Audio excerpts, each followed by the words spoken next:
Make babies with me. That was the request from the big banana druid to the blonde huntress, meaning he wants her to breed with him. Of course he got slapped in the face for that, but she was the one who gave him the option to choose, and I believe that in the future, this request is gonna happen, guys. All of this happened because this cabbage head here got pissed at the protagonist during the exam and called him out to throw hands in a ring. The blonde woman, who's one of the people running the exams, showed up and said whoever lost would be punished. And obviously the cabbage head, who's a boxer, got taken down with a single punch. In the end, he slept without sleep. And to make things worse, the protagonist challenged her to a fight too, saying that if she lost, she wouldn't punish the cabbage head. She agrees and even says that if he wins, he can choose whatever he wants. The fight had some insane moves. Flying knees, a spinning kick, splits in the air, splits on the ground, lots of cool poses to watch. But in the end, she had to give in, because the space was too small for her to use her techniques, but she would keep her word, and let him choose whatever he wanted. Big Banana Druid asked if there were many strong females on Earth, like her, and she said, not many. That's when he said, his request is her. He wants to breed and have pups with her. That's because he's already familiar with her too. After sniffing her a few times, yeah, he literally sniffed her. Now I'm gonna explain why he says breed and have pups, and why he keeps sniffing people around too. Besides me calling him the Big Banana Druid, it all started on a normal sunny day. When lightning struck the city, a rain of giant lightning bolts. Everything quickly turned into chaos, and the protagonist was right there in the middle. In the panic, he ran across the street. And truck. Home was already waiting to send him to Isekai, but then suddenly he got sucked into another dimension. Obito, is that you? When he woke up, he didn't know where he was. When he looked at the sky, he saw some really weird creatures flying in 2 moons. And he also realized he had the clothes he came into the world with, meaning no clothes. This place definitely wasn't Earth. Suddenly, he witnessed a battle of wolves against a bear. All of that was driving him crazy. In the end, the pack beat the bear. The wolves together were strong, and had food for a long time, while the protagonist didn't even have clothes. Soon, a wolf showed up behind him and stared him down. Our protagonist panicked and took off running. So he ran and got tired, until his constitution went up by 1. Then he ran and kept running. But he tripped and started rolling down the cliff, and landed headfirst with his banana out. He was all messed up, but that's where he found food. The fruit looked like a tomato, and some ants were eating it, so it seemed fine to eat. He started devouring it fast, but soon noticed something. Something was watching him. He froze. A gigantic snake, a bit bigger than mine, was about to attack him. Now it was too late for him, but the snake got eaten by an even bigger frog, right in front of him. All of that was insane. This place was completely nuts. And then the protagonist passed out a few months later. It was raining. He was drinking the water that drips off the leaves. It had been 67 days since he came to this world. The pack was still following him. Trying to get him, he needed to find another safe place. 1 year passed quickly. Our druid was picking some big bananas. That's why I said he was the Big Banana Druid. Suddenly, one of the bananas came loose, but he caught it before it fell, and that increased his strength. By one point, his body was changing completely, and now it was time to get his reward. Besides surviving this chaotic world, now he was also adapting. One of the wolf pups was always following him, to the point that he missed the animal when he didn't see it. Suddenly, something got his back wet. When he looked up, it was a giant gorilla. Maybe he grabbed the gorilla's banana. The thing swung hard, but he dodged. That hit made the branch snap, and the gorilla fell right on top of the little wolf, who got thrown far away. That hurt him. Even so, the animal didn't get scared. The gorilla was even more furious and then attacked, hitting the animal, and that's when our Big Banana Druid came up behind it, striking it in the eye, but he got tossed away easily, and ended up crashing into a tree. The gorilla, still furious, ran toward him now. It was clear, everything was over. In these lands there will always be a ruler, until all of a sudden, a giant wolf jumped on the gorilla. The whole crowd started biting the animal, while little by little, the protagonist began to lose consciousness. This was probably the end for him. That puppy saved was the son of the Wolf King, and that was the day he became part of the pack. When he fell behind, the wolf waited for him. When the wolf fell behind, he carried the wolf in his arms, and that's how they grew up and got stronger together. By now it had already been 2 years that he'd been stuck there. At that moment, he'd already been accepted by the whole pack. After 31 years stranded, he climbed a steep mountain like it was nothing, leaping at a giant serpent and ripping it apart, completely together with his wolf friends every day. He took part in territorial fights with his family, so little by little he started fitting in, and becoming part of that insane world. Now 120 years had passed, and he was probably the only human on that planet. Along the way he gained and lost some friends, until there came a point where he lost track of time. He only knew that hundreds of years had gone by. Much later he started a war against the gorilla race. Over Moonlight Hill, the wolves and the gorillas were running toward each other. The beatdown started a big banana. Druid was right in the middle of it. He went after one of the biggest gorillas, but suddenly a light formed, and he got sucked into another dimension again. An explosion swallowed the place. Only his dagger was left behind on the other side. The hunters felt something weird. The dimensional energy was way off. They were even calling for backup, until a burst of energy appeared. Right in front of them everyone ran. Knowing a portal was about to open, the blonde girl immediately drew her sword for whatever was going to come out. But when she saw the silhouette, she couldn't believe it. Then it looked at her, and she froze on the spot. Her whole body trembled like she was prey to something. Man shouted furious, and she realized that thing wasn't human. The energy was insanely dense. Then the man staggered, and fell right in front of her. Nobody had ever seen that much energy before. She hadn't felt a threat like that, even against high-level monsters. So what the hell is this guy? And here we are, telling the whole story to a psychologist. The man thanked him for the account, and said his testimony would be shared with the awakened Central. When suddenly, the protagonist called out to the bald guy, who stopped to see what he wanted, and it was just to thank him for listening. Since he hadn't talked to anyone in 1,000 years, it was the doctor, who wanted to thank him for the story of a wild warrior, who returned after 1,000 years. But as he left the room, he thought all of it was really bizarre. Now at the awakened Central, the blonde is confused. The man doesn't get her concern, and she's confused because the card says he's rank F, which means he's just a normal person. But how did someone rank F make it through the portal? The man says it must have been luck, but the test results are already out, and he asks if she wants to read them. He was diagnosed with post-traumatic stress disorder. Basically, he acts like a wolf, but what she saw was just her imagination, so she decides to personally deliver the letter to him. She needs to check with her own eyes. Now at the hospital, he'd been under observation for 2 weeks.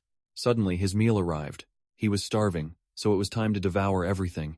The same time, the blonde arrived and walked right into the room, greeting Park Soo-ho, but he was eating in a weird way on top of the bed, and he looked like a dog. When you pretend you're going to mess with his food, plus he looked like L from Death Note. The girl said her name, Choi Soo-young, so he got up and sniffed her, saying she felt familiar. He caught that female scent right away, but she was familiar, because she was the first person he saw when he came back, and of course, he looked like a predator when he came out. But maybe she judged wrong. Suddenly he asks what she wants rudely, which makes her wonder why he talks to her like that, and he says it's because he's 1,000 years old. Only then did she understand why he was diagnosed as crazy. But she hands him the documents. He needs to sign them to go back to society, but he's amazed by the pen, starts sniffing it, saying that even after 1,000 years, they still use this suddenly. She scolds him, telling him to sign and not draw. Even asks if he's a Neanderthal. She gets more and more irritated. This is because his signature is a wolf. Continuing the conversation, she asks if he learned anything there, like magic or voodoo, something like that. The answer is that he didn't learn anything, since he just survived in a forest. That frustrates her, saying that, so he basically just spent 10 years running around out there survive. Then to become a true returner who can cross portals, he should have killed monsters and taken their dimensional energy. But even after living in such a dangerous world, she says he only got through a portal and found the return stone. By pure luck, Park corrects her. He wasn't there for 10 years, but 1,000. Annoyed, Choi says it wasn't 1,000, just 10. He's confused. She tells him to check his records, which say he vanished in 2015 and came back through a portal in 2025. Park looks at the file and is shocked to see it's true. Choi hands back his awakened ID as she leaves. She tells him some of his costs will be deducted because of the damage he caused, and he should ask about it later. She also says that once he's better, he should go see his family. After saying goodbye, Choi leaves, and Park keeps thinking about her words. He wonders if any of his family is still alive. Back then, he had already given up on everything, thinking that if he ever made it back, his family and friends would be long gone. Now he had returned, but he also had to face losing the forest family that stayed with him for 1,000 years. Still, that was only his guess on Earth. Only 10 years had passed when he checks the documents. Park is stunned. He learns his parents really did die that day, but not all was lost. His younger brother Junho was still alive. Panicked, Park rushes out and goes straight back to the doctor. The doctor asks what's wrong, and Park says he needs help. His brother is alive, and he wants the doctor to help him find him. The doctor hesitates, saying Park may not be ready to return to society yet, and he needs to look into things first. Park, getting impatient, says, "The doctor doesn't understand how serious this is. He isn't asking for permission." The doctor then makes a small gesture. He says he has one condition.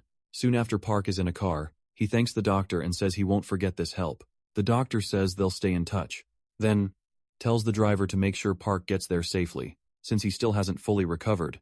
As the car pulls away, the girl points out that the doctor paid all of Park's hospital bills, gave him clothes and even arranged a driver. She asks why he went that far for Park, especially when low-rank returnees usually get ignored by the central office. The doctor says he wants to hear more of Park's story, and besides, he still needs to replace that doorknob.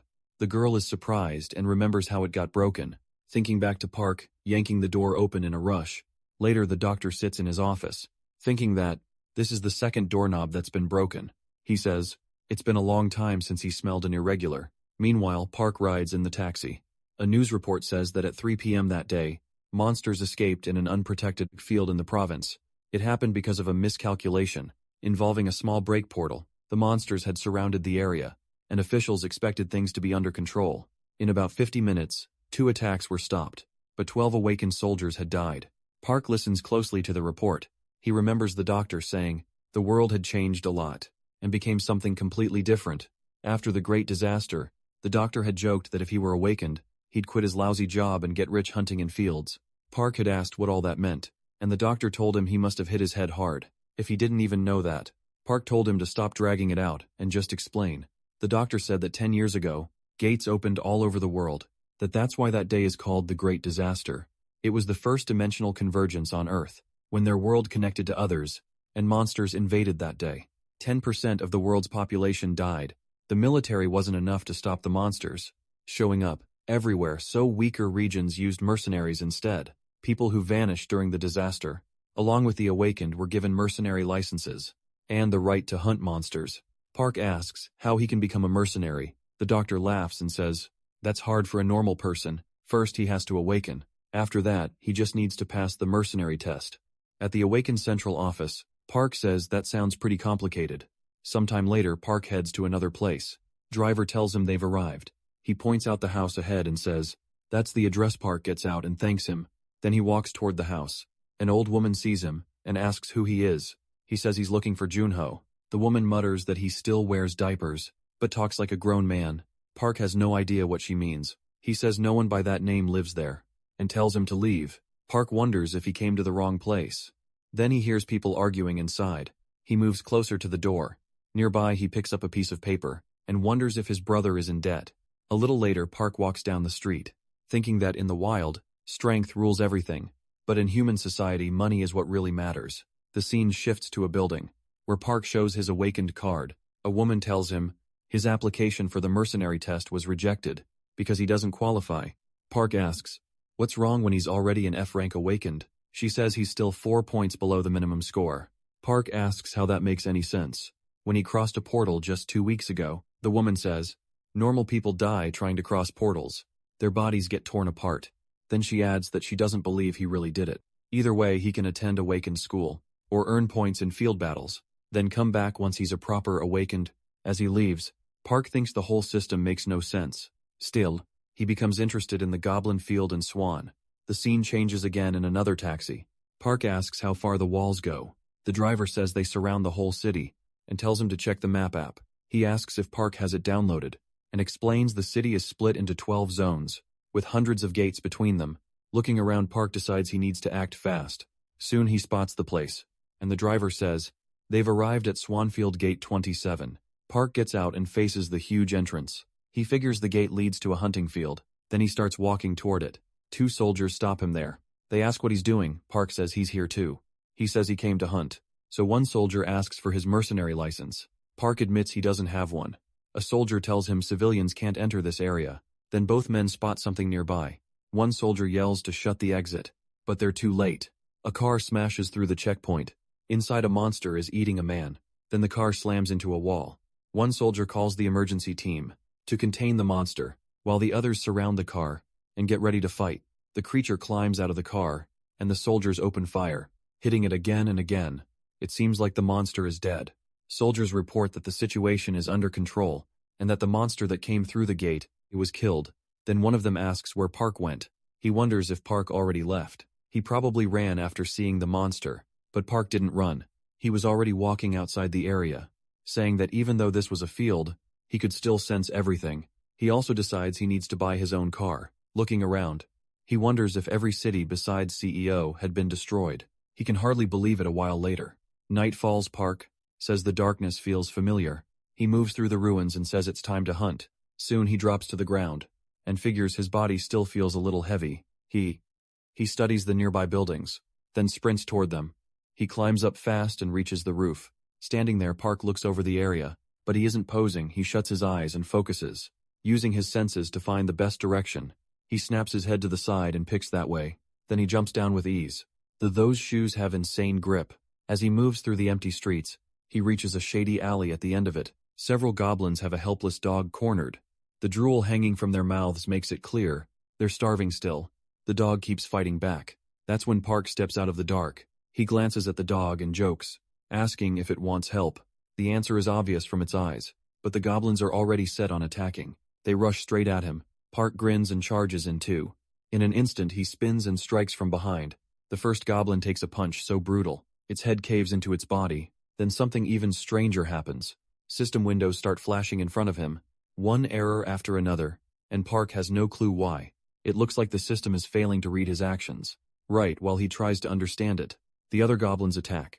They think they have the advantage, but that confidence vanishes when Park knocks them down, one by one, each with a single hit. The last goblin sees all his friends die, and tries to flee, climbing a building in panic, but he makes one dumb mistake. He stops at the top and looks back, only to find Park right behind him.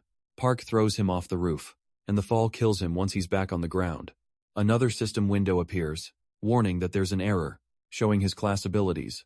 That makes Park remember when 100 years ago, he was naked in a forest, fighting to survive. That's when he first started getting status points.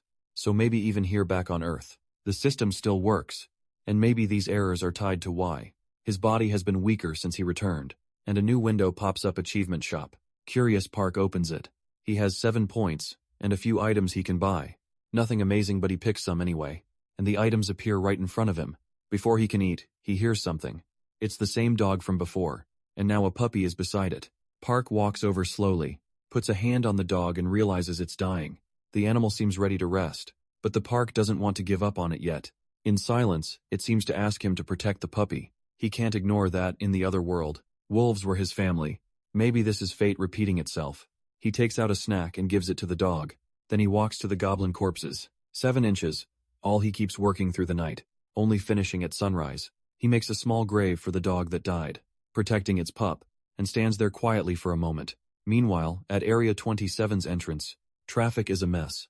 Horns blaring and drivers getting mad. Then the noise dies down when someone walks up, carrying several dead goblins on his back. Even as corpse, the monsters are enough to make everyone step away.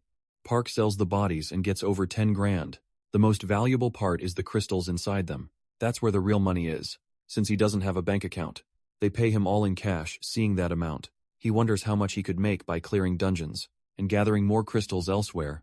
A truck is parked by a convenience store. Inside, a man chats with an old friend, while buying a chocolate bar for his kid. Back at the truck, he's in a good mood. It had been an easy day, and he just wants to go home. But that calm doesn't last. Someone suddenly calls his name, Park Junho, and a hard punch drops him to the ground. Man says it's been a long time, and they were worried Junho really meant it. When he said he'd ditch his kid and run, Junho looks up and seems to know him. Then the others start beating him, mocking that he looks better than last time. They ask how many times they think they've had to come here. Junho quickly pulls out some cash and says this is all he got after counting it. The man says the monthly payment is 8,000 Brazilian real, and the interest is over 6,000 more. So he's still short with tears in his eyes. Junho begs for 3 more days. The man hits him again and asks if he even knows how much. Interest builds up in 3 days, telling him to stop lying. Then someone calls out to Junho. One of the men asks who that is. Junho freezes when he realizes his brother is alive. Park walks up to him and asks if he's Junho. A flashback shows Junho being bullied. While Park watched, Junho begged for help, but Park ignored him and walked away, leaving him alone. So as a brother, Park had never really been there for him. The flashback shifts to reports of mysterious explosions across the country. Then red spheres portals start appearing. With the blasts, Junho watches in shock and runs to his mother's room. His parents are glad he's home, though they still don't know where Park is. Then an explosion hits, and monsters begin pouring out. At the same time, a giant eye watches Junho. Soon after, he disappears. Back in the present, Park says Junho has grown since he last saw him. Junho answers that he thought Park was dead. Then the other guy cuts in. He asks if this really is Junho's older brother. Park grabs the guy by the head, and in seconds, throws him back. Junho stares in shock. The guy is hurled aside so hard it stuns everyone. The two henchmen can't believe what they just saw. Park asks his brother if he's hurt, and Junho says he's fine. Then another man rushes at Park. Park tries to kick him, but instead of hurting the guy, his own leg breaks. He drops to the ground screaming in pain.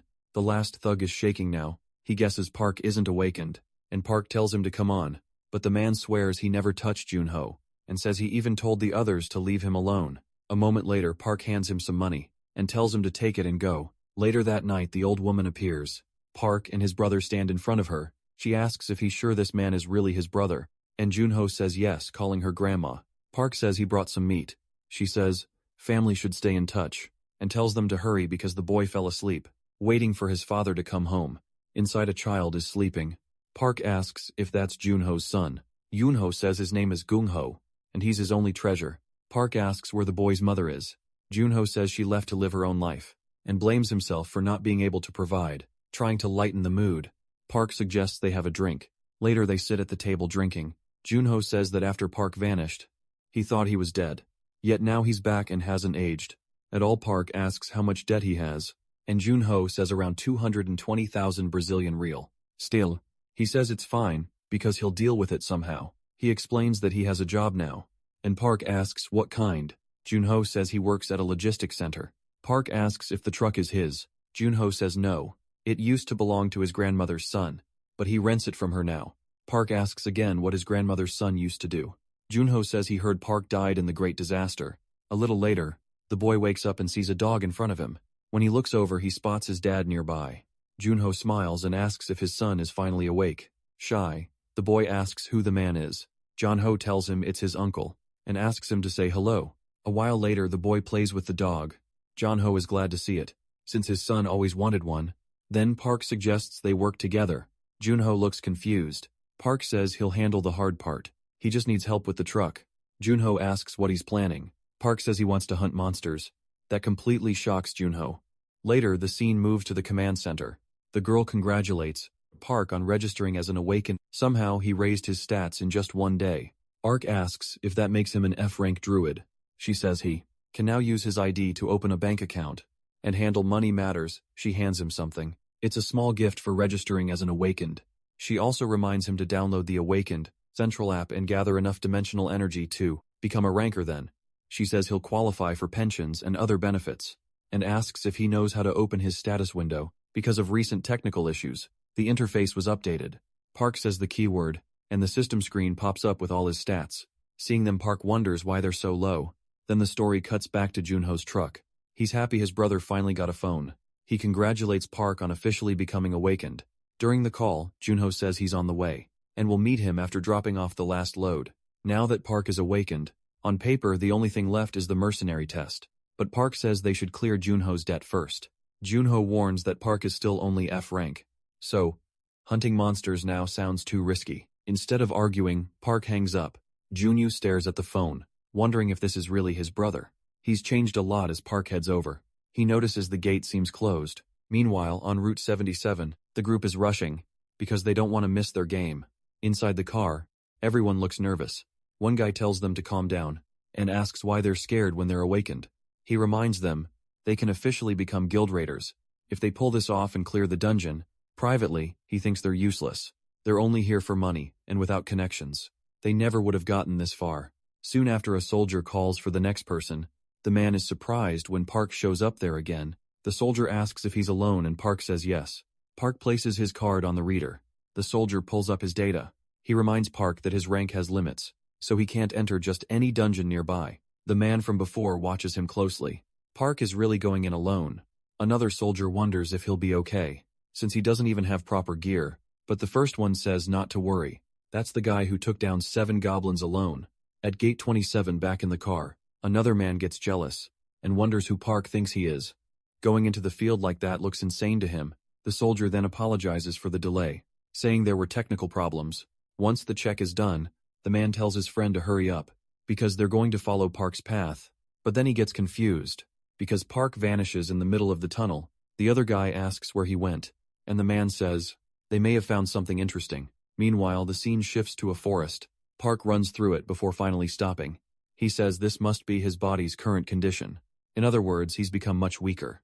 He tells himself to get stronger and start training again, and something catches his attention. He hears odd sounds and guesses it's swords clashing.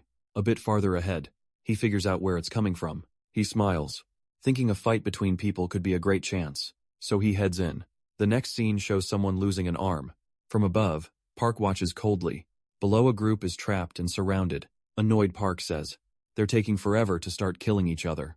Then a man steps out of a car. He asks why those people haven't been dealt with yet. One soldier looks surprised. The man snaps and tells them to finish it now. Another says, that target has a bounty of 200,000 Brazilian real. Hearing that, Park is surprised by how much money he could make from killing him. The soldier keeps staring at the man in shock. The group gets ready to end it. The man confirms the bounty is real, and tells them to capture him if they can. Though nobody looks confident, they aren't sure they can win. Even if they go all out, then the man charges at them. Inani stunt? Park appears and heads toward the soldiers. The man watching him looks confused, and another soldier asks who he is. Park keeps walking toward them. When the man asks who he is, Park only asks if the bounty really is that high. The man says yes and asks again who Park is. Park answers that he's just someone who needs a lot of money. The subordinates start wondering who this kid is, and the man laughs at him. He says Park isn't from the central office, so he should have stayed out of it, right? Then Park feels something strange. He wonders what's happening to his body. The man explains that Park looked into his eyes for over 5 seconds, so now he can't move. Then he orders his soldiers to attack Park, and they point their swords at him, but Park suddenly moves again, stunning everyone. No one can believe it. Smiling, Park asks if that was magic and says, it's pretty interesting. The man uses his binding power again, and freezes him once more. He says that makes sense. Park isn't some tiny bug. Then he pulls out a dagger and says, Park should have known better than to cross him. But Park suddenly strikes first and wounds him. Park asks if that's all he's got. Then he lands one punch after another. The man is sent flying back looking completely beaten. Park says the whole thing was boring. Seeing how easily Park handled him, one man realizes he must be insanely strong, and starts wondering who he really is. The rest of the soldiers keep staring at Park. He asks if they still want to fight, and they quickly say no. Park points somewhere and tells them to move over. There he asks if anyone has a rope, and one man says he does. Park asks what reward there is for them. The group says they don't have bounties. They were forced to work for that man or die, so turning him in alone should make Park rich. With tears in his eyes, the man can't believe his own people sold him out. After everything he'd done for them, Park asks if he's finally awake. The group starts cursing the man, calling him trash. Park then asks if he gets nothing for taking care of the rest. The man argues they're lying. They're criminals too, so some of them must have bounties. But they deny it, and insist they're just useless drifters. Then the man calls out to Park and asks what kind of city laws made him act so free. He says, this land is real freedom. If Park lets him go, he'll make sure Park lives like a king. Park shuts him up with another kick. The man seems to pass out. Park asks again if all these people really have bounties. The man says yes. Most of them are former criminals. Hearing that, the man realizes he's finished. Park asks if there are too many to take, and the other guy says they can leave some behind. Park says it's time for everyone to take a nap. Later, the scene cuts to a car driving down the road. Inside, a man says they owe Park for saving them, but Park says there's no need. The other man insists that without Park, they would have died back there. Park says if they really want to repay him, they can do him a favor. That leads to a bunch of questions about his powers and abilities. One man explains his awakened power is swordsmanship, and he learned tracking through skill books. Park is surprised to learn people can get magic from books. The man is just as shocked that Park doesn't even know what a skill book is. Park thinks learning 1 or 2 combat spells could be useful later, but then something catches him off guard. A huge light suddenly covers the area. Park asks if that light is a portal, and the boy looks surprised. He says yes. It's a level 1 dungeon, the lowest kind, so that's where they were headed. Park says that's too bad. If he had a mercenary license, he could have gone too. The man is shocked, and asks if Park really doesn't have a license. Park says he really doesn't.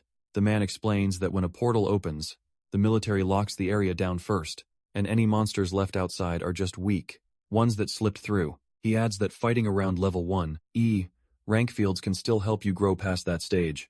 So really Park should be going into level 2 dungeons. The man can't understand how a rookie, who hasn't even cleared a level 1 dungeon, beat a C rank noticing the stare. Park asks what he wants. The man apologizes and asks what rank Park is. Kim tells him Park is F rank. That leaves the man stunned. Park then asks what favor he should ask for. The scene shifts back to the portal. Someone starts coming out of it. The man from earlier. His team comes out hurt after the run inside. One of the boys even lost a hand in the fight, so they need a doctor fast. Annoyed, the man mutters that licenses must be getting handed out to anyone now. He says the first thing he'll do at the guild is tear into whoever picked those idiots. But another boy tells him to calm down. The guild's in bad shape already. Even so, he stays angry.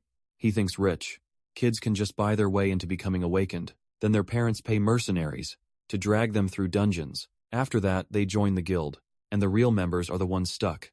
Dealing with them being his captain worked up, one guy suggests they cool off with a drink instead. The man asks how things are going, since a level 1 dungeon is about to vanish. He asks if anything happened, and a soldier says something big did. Someone just turned in 10 looters. One of them was even a C rank. He likely knows. The man asks if some high-rank visitor came by. The camp soldier says no. It was an F-rank rookie without a mercenary license. Who caught him? The man can't believe it and asks how. The soldier says he doesn't know all the details. Just that witnesses saw the F-rank beat the man down. The man realizes it might be the person he saw in the tunnel and asks where that rookie went. The soldier says he saw him heading for the portals. The man rushes back toward them. He wants to see that boy's skill for himself and maybe get something useful out of it. Soon he climbs into a truck. The other guy asks what's wrong. He asks if the boy who captured that man just went into the portal. At the same time, Park and his brother are already entering one. Mark says this time it didn't hurt at all, and his clothes seem fine. Junior explains that items without dimensional energy can't pass through portals, but these clothes can, because they're made from dungeon materials. Park looks around confused. He asks what the thing in front of him is. Junior says it's called a door. He explains that the portal they used is one of many doors, leading to all 38 dungeons. Both of them are caught off guard. When Park notices something, he asks why the door disappeared. The man says it comes back after the dungeon is cleared. Park asks if they need to kill every monster, and the boy says no, just the boss stretching. Park says he'll finish this fast. Junior tells him to wait, but Park doesn't listen. He leaps ahead at once. The man watching is shocked and wonders who he is. He thinks this might be the same guy from before, and with that kind of strength, he could break the clear time record for a level 1 dungeon. But then he remembers a problem. They don't have tracking skills, so they may not find the door in time. If they get stranded, they could vanish when the portal does. The scene then cuts back to the man with the analyzer. The door Park entered has already shut. That makes the man even angrier, and the scene returns inside Park's dungeon. A few monsters are roaming around. One suddenly gets smashed and thrown back. Watching them closely, Park says they carry some interesting stuff, and starts pulling the stones from their bodies. After killing 3, he finds only 1 blood crystal. Still, what matters most right now is leveling up. Meanwhile, that guy is watching everything Park does. He wonders how many monsters Park has already killed. Soon the boy uses his tracking skill, finds Park's location and checks his stats. He sees he has 102 achievement points, enough to buy 2 abilities, so he buys beast taming just then. 2 monsters charge at him. He locks them in place and takes them down with ease. The system says he earned an achievement, then it suddenly reports a critical error. A data sync conflict. Park has no idea what that means. Right after that, he levels up to level 2. He's happy since his stats went up again, so he spends 100 points on the next tree spirit skill. The system confirms he got it. Park then asks to summon the tree spirit. Light spreads around him, and a green spirit starts to appear. Park is surprised. It's the same thing he saw in the jungle before, when he thought it was just a firefly. He tells the tree spirit to find the missing goblins. The spirit flies off searching for the missing monsters. Mark says the spirit sends him memories, taken from plants and trees. Though it's still a little slow, he guesses that's because his level is still low. Then he checks his status window and abilities again, noticing 2 useful skills, one for searching and one for tracking. So he buys both to improve further. Right away he puts a hand on the ground. He activates the search skill, using it as a reference point. Then he uses tracking, tells him the goblins are already dead. That catches him off guard. Looking over, he figures it wasn't a normal goblin. He rushes toward the spot, and is shocked by what he finds. The boy from earlier is under attack by a different monster. Park asks what he's doing there. The boy smiles, glad Park came back. Park reminds him he said he was hunting alone, but the boy says that's not what happened.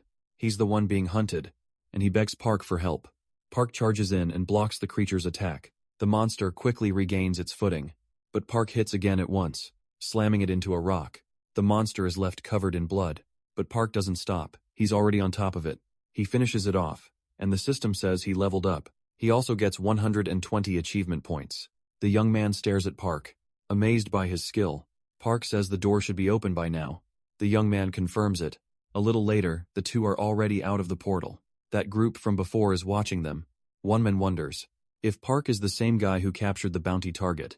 Earlier, he says, Captain Kang wanted to be told if Park came back. Checking the records, the man wonders how fast that dungeon was cleared. The boy says he has to get back to his teammates, and will contact Park later. Park agrees, and says he'll leave the clothes in the warehouse. The scene then moves there.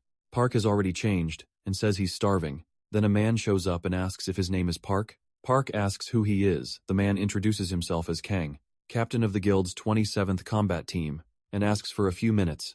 Later, the two sit down and talk. Park asks if he's from the Sheila Guild.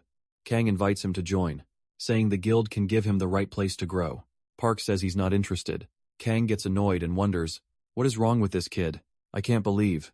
Park rejected a guild offer without even thinking. He says if Park is tied to another guild, they can make an official deal, but Park says he isn't in any guild. Kang says his guild may be in 4th place, but the top groups are nearly equal in power. Park answers that he doesn't like working under other people. Time passes again. Park is back home, saying it looks like they still haven't returned. Lying down, he figures the father and son might be enjoying time together soon. An old woman appears and complains that young people never respect time anymore. Park tells her to sit down too. The weather is perfect for a nap, but she says she's hanging clothes and has no time for that. Seeing his grandmother doing it alone, Park goes to help her then. His grandmother asked if he was really Junho's older brother.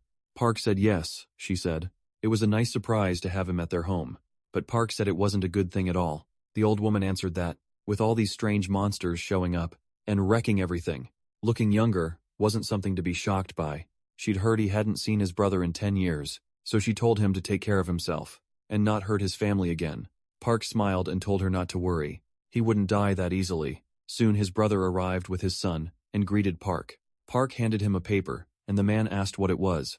Park said it was money for the debt, and told him to use it to fix his life. He added that his brother should pay it off fast, so they could eat together. Moved to tears, the man asked how he could ever repay him. Park told him to stop getting emotional and just go. With tears in his eyes, his brother left. Then Park called after him again. He asked if he had enough money for food and drinks. On the way, the man said yes and promised he'd be back. Before they noticed, Park stayed on the terrace with his nephew. When a system window popped up, said the target was following him and needed a name. Park wondered what to call the dog. The child suggested Baku, and Park said that name wasn't bad. From then on, the dog was called Baku. After a while, the boy said he was starving and wondered why his dad was taking so long. When Park spotted his brother's truck, he figured he was back and went to meet him. He and the child walked over to the truck, but the man came out covered in blood and collapsed. Seeing that, Park was stunned and wondered what happened. Later, the scene moved to a building. At night, inside, a group of men were playing cards. One asked if the fight would start that week, and another said yes, adding that, online, everyone was betting on a man named Miho. They also asked if there was any news from Horizon, since the last trip, there cost them a lot of money. Then loud banging hit the door. Annoyed, one man asked what the hell that noise was. The others got up to check.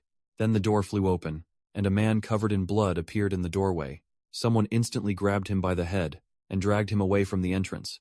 The men watching had no idea what was going on. Then a cold stare came from the door, and chaos broke out. They were still in shock when a cabinet and a weapon came flying at them. The whole place turned into a mess.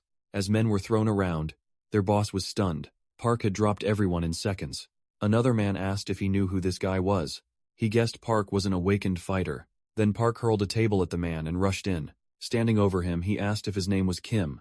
The man snapped that it was, then demanded to know who Park was. Park said he was there to settle Park Jong-ho's debt. The man called him crazy and asked if beating up honest workers was what awakened people. Did he warn Park he wouldn't get away with this? Park answered with a hard slap. He asked what that had to do with anything. and why they beat his brother. When he came to pay, all they had to do was take the money and leave. So, why did they go too far and do that to his own brother? As Park kept slapping him, the man begged for mercy. Park asked if he wanted to clear the debt, or get beaten to death. The man quickly chose to settle it all. A little later, the whole group was kneeling in front of Park, saying their client John Rodham no longer owed them anything, and every debt was cleared. Park told them that, if they ever came near his family again, they were dead. He warned them not to cross his path. Still on their knees, they all agreed, but one of them clearly hadn't given up. Later, the man said Park had already left angry. He wondered if the kid really thought he had no one backing him up. The scene shifted again to another building, where the guild leader from earlier said he'd found new talent. He asked the other man to look at Park's file, but the man pointed out that Park was only rank F, and had registered as awakened just that day. The other replied that made him even more interesting, so they should check deeper, but the system blocked their access. They wondered what kind of person he was. After getting around the lock, they finally saw the data, but still, couldn't understand why his profile was hidden. He hadn't joined any guild yet, and there was clearly more to him. Then they asked to see his abilities. The report said he was a conjurer type. It also said he had easily beaten a man with a huge bounty. Then they noticed he had been missing for 10 years, which made everything even stranger. They started wondering if he was some kind of special agent, though one man said he only thought Park was strong because of his powers. He never thought Park might be tied to intelligence work. The other man said they should stop trying to recruit him. He was sure Park belonged to another country. He said he expected this. The moment all the trouble started, trying to move on, the other suggested coffee, and asked why a special agent would enter a level 1 dungeon. The boy asked why that mattered so much, but the man again told him to watch Park, and the boy clearly didn't want to. Then the scene moved to a hospital. Park visited his brother, and asked if he was awake. John Ho saw him come in, and asked why he'd brought so much food. Park said he'd heard eating a lot helped recovery, so he brought plenty. Park asked if he was feeling better, and John Ho said the bandages would come off the next day. Then John Ho asked if his mercenary test was tomorrow, and Park said yes. John Ho said it would be great if he passed, and got picked up by a guild, but Park clearly didn't want that. He thought that he used to be king of the forest, so there was no way he'd join a group and serve under someone else. Junho still told him to look into a top guild. Park said there was no need. He'd start his own, shocked. Junho asked if he really meant that. Later, the scene shifted to the adventurer's agency, where Shuai was walking through the building. An older man stopped her and asked what had been going on with her lately. He said there had been 2 breaches in her area, and if yesterday's portal had been a breach portal, the whole city could have been destroyed. Shuai asked if they really couldn't do anything without her. He told her to help because the portal department manager had been bothering him all day. What he really meant was that she was wasting her talent, but Shuai admitted she'd had trouble focusing lately. He handed her a paper and told her to quit talking nonsense and read it. Shuai was shocked. They were sending her to do manual work. When she thought she'd finally get a break, the man said she wasn't the only one, and it wasn't her first time anyway. Annoyed, she started walking off. He called after her, telling her not to fail candidates just because she was upset. He reminded her they were short on people and needed everyone they could get, but Shuai said it was better to reject idiots who couldn't even protect themselves. Soon the scene shifted again. A group of people talked about how badly they needed to pass the test. Nearby, a guy was live streaming on YouTube. Everyone there wanted to earn a mercenary license. Then another group entered the area. The streamer said he had to end the broadcast because the test was starting. At that moment, Park showed up and looked at the boy. The boy asked if it was Park's first time watching his stream. Park asked who he was even talking to, and the boy told him to give him some space. Soon after, the supervisor introduced himself and said he'd be in charge for the next 3 days. He explained that 21 supervisors would judge whether they were fit to pass. Everyone should have gotten a numbered ticket at the entrance, and the supervisors would be assigned through a random draw when their number was called. They had to line up in front of that supervisor. Time passed. More names were called until Park's turn came. He got number 15, but something caught him off guard. His supervisor was the same blonde girl from before. Looking at her, he thought it had been a long time since he'd seen her, and he recognized her right away. Then they were told to head to their waiting rooms and rest until the next announcement. Meanwhile, the streamer headed to his room, telling his viewers the test would be rough, though he acted like he'd be gone by the next day. Then it turned out that the streamer was in Park's room, too. When Park looked to the side, he noticed the boy. He asks why he looks so down after being so excited before, and he realizes Park is the same guy from earlier. He asks if Park knows about the blonde supervisor, Everyone calls a witch according to him. She'll fail people just because she's in a bad mood. Park asked why that's her fault, instead of the fault of people who came unprepared. Annoyed, the boy thinks Park brushed him off, and asks if he knows how to respect his seniors. Park says if there's a problem, they should settle it with a fight. The boy asks if Park thinks he's easy to beat. Park says yes, now furious. The boy tells Park to come with him. At the same time, Choi arrives. But the place is empty, annoyed. She wonders where everyone went. The scene shifts to a ring. Park and the boy get ready to fight. The boy says Park picked the worst target. He should have won 2 matches before trying him. He asks if Park has never heard of TV Kaboo, bragging that he's a rising YouTuber. Park asks if that's food that only makes him madder, and he says he'll teach Park a lesson. The crowd in the stands cheers loudly for the streamer. He says he enjoys teaching rude kids some manners, and Park says this all seems pretty fun. The streamer warns him not to beg for hospital money. After this, Annie rushes in and throws a punch, but Choi shows up. She orders everyone back to the waiting room right away. The others quickly scatter. Looking at Park and the streamer, Choi asks if they want to fail. She doesn't want excuses. One of them has to take the blame, so the loser fails, meaning they should finish the fight. The streamer thinks that sounds exactly like the crazy witch he heard about. Park gets ready. The streamer tells him not to get scared. Park was the one who wanted this. Park apologizes for what he's about to do.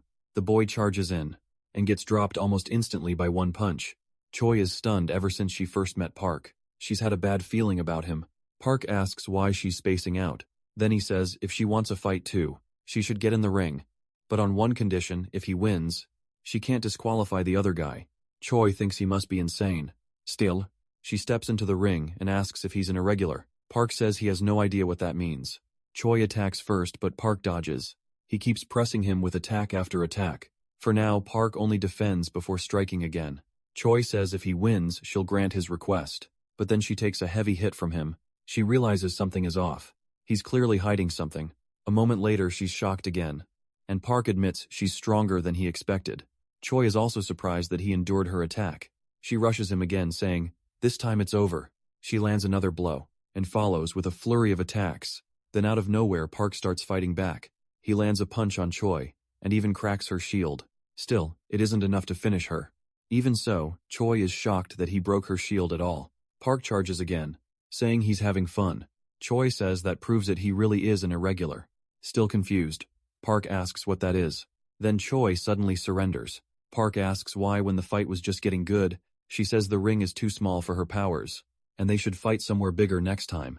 Park asks if Earth has many strong girls like her. Choi says not many. Then Park says he chooses her, and asks if she wants to have babies with him. Choi answers with a hard slap. At that moment, the streamer wakes up and wonders what happened. Choi, still furious, turns and walks off.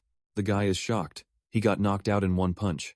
He figures he should just go home, since he wasted his application fee without even taking the real test. It's humiliating, still angry. He asked Park if he's happy now. Park points out that he wasn't disqualified. At the same time, someone watches them through a camera, and the scene cuts to an old man at a computer. He's stunned that Choi lost.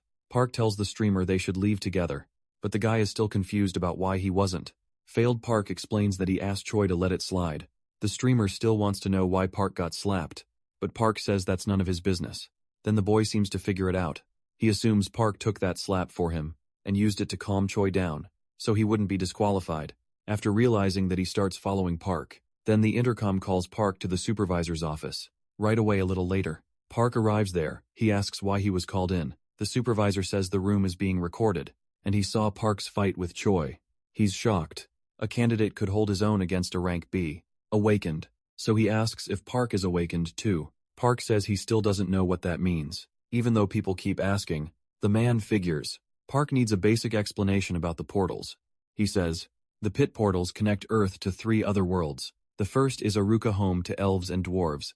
Aruka is friendly with Earth, and people who return from there often learn magic or how to make artifacts.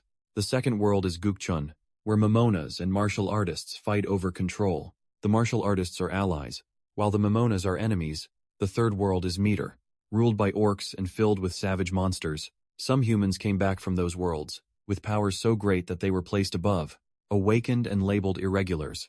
After hearing all that, Park says it's confusing, but he's sure he didn't come from any of those places. The supervisor is thrown off, and wonders if Park is a dungeon returnee. Instead, asking what world he came back from, Park says he already told the doctor. He lived with wolves for over 1,000 years. A little later, Park finishes telling the whole story. Supervisor thanks him and sends him back to the waiting room. After Park leaves, the supervisor says the story is too absurd to believe.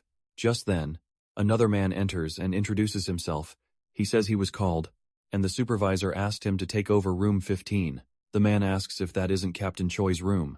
The supervisor says it is, but she ran off. That doesn't matter. He wants the man to keep watch on candidate Park and give a full report after the test. Meanwhile, Park is back in the room with the other candidates, waiting for the next test. Soon everyone lines up with their captains, and the new man really does take over Team 15. Seeing that the streamer asks if Choi got fired, the man introduces himself as Sang and says he's now supervising Team 15. For today's physical test, they need under 9 seconds in the 100-meter dash, and under an hour for the triangle course. Once the test starts, several people are eliminated fast. A girl complains that healers should get an easier test, but Sang asks if monsters would go easy on her for that. Then he calls the next candidate.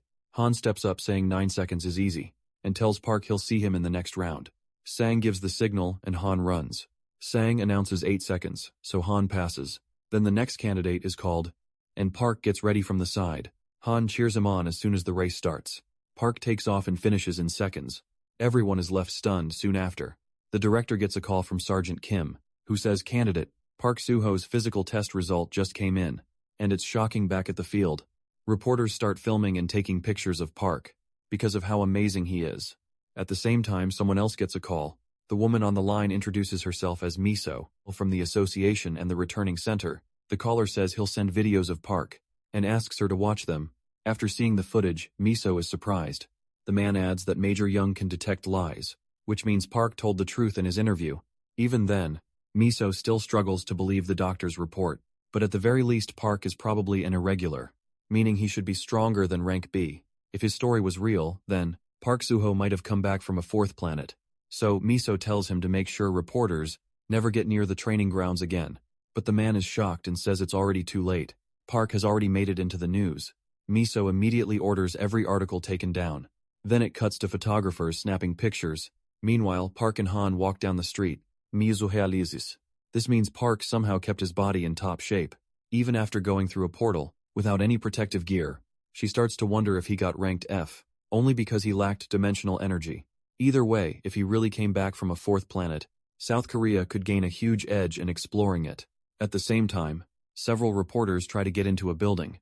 Inside, many test participants are eating. Park and Han are eating too. Han is amazed. Almost no one could knock him out in one hit. Seeing Han stare at him, Park asks what's wrong and if he's done eating. Han says it's nothing, and offers to get him some water if he's thirsty. Just watching Park eat, Han can tell he's on another level, and he's sure Park will become someone important.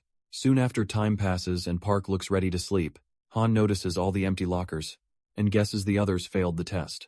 He says that means they're in trouble, and Park asks why. Han explains that the next part involves dungeon raids, so bigger teams have an easier time, while small ones struggle. Even so, Park tells him not to worry. They don't need more people. Han is surprised by how confident he sounds still. Dungeons are different because anything can happen, so Han thinks having more people and more skills would help. Park tells him again not to worry, then asked what he was doing on his phone. When they first met, Han says he was streaming on YouTube, and asked if Park really doesn't know it.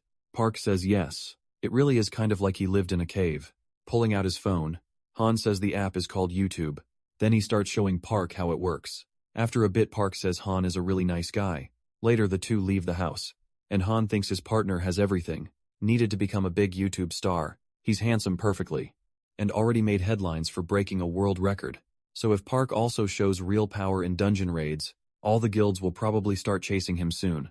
And Park says he likes Han, and asks him to join his clan. Han is stunned, and asks if he wants to make his own clan, instead of joining a guild. Park says he does. Han starts imagining a video about the clan being formed, and going into dungeons, with the top candidate from this year's mercenary test. Then it cuts to Han falling to the ground. Boxing was the only thing that helped him survive. His awful childhood, even though he kept losing, he still got his pro license. But then the great disasters crushed all his dreams. With nothing left, he ended up becoming a YouTuber. Back in the present, Han realizes this is exactly what he'd been searching for. He can't believe this chance is right in front of him, and says he'll do anything for Park. Park says he's starting to like him more, so he should tell him more about the stream. With tears in his eyes, Han says he won't take back his promise. Park asks why he's suddenly crying, and Han says it's nothing. Then he explains a clan needs at least 3 members to be made official. Park clearly didn't know that. A moment later, an unknown man enters the room. I asked why that monk is there. The man introduces himself as Mayuki Jin, and says he's been assigned to Team 15. Just then a device rings, and tells the candidates to put on their battle suits. They have to gather in the 3rd floor conference room. Within 30 minutes, Park and Han stare in surprise, wondering if they really have to suit up. This late at night, Park asks if the dungeon run wasn't supposed to happen tomorrow. Mayuki Jin says, Reapers sometimes start dungeon raids at night. Without warning, Han says, that's insane. Then everyone gathers, and they are told the dungeon raid is part of the test. The dungeon is in Seoul Sector 5, which is protected by the Phoenix Guild. Because of that, it's a level 1 dungeon with 250 doors. Park asks what under protection means. Han can't believe Park really knows that little. He explains that, since doors started showing up everywhere, the government couldn't handle them all, so it hired private, mercenary clans to guard the 12 sectors. The guild is just a private mercenary clan, working for the government, and in return, it gets rights to process the dungeon's dimensional energy. Park asks if that basically makes it a tax-free hunting zone, and Han says that's pretty much right. Park thinks he only wanted a clan, because he missed hunting with his pack, but now he could even claim land of his own. Han says having your own dungeon is great, since you don't have to pay to use it. Park says his clan's goal is to become a guild. Han asks if they shouldn't focus on passing the mercenary test first. He starts wondering if Park is only acting clueless. Soon after, the instructor shows an image of the portal in Sector 5, and says the dungeon has only 15 days before it breaks. It's a labyrinth-type dungeon, the easiest kind with the fewest monsters. The downside is that the monsters are so weak, they won't get much dimensional energy from it. That's the end of the explanation, but Han thinks that's not the real problem. If they aren't careful, they could get lost inside the maze. That's why a tracking and skill would solve half their problems. Park casually says he has one. Shocking, Han wonders if Park really learned a tracking skill before even taking the mercenary test. Since it's incredibly expensive, he starts thinking Park must come from a rich family. Meanwhile, the monk is still standing beside Park. Han asks if he has any awakened ability. The man stays silent, which leaves both of them confused. Then he pulls out a strange tool. This scene shifts to his flashback. Monsters surround a house and rush toward it, tearing it apart as they charge the monk. Another monk opens the door and tells them to stop making noise. Miyuki Jin asks what he's doing awake so late. The man tells him to take the priest and evacuate the area at once. Just then, a monster appears behind him, and he kills it right away. Back in the present, the man looks scared. Han asks why he looks so frightened. And says that from here on, they're heading to the marked target. They are to begin the dungeon assault as a team. Under the supervisor's lead, he says he hopes everyone passes and no one fails. Soon everyone heads for the portal. The soldiers tell them to get off the bus and ask if they're ready once inside. They must act like the supervisors aren't there and follow the rules. Han points out that his team is the only one with just 3 members and asks if the supervisor will really help. If things go bad, the man ignores him and tells them to move. When Park asks why Han is so nervous and whether they can use personal weapons, the soldier says yes, Han is. Surprised that the monk even has a dimensional weapon. For the test, meanwhile, each group finishes entering the portal, then the soldier signals them, and Team 15 goes in. Han wonders why Park always goes first, which only makes him more nervous. He tells him to secure the area first, but suddenly stops talking. He realizes he may have already lost points by making noise and not staying in position. Worse, the noise draws monsters, and one is already right in front of Park. In seconds, Park grabs it and kills it. Han says making noise to lure monsters into a trap might actually work. He as if Park is tracking while moving forward. But then Han steps on a trap, and arrows start flying at them. The scene cuts to a dragon getting blasted by gunfire. The monk seems to have wiped out all the nearby monsters, and with tears in his eyes, Han apologizes and says it's all his fault. Then the monster is completely destroyed. The scene returns to Park's fight, watching Park use the staff. Han says he's really skilled, but then Han steps on another trap, and they crash down to the floor below. The way back closes, trapping them inside the dungeon. When they look up, the opening is completely sealed. John panics, thinking this is where all his dreams end, and they're really gonna die down there. But then he notices something. They realize they really did draw in more monsters. The monk quickly apologizes, and explains that his awakened skill taunts every monster in the area. Park says, "That's perfect." He was too lazy to go looking for them all. A moment later he kicks off and jumps out of the pit, shocking Han. Han can't believe anyone could kick that hard. Park says he likes the monk and wants him in his clan, but the monk still seems lost. Then a huge wave of monsters rushes in. Park just stares at them without fear. Han activates his tracking skill and spots every monster, along with all the traps nearby. He starts running right away, thinking they were seriously screwed. Then the monk points his staff at Han and tells him to grab on so he can climb out. Han says none of this makes sense anymore. This mission is nothing like they expected, but when they get up, they're stunned to see Park already wiped out. The whole swarm. Han can only think this is insane. Park tells them to keep up and watch out for the monsters that are only knocked down. They follow his lead and finish off the ones still moving. The monk is amazed, wondering if Park is dodging the traps on purpose, or using tracking too. That would explain how he's moving so fast, killing down monsters, while turning the traps against them. Then the monk looks up and spots a monster behind the protagonist. So he saves him by throwing his staff at the skeleton. Right after that, the system gives Park 42 conquest points, him throwing his staff toward the skeleton. Shortly after, the system informs Park that he acquired 42 conquest points. Scene shifts to the agency. One soldier reports that a team is already coming back from the dungeon, and the other is shocked. Since the test only started minutes ago, he says, a run usually takes about 2 hours, and wonders if something went wrong. But the reply is that it's Team 20, and everyone's vital signs are fine. A second later, the man gets a call. He answers, and it's the supervisor, asking why they came back so fast.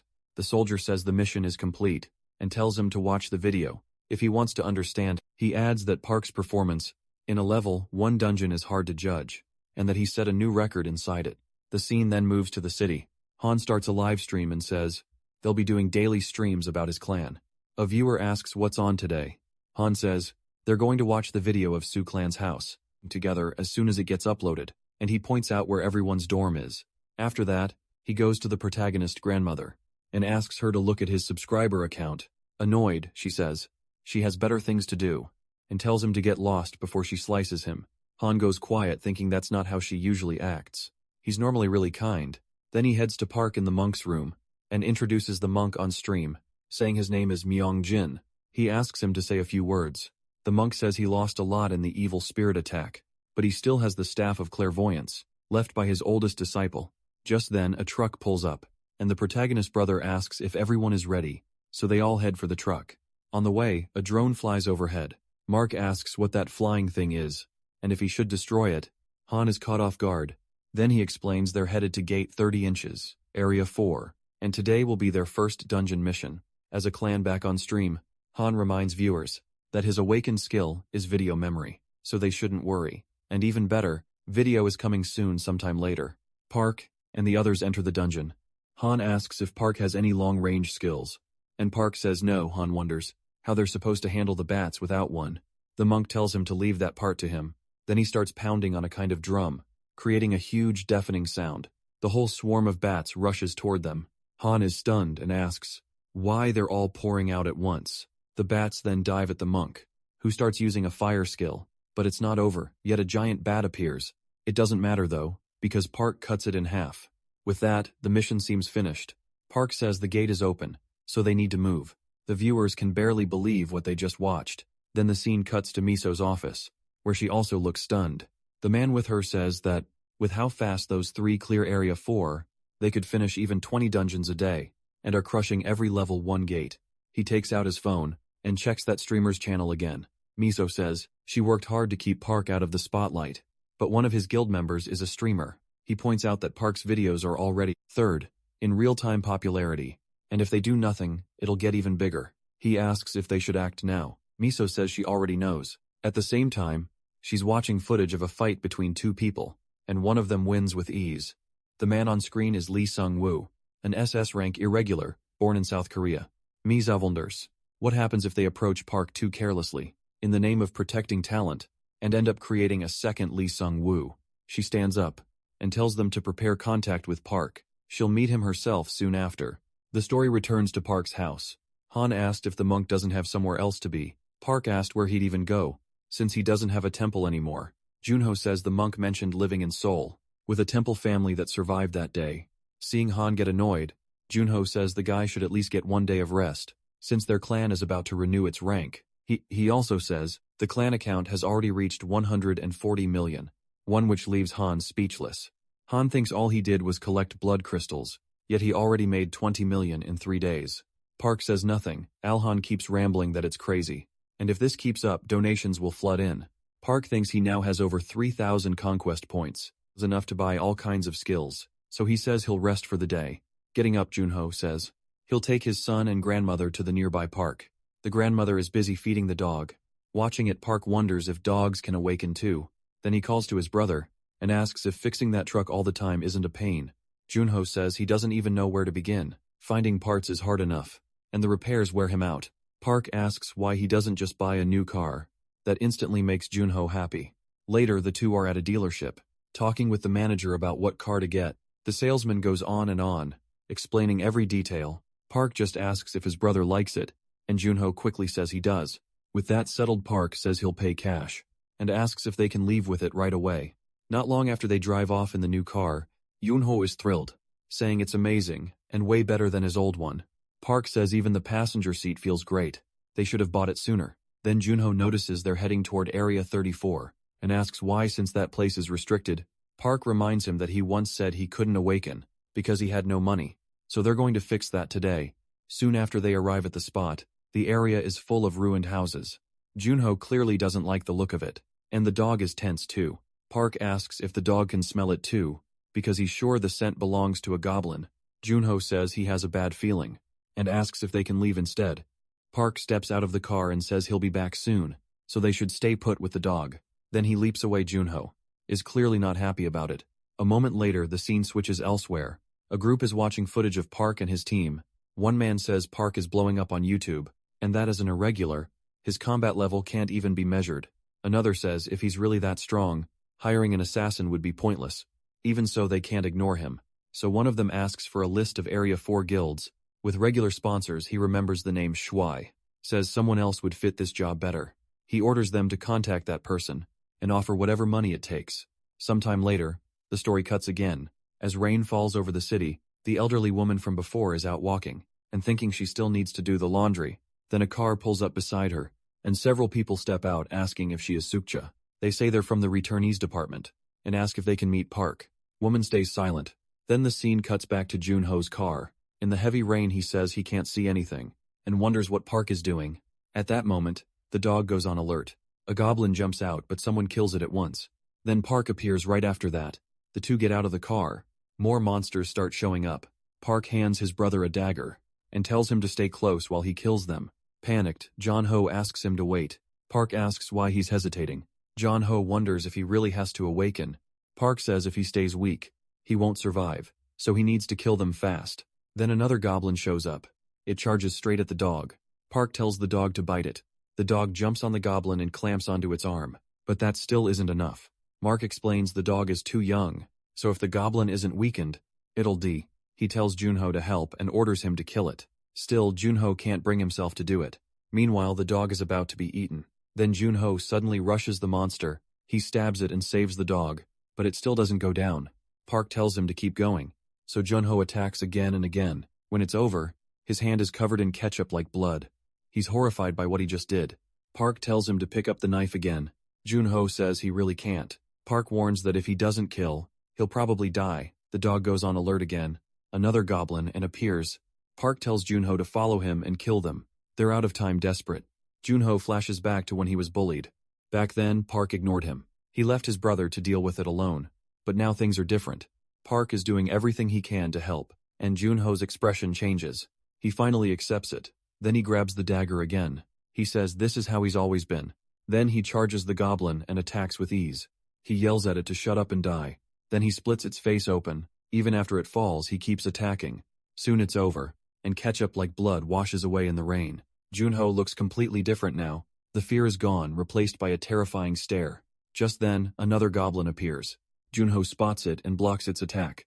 Both crash to the ground. Even so, Junho kills it.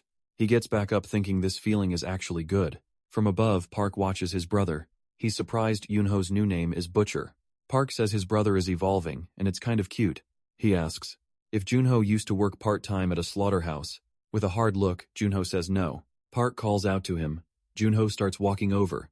With that same dangerous look, seeing the pile of monster corpses there, he says he'll rest for a bit. Then the scene shifts to the Awakened Association. Junho and Park arrive, covered in ketchup like blood. A woman stares in shock and asks what happened. Park says Junho just awakened. She tells him to shower first, get checked for disease, then go to the dimensional energy room, on the 3rd floor on the way up. Junho asks about the meter. Park says it measures dimensional energy, and you need over 100 to register as F rank. He only got 96 before, so he failed. Junho still doesn't get how he passed in. In the room, the doctor tells him to lie on the machine. Junho looks up at an energy orb, and his result appears 1 out of 11. The doctor tells him to get up and head to the ability room. Then he asks if Park wants to test too. A moment later, Park lies on the machine. When he looks up, the system warns that something is watching, and recording his data, he instantly opens his eyes. The number 189 appears in front of him. Park is stunned. The woman says his dimensional energy rose fast. Just like the rumors said, Park asks if the machine is really accurate, and who made it, she says. The scientist who built it knows what he's doing. Later, the same woman brings the results for both of them. They also get a phone as a gift, and Junho now qualifies for the mercenary test. Junho takes it all in. Park congratulates him. He asks if Junho felt anything strange inside the machine. Junho says no, nothing unusual. Park wonders if Junho just isn't as sensitive, then asks what ability he got. John Ho says it's decapitation. Then they run into Choi's group. Park walks over to her. The guy beside Choi thinks Park has a death wish, then realizes who it is. Park apologizes for the misunderstanding, and says he's still not used to talking to civilized people. Choi coldly says they won't be seeing each other again. As she leaves, Park goes quiet. He says it's too bad she's a captain, but her personality sucks. Then the scene cuts to the Suho clan house. Miso sits with the elderly woman, who says the wine tastes great. The old woman says it's nice seeing a girl eat so well. She adds that her husband made this wine 10 years ago, but died before tasting it. Miso says Park is taking a while. Soon someone arrives. Junho notices they made it back. Miso walks up to Park, and the boy asks who she is. Checking her stats, he sees she's rank a level 2. Park asks if she's the captain of the Return E department and why she's here. Miso says she came to make a contract. She asks if he knows the official name for a Return E. Park says no, and she tells him it's human coordinate. Then, she asks if he returned to Earth through a red portal. She explains that once that happened, certain conditions were met. That means the portal can appear again, and a bridge portal may open for travel both ways. Park realizes that could let him find his friends. Miso says the Awakened Department thinks this planet may be the new 4th planet. If that's true, South Korea would be the only country with a portal to it. Park asks when the portal will form. Miso says it will take at least 99 days, so Park asks what she wants from him. She asks him to stay hidden until the portal appears. Confused, he asks why.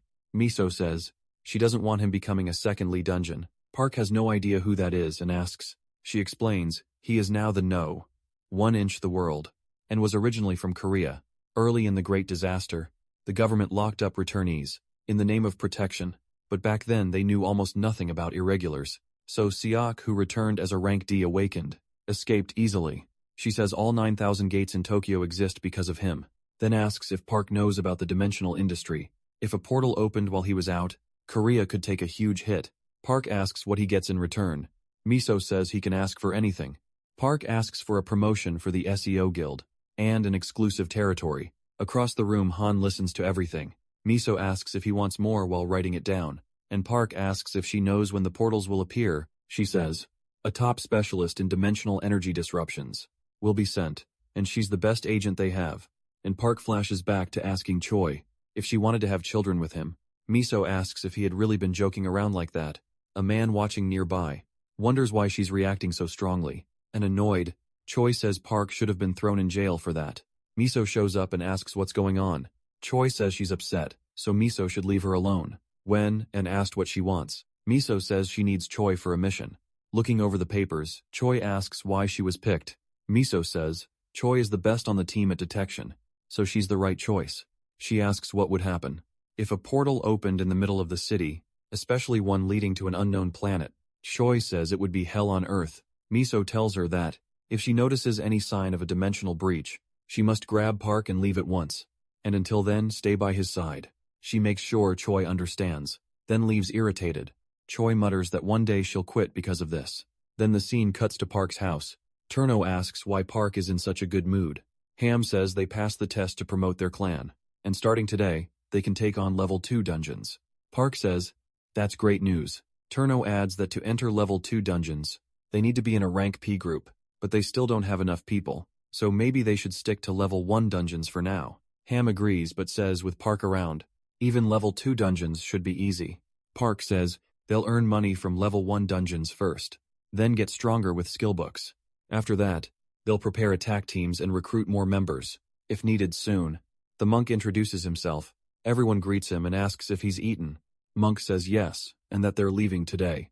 Then the scene cuts to several lined-up cars. The group heads toward the portal. One of the men looks over and notices something. He spots Park's group. Then he walks over and greets Park, saying it's been a while. He asks about the friends Park used to run with, but then his face suddenly changes. Park looks confused. The guy says his friends are doing fine, and Park asks why he's with a day group. Just then the man's teammates call him to move, so he says he has to go. The monk asks who that was, and Park says they used to clear dungeons together. Then he tells everyone to forget it and head inside. Meanwhile, a stranger watches Park's group walk toward the portal. He seems to be smiling. The other man's group also gets ready to enter. As he walks, he thinks about how he couldn't admit his clan had fallen apart. The two people he once called teammates left, saying they needed medical treatment. That kind of story is common. When the core members leave, the guild falls, and a level 0 clan can vanish as fast as it was made.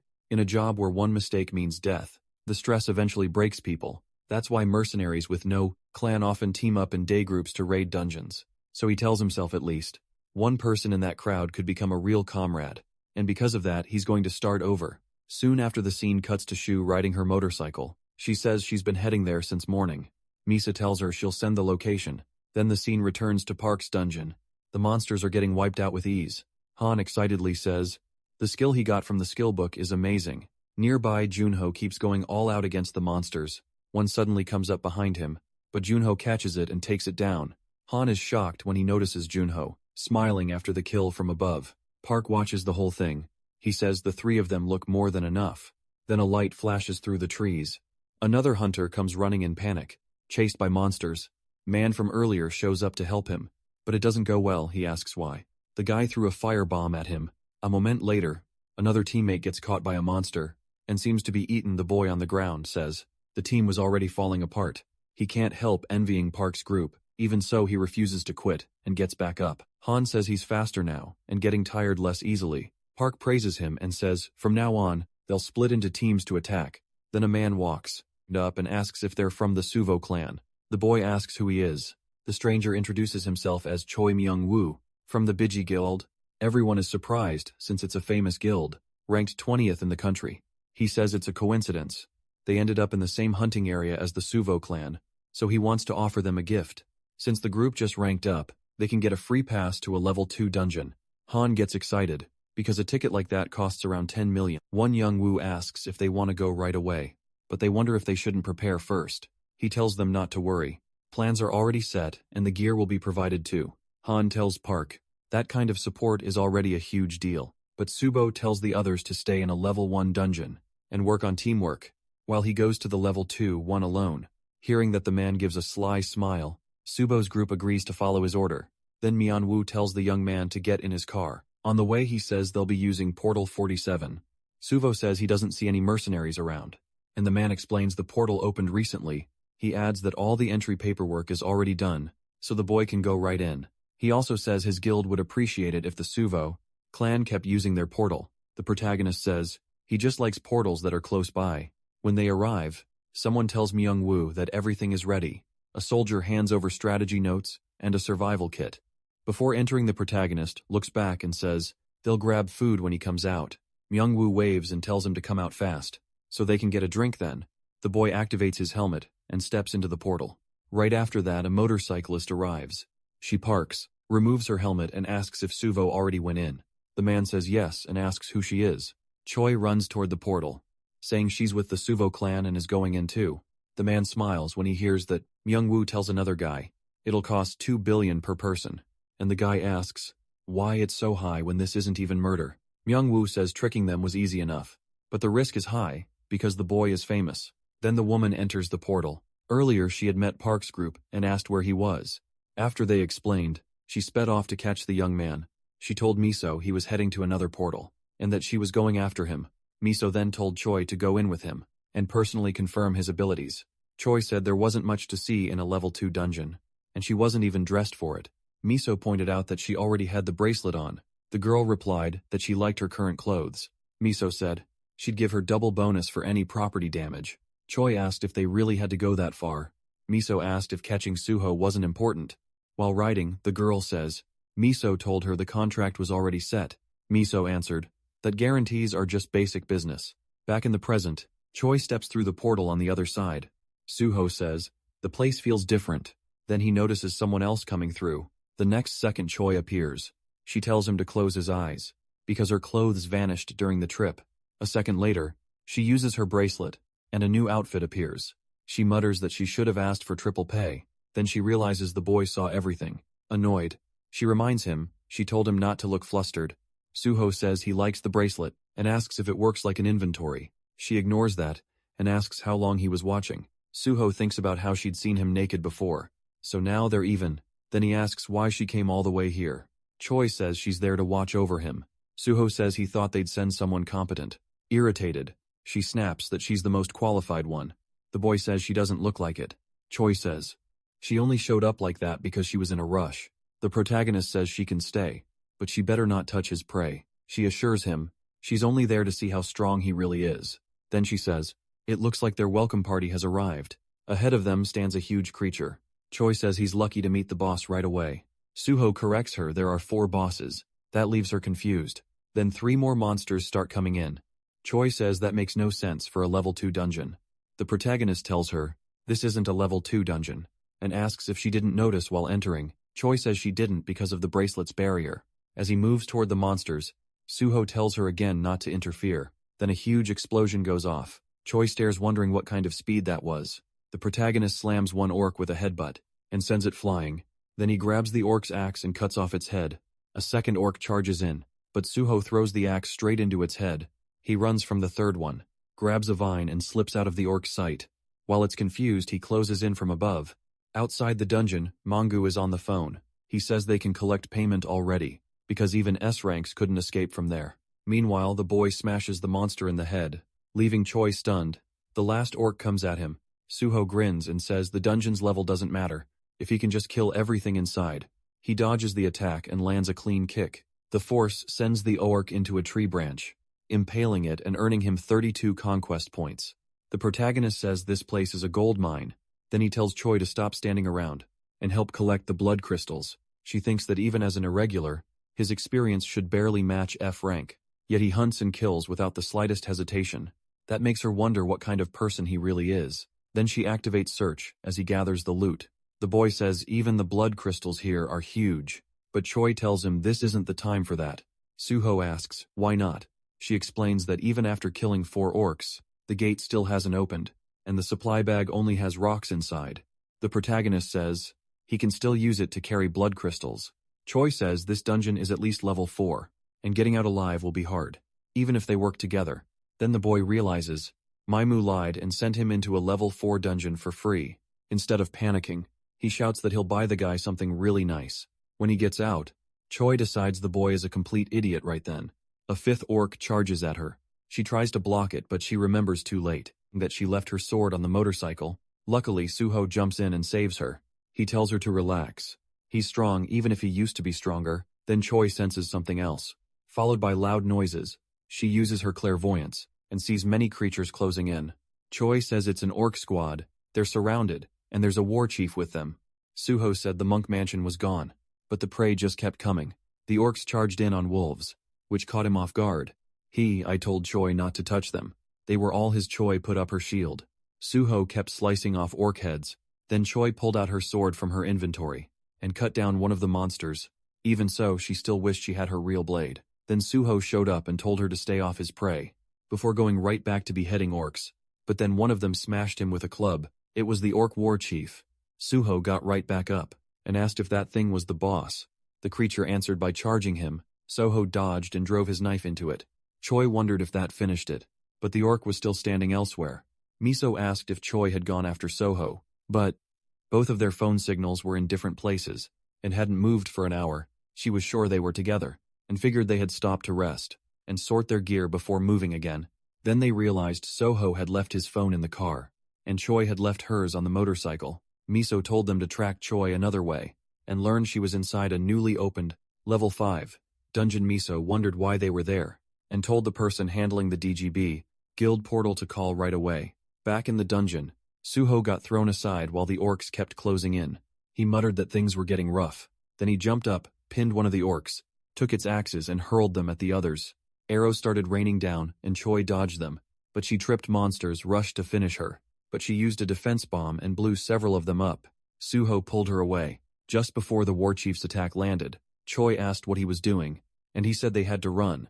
She pointed out that orcs were everywhere, but Suho spotted one open route. Choi said that way led to a cliff, and that was exactly why he chose it. He scooped her up and told her to hold tight. Then they jumped off the cliff, with the monsters still after them. Park hit the ground safely, and the monsters behind them seemed knocked out. Choi was shocked she was still alive. A second later, Park dropped her and complained he had almost died. Choi still couldn't believe what he had done, especially after realizing how far they had fallen. The scene shifted to a cave, where Park and Choi had taken shelter. She asked what his plan was, and he said if he killed 4 more orc warriors, he'd level up, then they'd attack again. Choi said, "Leveling up only raises your cap. It doesn't make you stronger," but Park said for him it removed his limits. Every level actually made him stronger. A while later, 2 ambulances rushed to the scene. Gate Suho entered was now completely surrounded, with reporters covering everything live. Han and his group were in despair. As the news said, the suspect had claimed Park. Suho and Choi entered on their own. But once his lies were exposed, the army headquarters officer confessed. Reporters crowded around him, asking what Suho's final words were. The man watching found it all irritating. He never expected Choi to be from the department. Now that attention had shifted to their safe return, Park was being guessed to be a returnee. From a 4th planet then, the scene cut to Miso, asking what the director was doing. Since they needed to go after the people behind this, the director said, the one directly involved was already caught, and the head of driving loan had run, but a bounty was out on him. Miso said that was just cutting off the tail. This was a level 5 dungeon. One person couldn't have done it alone. The director asked if she wanted to investigate a level 5 guild for that and whether it would bring Park and Choi back. Misa said there was already more than enough reason to investigate. He answered that Park was only rumored to be a return EE from a 4th planet. He might have just come back from a dungeon. On the news, the reporter added that crimes tied to criminal groups had been rising, and more people were demanding harsher punishment. For guild run, dungeon management, the director said they were using the press release to pressure the guild, and if they could move now, things might improve. Tearing up, Miso said she was the one who sent Choi there. The director asked if she thought he felt nothing, but right now, there was nothing he could do. Even so, that didn't help. Miso still blamed herself. The story then returned to the dungeon. An orc ran into a strange creature and froze, tried to grab it, but the little thing dodged and rushed in. The orc kept swinging but couldn't hit it. Then someone dropped in from above and killed the orc. In an instant, the system announced 32 conquest points. Park was pleased. He only needed 3 more points to level up. Meanwhile, Choi used clairvoyance and found another orc about 100 meters ahead. In a flash, Park leaped over and appeared behind it, but the monster noticed him. Choi tried to warn him it was a trap, but too late. Park had already fallen in and hit the ground. Looking badly hurt, the ORC gave some kind of signal, and several more monsters rushed out. They surrounded Choi as she ran to Park, telling him to get up. He came to and saw they were boxed in by monsters. He was stunned that he really got caught in a trap, and his senses were fading. His body wouldn't move right. Still, he refused to quit. He'd survived worse. Choi threw bombs at the monsters, wiping out a bunch of them. Using that opening, Park got up, grabbed his dagger and killed a few more. He thought he only needed 1 more kill to level up, but then another monster landed a near-fatal blow. Choi lay there watching, muttering that the orc was huge. Right after that, Park got hurled into another monster, sending both of them crashing down, and his axe flew out of his hand. It came down right onto the monster's head. The system announced 1,075 conquest points, and asked if he wanted to unlock beast transformation. Park stayed quiet. Meanwhile, the giant orc moved toward Choi, who said she couldn't even stand anymore, and the story cut to Park's home, where an old woman called the dog to eat. She said it had already been 2 days, without any word from them. The scene shifted back to Choi and the York, Just as Park activated beast transformation and returned to his home, the dog looked different, with a sphere of energy around its whole body. The old woman stared in shock, asking what that was. Then the story cut back to Park. A black aura wrapped around him, changing his body. Claws formed, and he no longer looked human. Right after that, Choi was struck by the monster and looked too drained to keep fighting. And Park, now in wolf form, appeared before the orc. He grabbed its head at once, and Choi stared in shock, wondering if he was a werewolf. Wolf form Park then tore into the monster with a flurry of attacks. He bit into its neck, and the system gave him 45 conquest points. That seemed to end the fight. Still stunned, Choi stared at him and asked if he was really Park Suho. He barked a few times, basically saying yes. Shocked, she asked if he was a dog or a wolf. Then the scene returned to the reporters, who said it had now been 3 days since the two went missing, with no news since they entered the dungeon. One reporter asked the director what kind of dungeon it was. He said it was a level 5 dungeon called Orc Castle. It normally required at least 30 B rank, or higher hunters. The story then shifted back to the dog, still wrapped in that energy sphere. The old woman kept staring, unable to understand what she was seeing. At the same time, Choi looked stunned again. Park had returned to human form, and explained he could merge with the beast he had tamed. Then Choi noticed him looking around, and asked what he was doing. He said they should grab as much loot as possible, and roast some later, she said. None of it mattered, because that place would be their grave. Park didn't get what she meant. Choi said the gate still hadn't opened. Even after the orc war chief died, she asked what he thought that meant, and said they might be trapped there forever. Park asked if she meant that wasn't the real chief. Choi said yes. There was something even stronger inside. Park asked, what kind of monster could make her think she'd die? Before even seeing it then, Choi started talking about what happened 3 years ago back then, right after they reached B rank. The department sent 20 fighters, and 10 rank mercenaries into a level 5 dungeon. The flashback began with an unknown man looking at Choi. He asked if her ankles were okay, and she told him not to worry. She said she was feeling much better now. Then several orcs charged at the group. The leader ordered everyone to hold formation and push toward the central tower. The team started cutting down the orcs in front of them. He kept shouting orders to help them advance. Then he was suddenly killed. Choi dropped to the ground, and the orcs rushed toward her. She froze in fear and couldn't move, but another man jumped in to save her. He wiped out the orcs around her. In the middle of the fight, Miso yelled for them to clear the way, taking down the nearby monsters. She told Choi and that man to fall back. He grabbed Choi's hand and urged her to run, but Choi said they had to wait. Something felt wrong. He insisted they could talk once they got out, so they ran from the monsters. Still, Choi sensed strange energy from the other side. While a terrified monster stood on the tower, then an arm suddenly twisted out of place. Choi fell, and a katana landed in front of her. Mitsu and the others were stunned. The captain was dead. That goblin monster stood there with tears in its eyes. Choi watched in shock, as the dying man spoke about the sword, but all Choi could think was, who cared about that stupid sword? Then she remembered his lesson. Put your feelings into your blade, treat it like part of your body and soul, and hold it like it means everything. Back in the flashback, that man had already been killed. Choi could only watch, completely shaken. In the present, Park watched Choi in the rain. As she trembled from the memory, he walked over, hugged her, and asked what happened. Then the scene shifted to Han, panicking over what they would do if Park left them. At the same time, things outside were getting wild. A reporter said, a great shaman was doing a ritual to save Park's life. An elite force from Su District was also gathering outside the dungeon. For revenge, one man nervously said, this never would have happened if Park had joined the Su Guild from the start. Then, the scene cut to an unknown man watching that report. A girl suddenly hugged him from behind. She asked what he was watching, and he said no matter how much time passed, that country's dumb sentiment never changed. This scene shifted to the cave, where Park was eating beside the girl. He said the food was really good seeing her eat. Park said she seemed to enjoy it a lot. She asked if 12 hamburgers was really that much. Then she said she was actually full. Park asked why, saying he was on his 22nd. Then the girl thanked him for everything.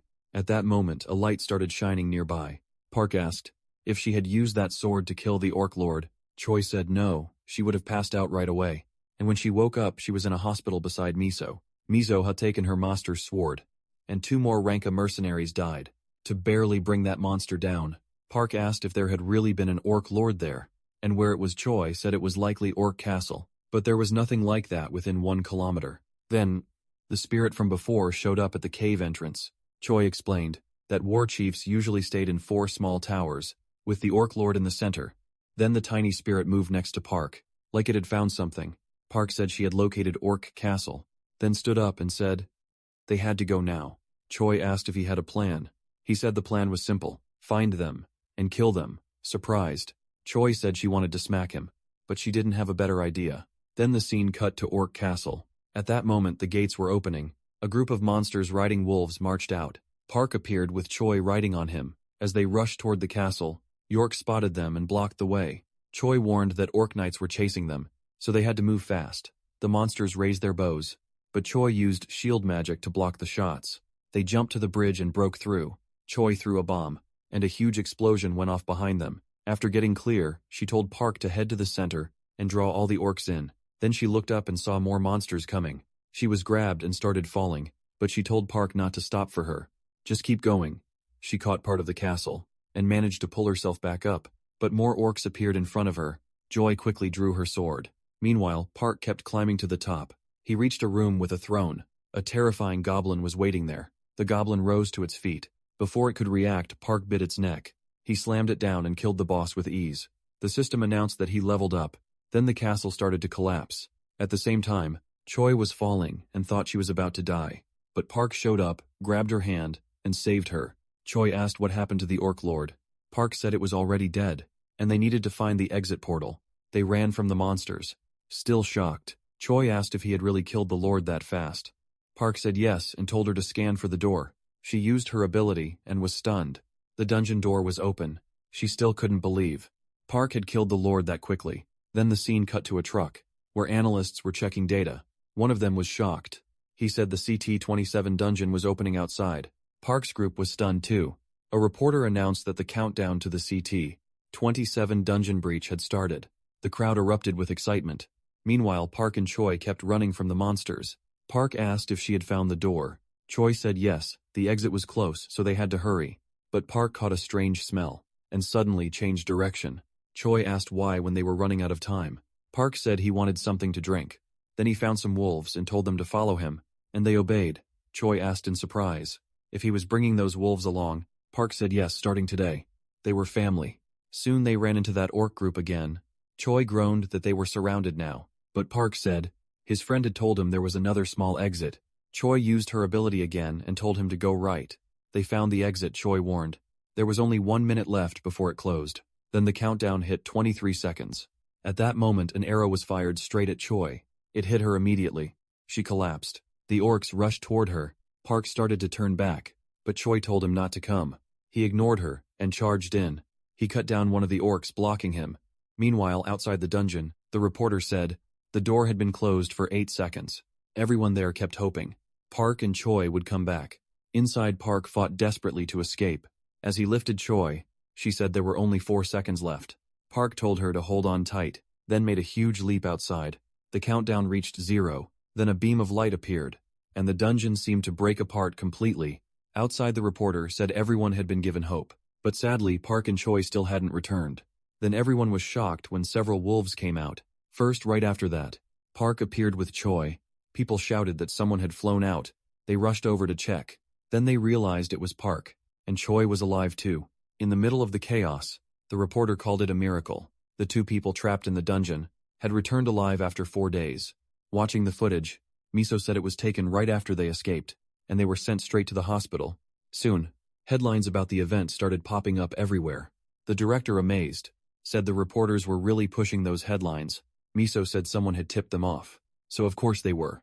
The man said they were there to solve the problem, not blame people, so they should keep the meeting going. Miso went on saying news about Park had spread fast, and scouts from many countries were already coming for him. One was Victor, a KGB agent from Russia.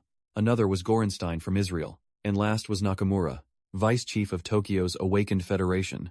Annoyed, the director asked if that idiot Nakamura had shown up again. Miso said yes, and he had taken Sung-woo with him, but she thought America was even more dangerous. The director said they had to lock Park down first, and asked if they had any protection beyond the current contract. Then the doctor said Park wouldn't leave Korea as long as his family stayed there. The director asked, surprised, if Park cared more about family than money. The doctor said Park had lived with wolves for over 1,000 years, so he likely missed his family a lot. But it was actually the wolves he started missing. After coming back to Earth, the director said Park was hard to understand, and the doctor said he simply valued time with family more. So in a way, he was just a regular person. They should give him a place where he and his family could live safely. That way, Park would have no reason to fight the department. The director liked the idea, but said they still had to stop foreign scouts from signing him. First, ISO put an image on the TV and said an abandoned factory would work well.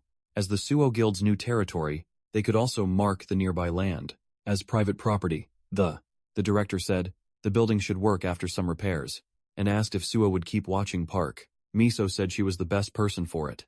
Then the director asked if she had woken up yet, and Miso said she was recovering already. He then asked if she was resting.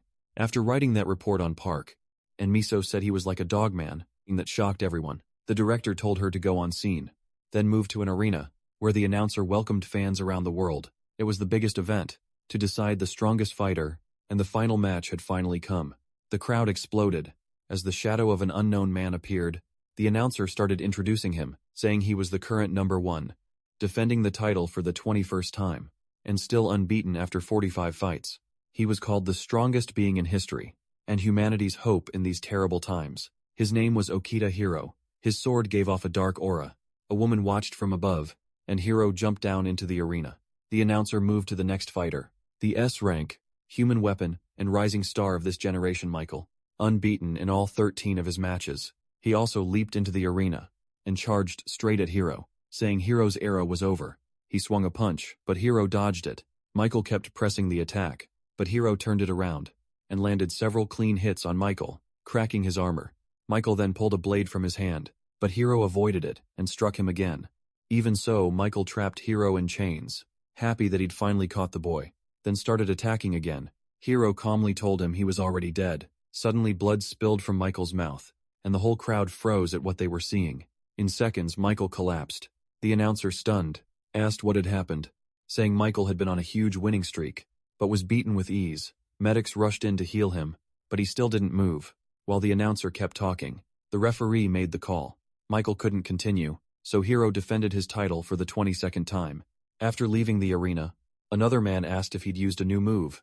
Hiro said yes. He had thrown the aura from his sword into Michael, then let it spread on its own. He added that everyone did well, and said they should grab drinks later.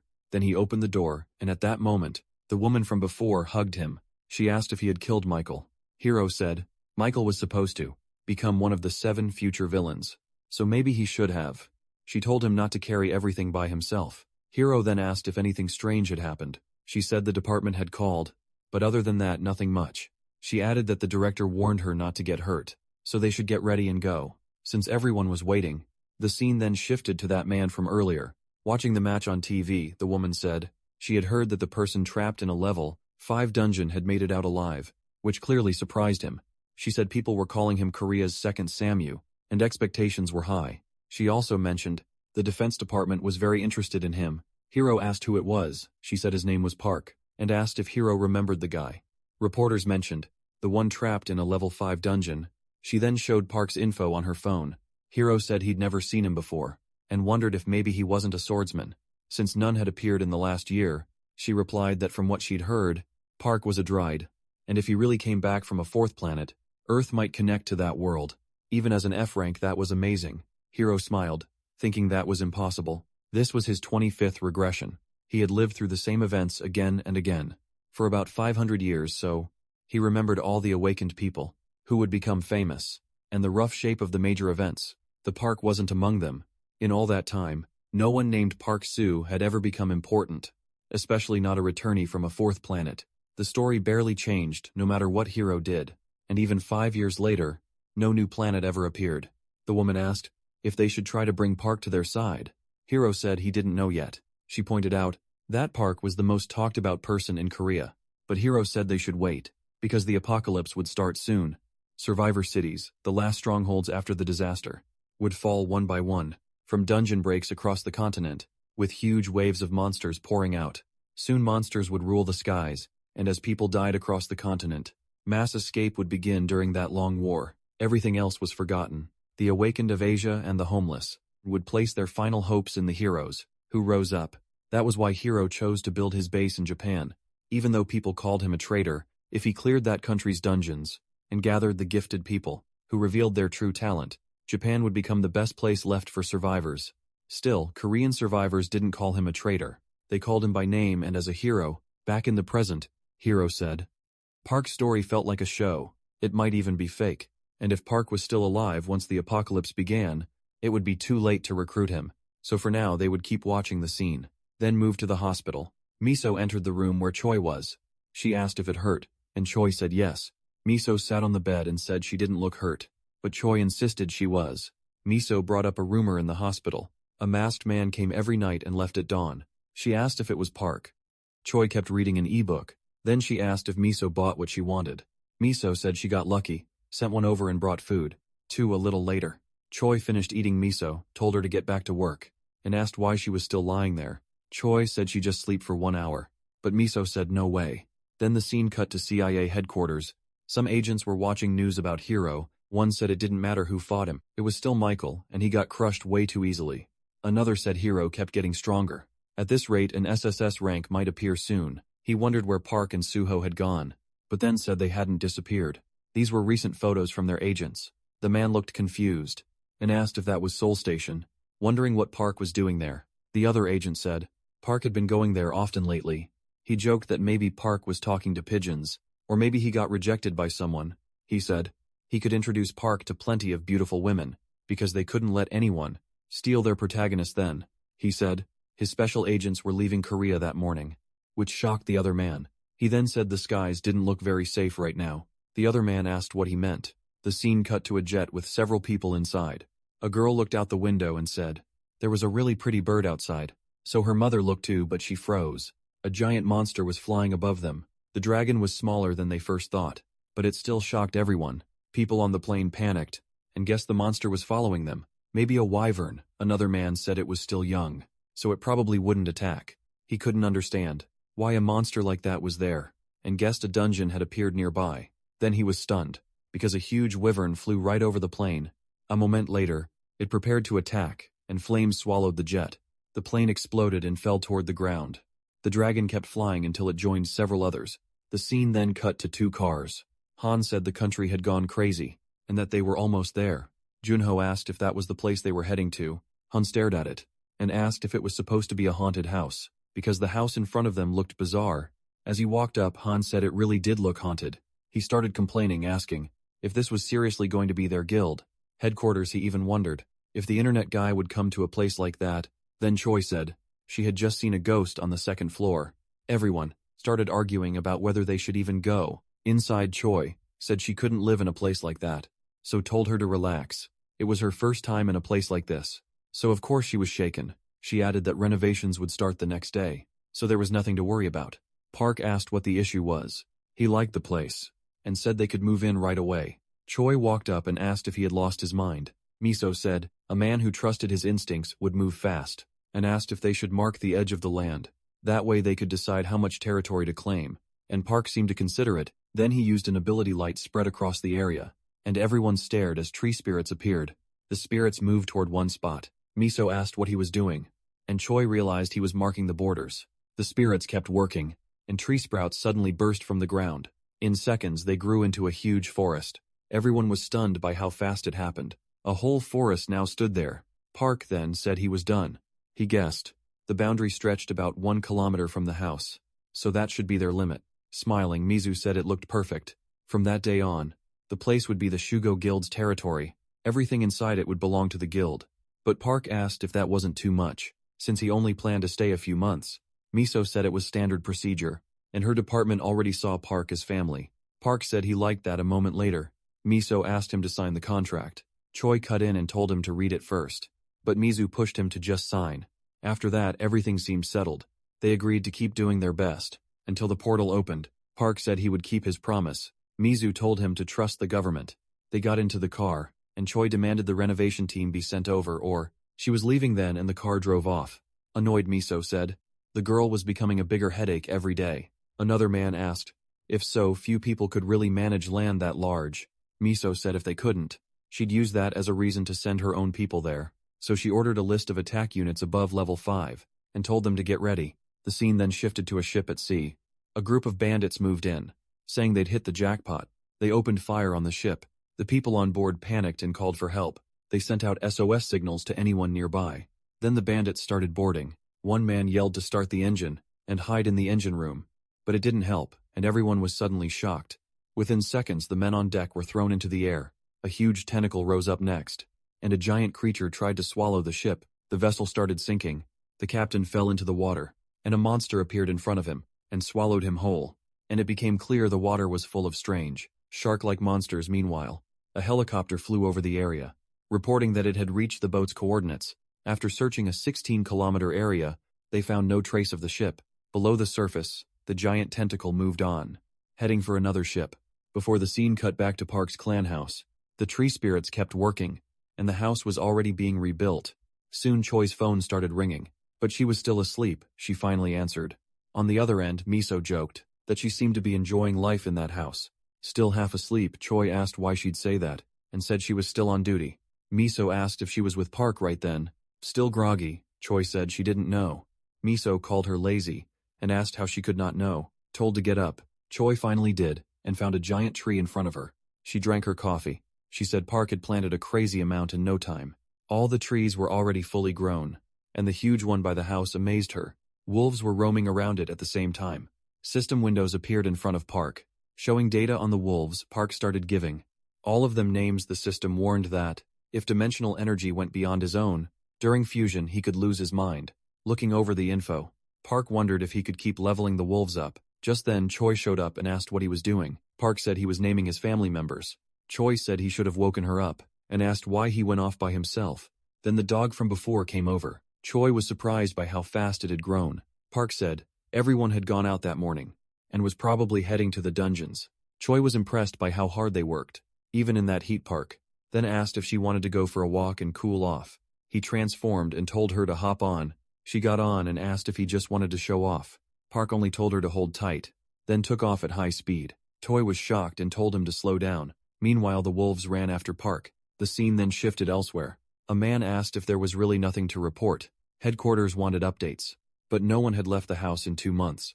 He also asked if anyone had crossed the boundary. The other man pointed at the cameras and said the military would move right away. If that happened, since no one knew when the portal would open, 2 units would stay nearby. Just then a car showed up. The man recognized it as a Suva clan vehicle. Not long after, the truck left the area and headed somewhere else. Inside, Junho complained about the heat, and said the reporter still wouldn't let this go. Han was checking YouTube for info on Park, and Junho asked what he was looking at. Han brushed it off, but he was clearly thinking hard. He couldn't figure out why. So many countries were sending donations to Park. The biggest ones were coming from powerful, foreign scouts, and they spotted Park and Choi, with wolves running beside them. Choi waved and Han called her sister-in-law, which annoyed her. Han said if Choi lived at Park's house and helped him out, then she was basically his sister-in-law. He added that Park didn't look interested in giving them a ride. Watching them, Han commented on how fast Park was. That made Junho hit the gas. He said they weren't losing to someone on foot, so it turned into a race to see who was faster. Then Choi looked back and noticed something. She asked if Park felt it too. After checking, she confirmed a dimensional break was forming within 200 meters. A flashback to the hospital followed. Choi asked what kind of planet he'd been on. Park said it was the animal kingdom, a brutal world packed with hostile creatures, whose dimensional energy was over 700. Boy was stunned by how massive that was. Park explained that world was all about territory and survival, with fights that ended only in death. To lead a group, you had to be at least rank U. And even after becoming king, he kept facing challenges for hundreds of years. The scene returned to the present. Choi thought that if a bridge, portal connected to that planet, both sides could cross freely. If Park was telling the truth, this place would become a battlefield against hostile beings from another world, maybe beasts above rank S. Then it cut to Choi, speaking with the director. She asked if he really thought Park's planet would be friendly, and he wondered why she was so worried. He reminded her that Park had been that world's king. The scene shifted back to Park and Choi. Choi asked why he had said he was the king there. Park said if the current king was someone else, that ruler would try to kill him.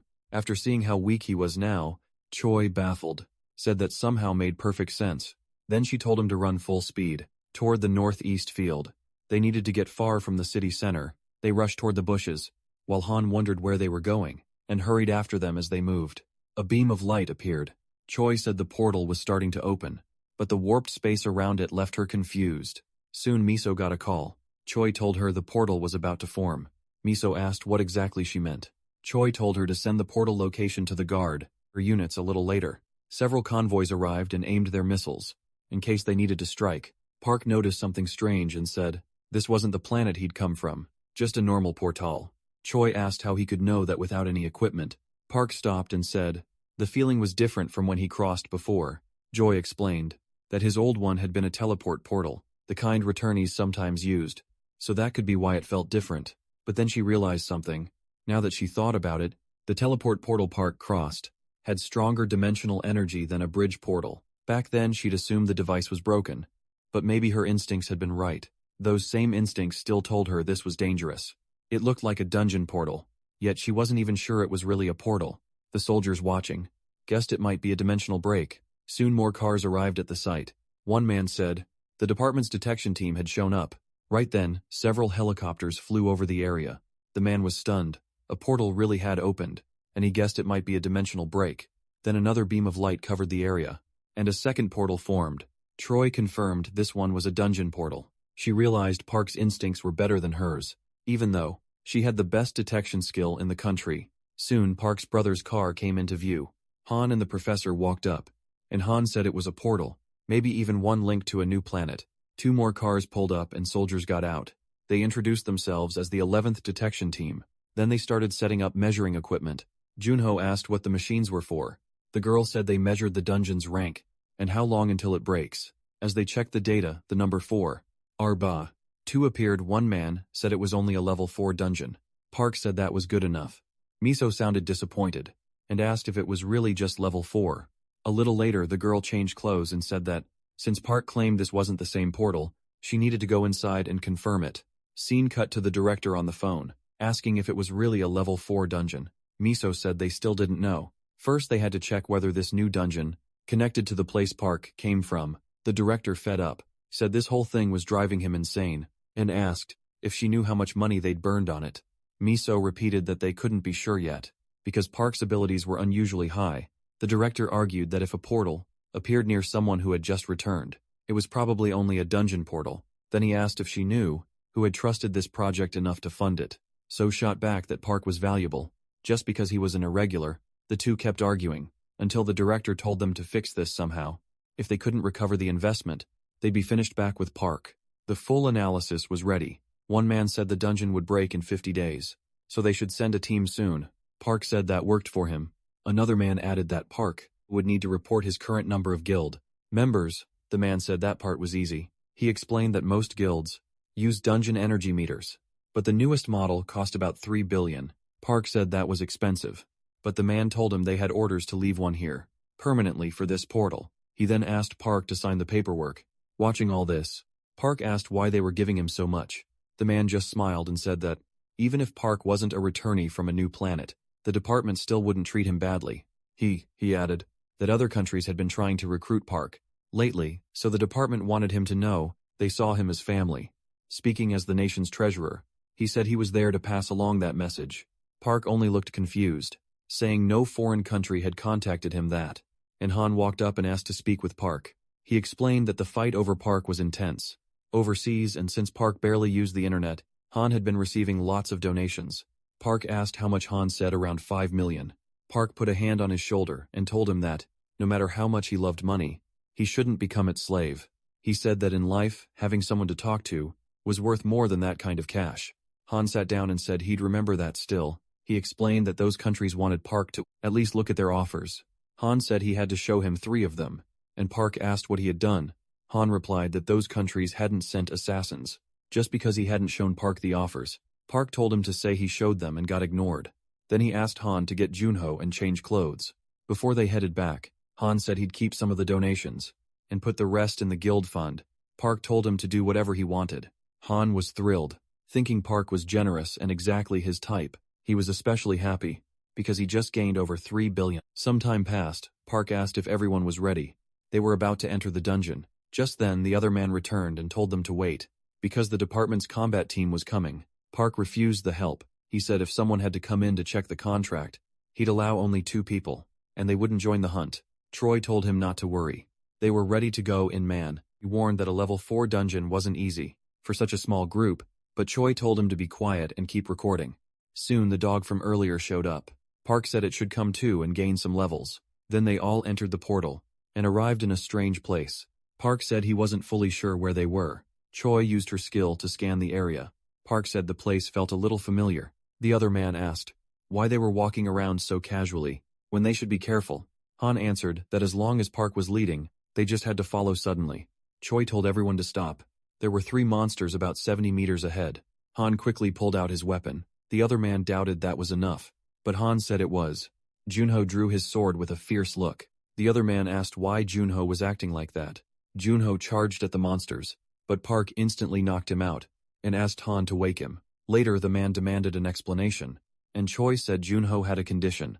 When he held his blade, he went crazy. Han kept trying to wake Junho, but Park noticed something else. Something moved in the bushes, and Park told everyone to get back. A monster jumped out and rushed the group. Everyone took defensive positions. Park ran straight at the monsters instead. The other man recorded it all. Several monsters charged Park, but he killed them with ease.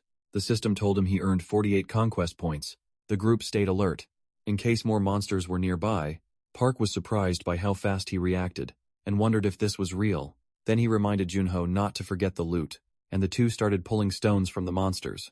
The other man muttered that Junho looked normal outside a dungeon, but once he grabbed a knife, he turned into a psychopath. Choi told him to stop talking and keep moving. Park said he'd handle the next monsters too, so everyone should stay alert. After they gathered the stones, the other man wondered if sending SSS-rank soldiers and interns, with a rookie and a psychopath, had really been a smart idea. Park called the dog over and told it to run into the forest and lure more monsters back.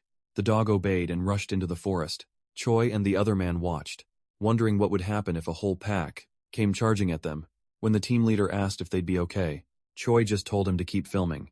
Soon Park said the monsters were coming, and a heavy rumble echoed around them. The other man started panicking. I noticed Junho was losing control again, and told him to take a tranquilizer, but Junho, crazed, rushed at the monsters at that moment. The dog came back and an arrow shot straight toward it. Junho dodged the arrow and cut down one of the monsters charging at them, then pushed forward and finished it easily. Right after that, the other man yelled for Junho to be careful, because another monster was behind him, but it was already dead. Han had taken it out from the rear, using his crossbow. Han finished the monster while backing up Junho. Both were pleased with their teamwork, and Han reached level 9. Seeing that the other man went quiet, he asked if this was really a level 4 dungeon, and Choi sarcastically asked if he thought it was level 3. Then she told him to stop talking so much and keep recording. Suddenly, the dog went on alert, and Park noticed right away. A monster burst from the bushes and rushed at him, and Park quickly drew his dagger. The scene cut to a car stuck in a big crowd. A man seemed to be greeting the sector director, but Miso asked what he was doing, and whether he had a death wish, wondering why he still hadn't moved aside. The young man said he'd only move if something actually happened. They said Captain Lee's combat team had entered the area not long ago, and if a combat team went in, then it had to be a level 4 dungeon. The new dungeon was probably one of those. Miso stayed quiet for a moment, then ordered them to clear the way immediately.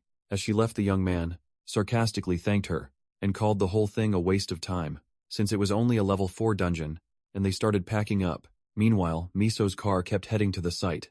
One of the men asked what they would do if the information got leaked. Miso asked what mattered more, higher UPS gambling with money or Park. The man admitted Park was probably more important, and Miso said that if people learned Park was a returnee from a dungeon, the news would get even bigger. The man asked if Park would be okay. Miso said that was exactly why they were going to him now, to figure out a solution. Meanwhile, the teams were getting ready to enter the portal. The captain asked if they were ready, saying it was time to take down some monsters. Soldier asked him to wait, because someone had told them to hold off. The man asked why they would do that. Just as a car pulled up, a woman stepped out of the car. Miso greeted the captain. He asked what she wanted, and Miso said he couldn't go in. Confused, he asked, why not? Miso explained that, until Park agreed to work with the combat team, no one was allowed to cross the portal. The man snapped, asking what nonsense she was talking about. When his team had changed their plans and rushed over for nothing, Miso said some things had come up, so they could not enter the portal. He argued the contract clearly had a problem. How did it make sense to send only a recon team with no combat experience? So answered that they planned to revise the contract, and she came to settle it. She added that the director was involved too annoyed. He asked why everything had to be so complicated. Miso told him they should talk in the car. Then the scene cut to the director. Watching the news on his computer, he muttered that they had made a mistake, and needed to check a few more things, before giving an official statement. At the same time, the man got a call. Upset, he asked why he still could not reach Miso. The scene shifted to a building. The doctor from earlier was going over Park's information. He said Park was like a broken dream, fallen onto Earth in Korea, and this was probably a key turning point. To him, the boy's life felt like a drama full of conflict. He remembered Park saying he hid near the coast and found fruit in the trees. In the past, the sea had given him plenty of food, but he soon realized he could not live there, because when he looked over, he saw something terrifying. A huge monster was circling the area. Startled, the doctor realized a level 4 dungeon should not have an ocean, and he wondered what that meant. He thought about the current theory on dungeons, that an entire planet could become part of one. A flashback of Park appeared. He said his brother was coming, and asked the doctor to help find him. The doctor agreed, but only if Park told him the full story. Of those 500 years back in the present, the doctor noted, Park had promised to explain everything. After meeting his brother again, for an F-rank returning Park seemed strangely ordinary, even after living hundreds of years, as the king of the jungle. Still, the doctor regretted losing the chance to hear a far more interesting story because of one rushed choice. Back in the dungeon, Park was still cutting down monsters, calmly taking them out one by one. Watching him, the other man said, it was insane that Park could dodge an ambush like that. Park asked what the problem was, and told him to help collect the loot, so the man did later. The group kept moving through the dungeon. Kui asked what this place was. It looked oddly beautiful, and Han said the shining stone looked like a gem, but gave off a dark feeling. Park said he had never seen a place like it. It felt familiar. Soon they found another stone with words carved into it, warning them never to return to that territory. Park studied it. Kui asked if this was one of Han's pranks, but Park said it was not. The girl said everything was fine. Kui asked if the guy was still recording, and he said yes. Just then, she noticed Park climbing up to another area. The group followed him there. They found a new spot, a cave hidden in the open space. Han stared in shock. The walls were covered with writings, and none of them were what they expected. One line said, "It really missed humans." The walls were also filled with drawings. Then they found a bigger message, saying it missed even the people it used to hate, along with its family and brother. Han was shocked, because the name Junho was written there too, and they found another line saying, Park Suho had been there. Now they understood. Han said it looked like prehistoric cave art, and could have huge scientific value. Choi walked up to Park and asked if he had lived there.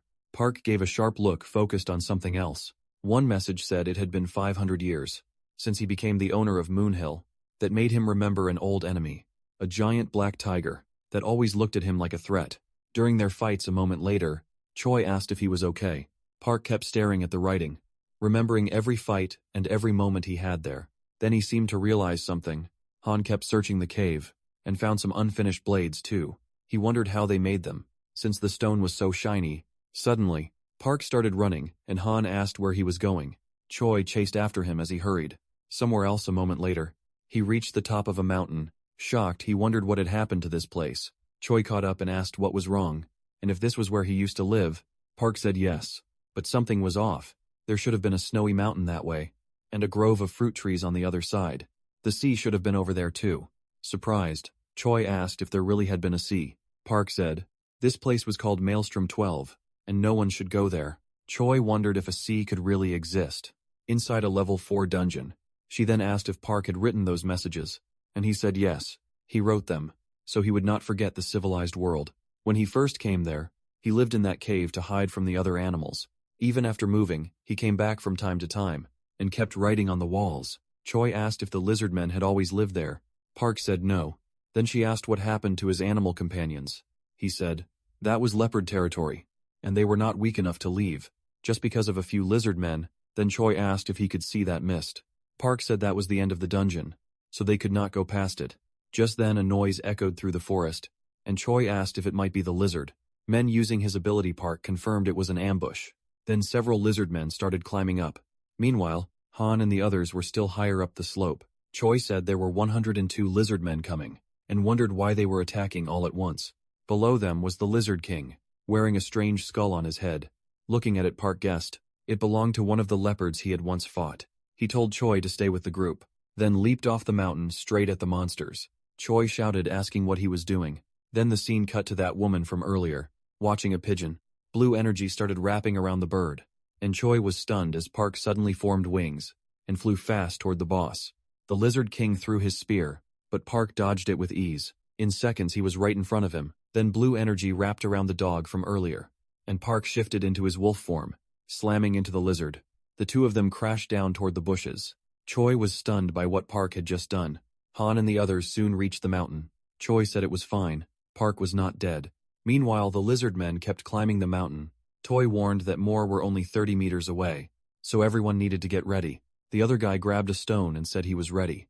Han raised his crossbow and told the lizards to come try climbing. Even Junho, with no weapon, picked up a stone. Soon the lizards got closer and Han fired an arrow back. With Park, he was locked in a fierce fight with the boss, and it looked like he might end it soon. He ripped the skull off the monster's head and demanded to know where the leopards were, but the creature already seemed dead. Up on the mountain, Park's group kept fighting. The lizard men, the other guy asked, if long-range weapons used more dimensional energy than short-range ones. Han said there was no fixed limit. It just depended on the user's level. Soon Choi warned that even more lizards were coming. Junho picked up 2 weapons. Han said Junho had gone crazy again, so they could not let him jump in. Then the other guy noticed something. Park and the monster were suddenly in the air, leaving everyone stunned at that moment. The lizard men were almost at the top. Then Park seemed to finish off the lizard. Boss panicked. The other guy yelled for everyone to take cover. The boss's body slammed into the mountain. Then the system announced that Park had leveled up and unlocked a wind skill. After the blast, several monsters were thrown into the air, but the mountain started collapsing too. Choi shouted for everyone to take cover, but it was too late, and they all began falling. The monsters were falling too, and then a landslide broke out. Still, Choi seemed to save himself. He called out asking if everyone was okay. Soon the other guy answered that he was fine, and Han was relieved to still be alive. John Ho was awake beside him too. Park turned back into his human form and told them to leave, because the gate had already opened, so everyone quickly got up and headed back to the exit. Watching this, the other guy asked what the point of all this was. Back in the real world, the portal was still very active. Miso and the soldiers waited for Park, and then he finally came out. One soldier quietly watched as the whole group returned safely, without a single casualty. Looking at Park, the man asked if that was really him, because he seemed kind of weak. Miso then stepped forward to greet him, but Park suddenly turned into a pigeon and flew off somewhere else. The other man stared in shock, asking if Park had really turned into a pigeon. Miso asks what happened, but Choi tells her if she came to negotiate, she should leave. Miso asks about the recording, and Choi tells her to go back to headquarters with Chief Kim, but Miso says she will needs to come with them too. Choi asks why, and she explains her mission to watch Park has ended. Because of that, she got reassigned. Now her new mission is to help at the field border, north of Daegu. Another man says 4 portal management members will stay there, since that's the minimum needed to handle the equipment. Junho shakes his hand and tells him not to worry. They'll treat them well as guests. The man looks at Park's brother and is shocked, since he's totally different in real life. Then the scene shifts, and someone asks what she meant by going back, since they were supposed to work with Park, so tells him to return first and discuss his pay later. The director is waiting, so they need to go now. The man says that's not the point, and asks why they even have to meet them. They start arguing while Han and Junho watch. Han says that guy's way of talking just annoyed him, and Junho says they should leave. Soon after, several buses are shown heading out. Then someone calls Miso and angrily asks where she is, and whether she told the press everything. Miso says everyone is retreating except the management team, so they should deal with it later. A little later, a man shows a recording and points out Korean writing on the cave wall. They found Park Soo-ho's diary there in the video. Park suddenly leaps up and throws the Lizard King away. The presenter says they couldn't film more inside the dungeon, but they did get footage outside. Then someone sees Park's new form and asks if that was a pigeon. The presenter says yes. They think he mixed with an animal. Then the recording ends. A white-haired man says, "It was terrifying, seeing the boy handle the Lizard King like that." The director asks if a Lizard King from a level 4 dungeon is usually around rank B. The presenter corrects him. It was actually rank A, and Park beat it easily. The director asks if that puts Park Soo-ho above rank S, but Troy says his dimensional energy is only rank E. Still, his normal fighting power is rank S+, and after fusion, depending on the animal, he may reach at least rank SSS on top of that. Unlike other awakened people, Park Soo-ho has no level cap on his skills. Then the white-haired man asks if all regulars are like that, but Troy says he doesn't know. The director then asked what Park's status was before he came back. Another man says if everyone who vanished in the cataclysm returned, like Park Soo-ho, their country would become insanely strong. But the presenter says entering a portal without gear means going in with nothing. So someone else like him is almost impossible. The director says that even so, the first test already showed Park Soo-ho came back from a level 4 dungeon. But Troy says they still can't confirm that yet. The director admits he hates to say it. But the truth is this isn't a new planet. What matters most now is the secret behind Park Soo-ho's power, hidden in that dungeon. Then he asked why Park keeps blocking scouts. Even after signing a contract, the white-haired man says maybe Park just doesn't want to share the source of his power. But Troy defends him, saying Park Soo-ho isn't that kind of person. Miso asks if they shouldn't try negotiating a little more. The director asks what else Park could want, when they've already offered him plenty. Miso says that's exactly the problem. Troy leaves clearly upset, wondering what they meant by calling Park's strength a secret. Another man tells Miso that if she fills Squad 37 with 80 people, ranked C or higher, he'll take responsibility and bring in Park Soo-ho. He says that would solve the minister's investment issue too. The director says taking all the dungeon loot alone already sounds good. The man adds they'd make 3 times the usual profit plus a 80 bonus then. The director asks Miso what they should offer Park Soo-ho to get full access to the dungeon. Miso asks if they don't already have plenty of that to spare elsewhere at what looks like a farm. A child asks monk Myung-jin if he's going to harvest the tomatoes. The monk says not just the tomatoes, but the peppers and potatoes too. As they head into the shed, one child says they'll pick 100 cherry tomatoes, and another says they'll get the peppers too. Then, they're told to each grab a hoe and start harvesting.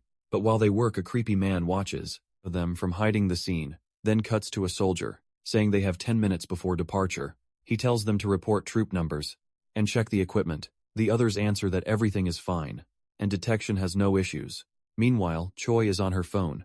She reports that Detection Team 11 has no problems. Soldier says the operation is about to start.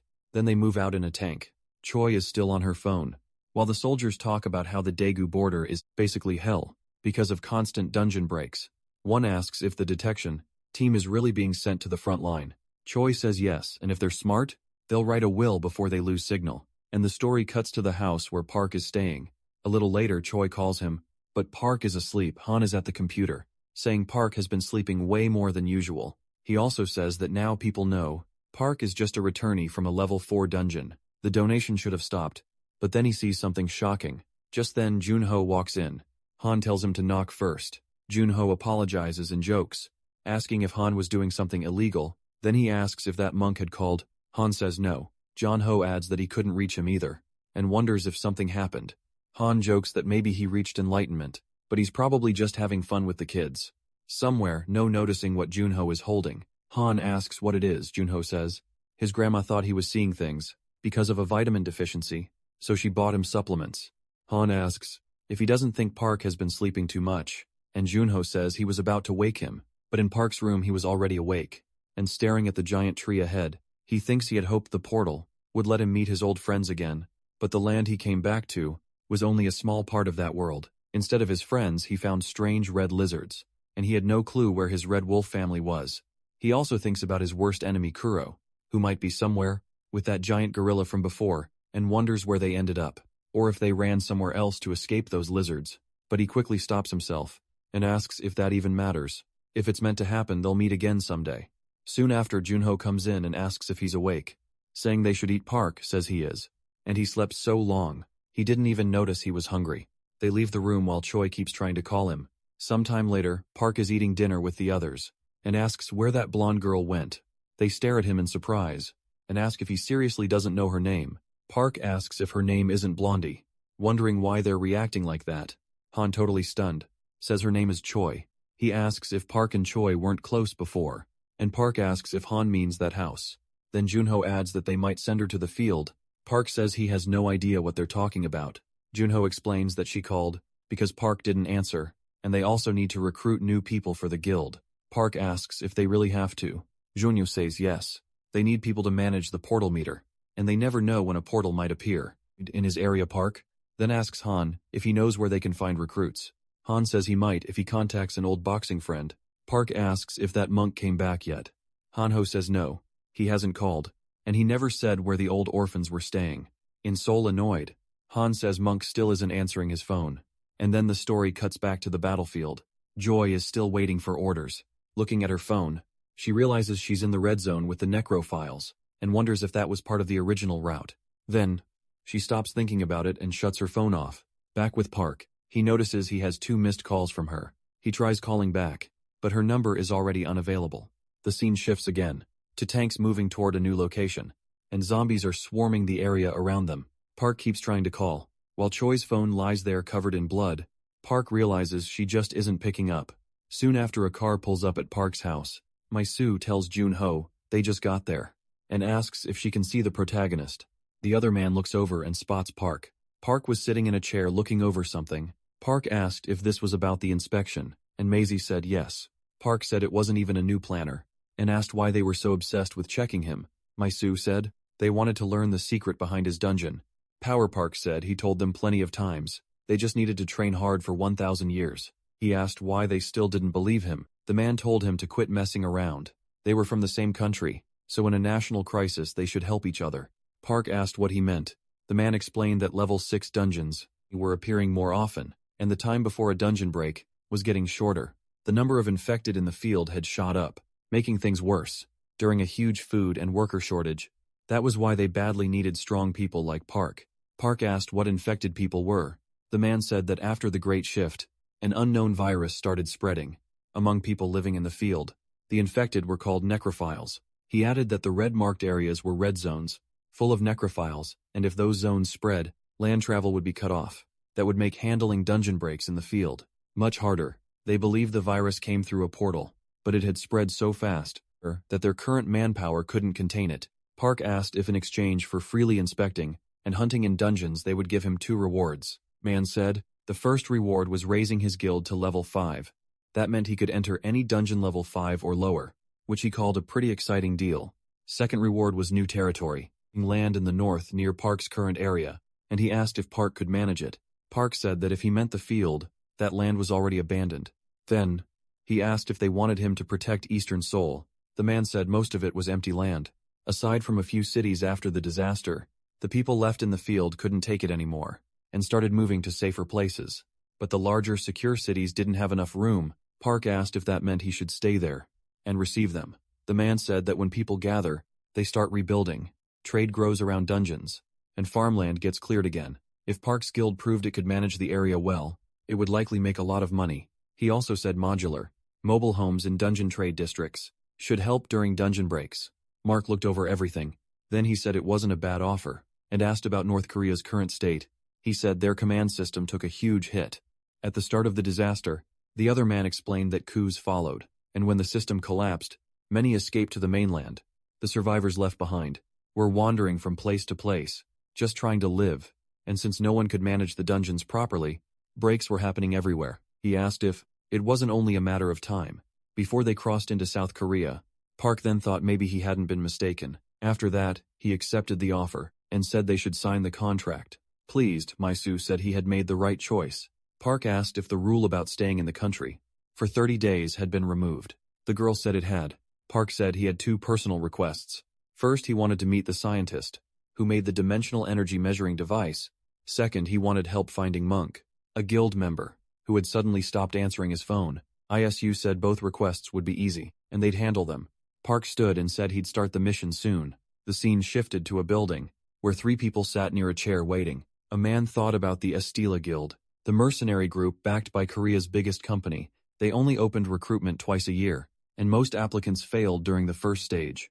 It was the dream guild for mercenaries, so getting in was hard, but if you made it, the support was huge. That was why he applied, hoping to gain something even if he got rejected again.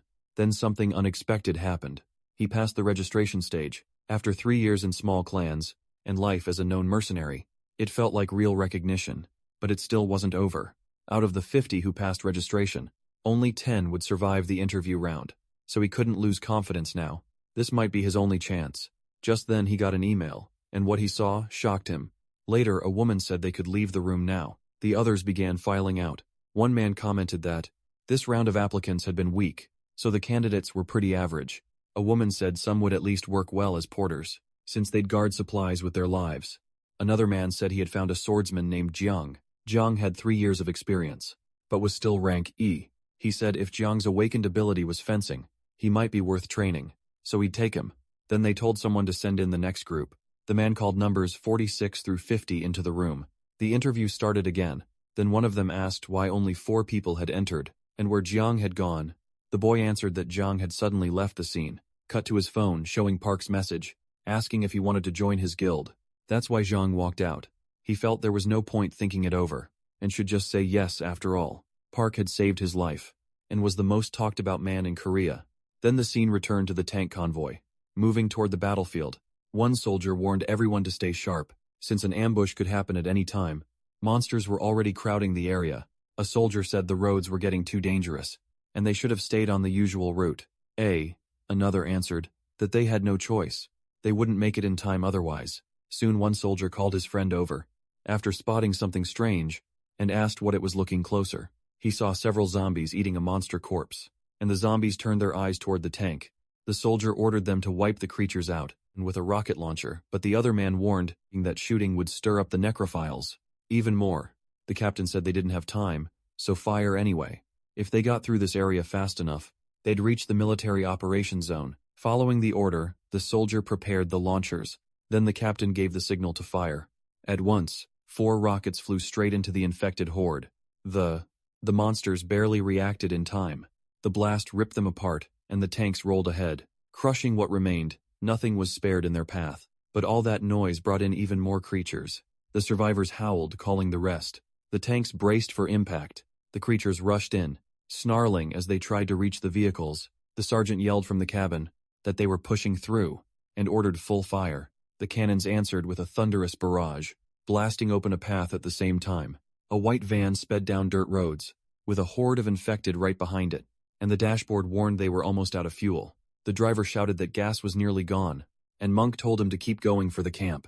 The van sped past a road sign. The monsters kept chasing them, but Monk said if they could just go a little farther, they'd reach the mountain camp. The driver apologized. Taking this route had been his idea, but he never thought the monsters had reached it already. Monk told the older monk. He had only wanted to cook fresh food for the kids too. The older monk, a little embarrassed, thanked him for that. Monk said there was still plenty of work in the fields, and they had to shake off the monsters. If they wanted to eat peacefully with the children, the older monk agreed. The kids had to be starving by now. The infected were getting closer. When the van reached camp, Monk shouted that the gate was open, and told the driver to slow down. He pulled the curtain back and looked inside. Then he asked the children if they could run, because the second the van stopped, everyone would need to sprint. The kids were terrified, and the women nearby had no words. But Monk had made up his mind. He was going to save them all. The monsters were clumsy, but they were fast. Soon as the van stopped, everyone jumped out and ran. With the infected right behind them, Monk was carrying 2 children. When he heard a scream behind him, he turned, and one of the monsters was already almost on them, arms stretched out and breathing hard. Without hesitating, Monk set the kids down and told them to run. Without looking back, then he faced the monster, gripped his staff and smashed its head in one clean hit, snapping its jaw loose. He charged straight into the zombie horde, with shocking speed. After breaking through the first wave, he paused. More infected were closing in. There were already too many, and the dragons would arrive in 6 minutes. Then he noticed something strange. Firefly-like light started appearing around him, glowing as he stood surrounded by zombies. In the next moment, columns of wind rose up and lifted the monsters into the air. Everyone stared as the infected spun like leaves. Monk froze in place, surrounded by that strange light. Then someone appeared behind him. It was Park, standing on top of a building, looking down calmly, hands in his pockets. He said that power was pretty useful. The survivors and the bald man turned at his voice and recognized him at once. Monk shouted that his benefactor had come. The protagonist just told him to back off. Before the tornado caught him too, he used the skill again. The monsters spun even faster. The fireflies also started glowing brighter, making the whole thing look almost beautiful. With shining eyes, the protagonist said he liked it. Elsewhere, the military convoy kept firing to slow the monsters down. The sergeant, clearly rattled, yelled into the radio for a military channel. He called for backup right away. They were being overrun by zombies, and stones suddenly started raining down on the convoy. At the same time, Dozens of infected swarmed the tank, clawing at the cabin, while the sergeant told everyone to hold on. The rocks kept falling, and even when the infected slipped off, they climbed right back up. Then the vehicle hit a cobblestone and flipped onto its side. The soldiers behind them saw it happen and ordered an immediate turn. At the same time, Choi, still unaware of the mess outside, noticed her sword starting to glow in the car. Over the radio, it came word that the first vehicle had overturned. Their car stopped, and the soldiers asked what was happening. One nervous soldier muttered, "Captain, we're done." Zombies climbed onto the car and were knocked down like bowling pins. Choi hit the switch to raise the window blind. On the other side, red eyes stared straight at her through the glass. The infected were stacked all over the vehicle. Choi ordered them to unlock the door at once. One soldier complained. He should have known something bad was coming. After last night's nightmare, the driver looked away from the window and said he was opening the rear door. It started sliding open slowly, and the monster's growls got louder. Choi shouted for everyone to back up. As rotten hands forced the door wider, the soldiers panicked, wondering how they were supposed to get through that. Choi told them to lock it again, head for car 7 and kill anything blocking the way. A yellow fireball formed in her hand. She told everyone to spread out. Then she sent out a pillar of fire that tore through the zombies ahead. The soldiers were stunned by her power, and one said the path was open. She told them to move fast. More monsters were coming. She also told the driver to come with them, that vehicle was done for. Then a zombie leaped down from the roof to attack her, but Choi instantly drew her sword and cut it clean in half. As more monsters closed in from every side, she cursed under her breath, irritated, then swung her blade in a smooth arc, casting the infected away, and shouting for them to make an opening. Back at the first vehicle, the sergeant was still firing to keep the infected back. He ordered the soldiers to circle the vehicle. One man moved in to check the people in the second car. After looking inside, he reported that the driver and front passenger were dead, but the infected still wouldn't stop. The soldiers tried to open the door and failed, until one called for a blowtorch. They announced they were from Group 7 and were opening the door, telling everyone nearby to stand back. The others formed a line to shield the survivors, but there were too few of them, and the infected quickly broke through and rushed in. The line was getting crushed and couldn't last much longer, but the captain kept his cool. He told them not to panic. They only had to hold on a little longer. A soldier, using clairvoyance, looked ahead and called out, 40 meters left. More zombies kept pouring in, surrounding the soldiers as they fired non-stop. The sergeant pulled a dagger and ordered everyone to prepare for close combat. Then blue lightning began flashing behind the horde of monsters, cutting through them like paper, and spraying body parts everywhere. The attack grew stronger, until the whole horde was swallowed by it. The soldiers stared in shock, asking what was going on, until one pointed at the sky. People were dropping from huge drones marked with 7-0. 7A, the captain smiled in relief. They had shown up just in time. One special unit soldier landed on top of a car, startling the troops below. Meanwhile, Choi kept hacking through the infected, not knowing backup had arrived. She turned to strike again, but another soldier caught her sword from behind. When she saw his face, she thought, "Is that Jin Woo's son?" The soldier on the car said he'd take it from there, and started setting up a device on his back. Jin Woo's son put a hand on Choi's head, pulled her close and shouted, "Shield." At the same time, another soldier on the car fired several red spheres. They flew toward the horde, but didn't explode right away. Instead, they kept moving forward, like they were carrying something. Then the soldier yelled, "Fire." The spheres exploded one after another, ripping the monsters apart. Rocks, trees, and bodies were thrown everywhere. Choi and Jin Woo's son were right in the middle of the blast. Soon, the area that had been packed with monsters became a field of fire and wreckage. Drones and helicopters moved over the area, trying to contact the surviving soldiers below. They asked for a count of the dead and wounded, but then a pilot suddenly warned over the radio that something unknown was coming in fast. Meanwhile, the infected the tornado had thrown up earlier began falling back down. The protagonist smiled at Monk, who looked back with a serious face. Both stood in the glow of the fireflies. As zombie bodies rained down around Monk, the orphans stared in amazement. When they saw the area was clear, they ran to Monk, cheering that the monsters were gone. The protagonist smiled and said, "That was fun. Now it was time to go home." Monk called him his benefactor and asked how he found them. The other monks and children finally noticed him, too, and asked who he was. Smiling proudly, Monk started to introduce him, but he couldn't finish.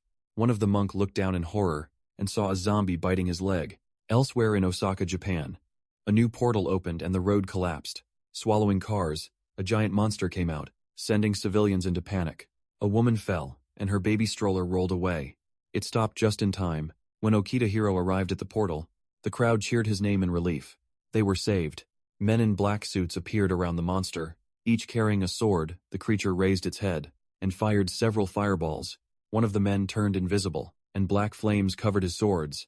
A fireball shot toward him and exploded beside him, while the monster kept blasting fire everywhere. Then more men in black suddenly appeared.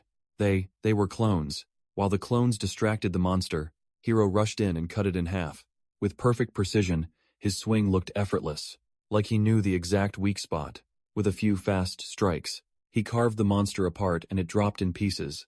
The people erupted in cheers, shouting Hiro's name. "It's Hiro's team. They saved us again." Military vehicles rolled toward the portal. News reports said a giant monster had come through and caused damage, but Hiro's team stopped it before major losses. Akiko praised Hiro for the clean win. Curious, he asked what she was watching. She said it was a video about the protagonist, and asked if he remembered the druid. She told him about. Smiling Hiro asked what happened this time. He gets stuck somewhere again. Akiko said he had just returned from the dungeon. Hiro watched with clear doubt, thinking the video was way too dramatic. He'd been there, so why make such a show of it? Then something caught his eye, and he asked her to scroll down. The screen stopped on a group photo titled "In Depth." Analysis of Park's Guild Hiro's eyes widened. He recognized one of the faces, and Akiko asked if he knew someone there. He was stunned. That boy was the eighth evil. No doubt he remembered. The boy should have just lost his father, and been living in an orphanage. That was why Hiro had placed him last on his kill list. There should have been time, before he became Korea's worst villain. But now nothing added up.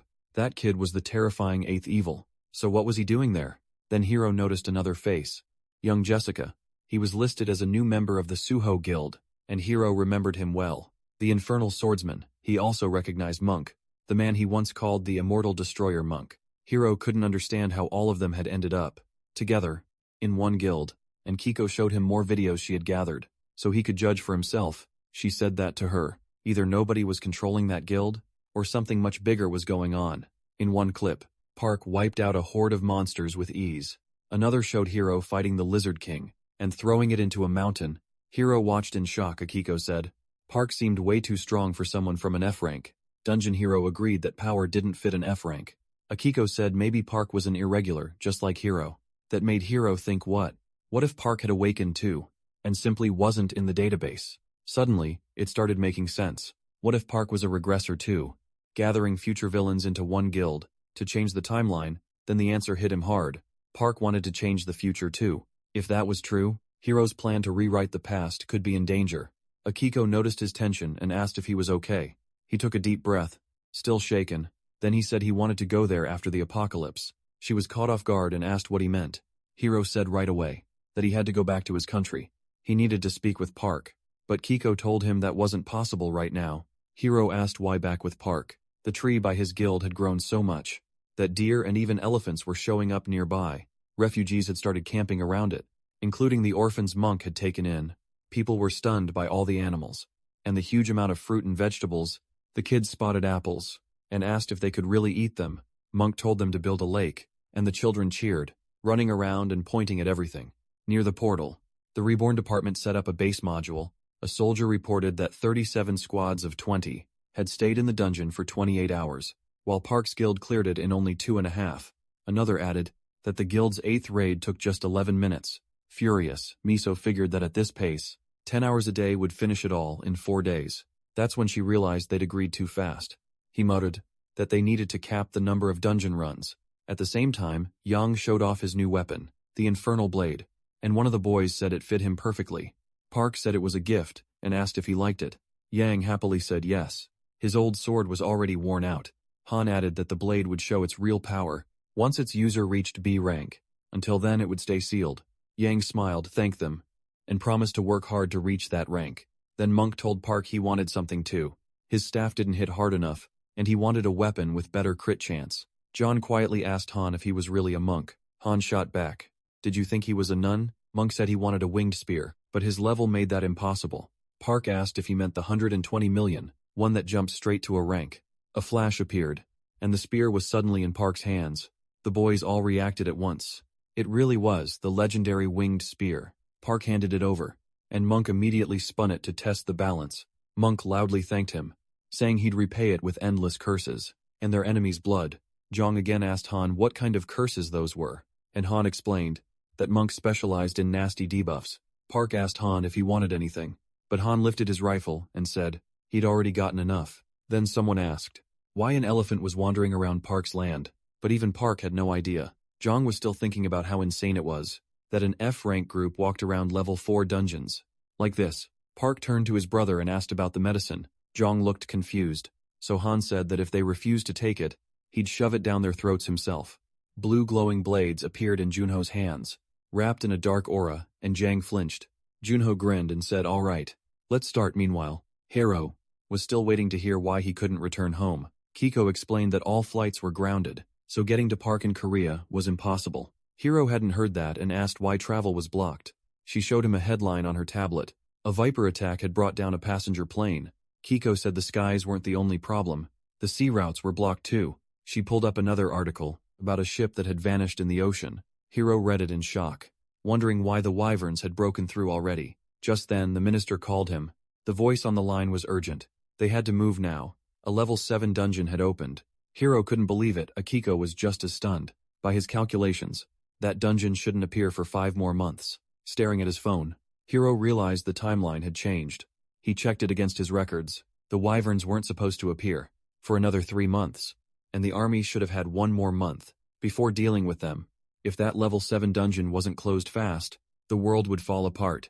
He decided it had to be Park. Park had returned from the future too, and everyone around him might be extraordinary. But one question stayed with him. There was only one time stone. Had Park gone back 20 years too?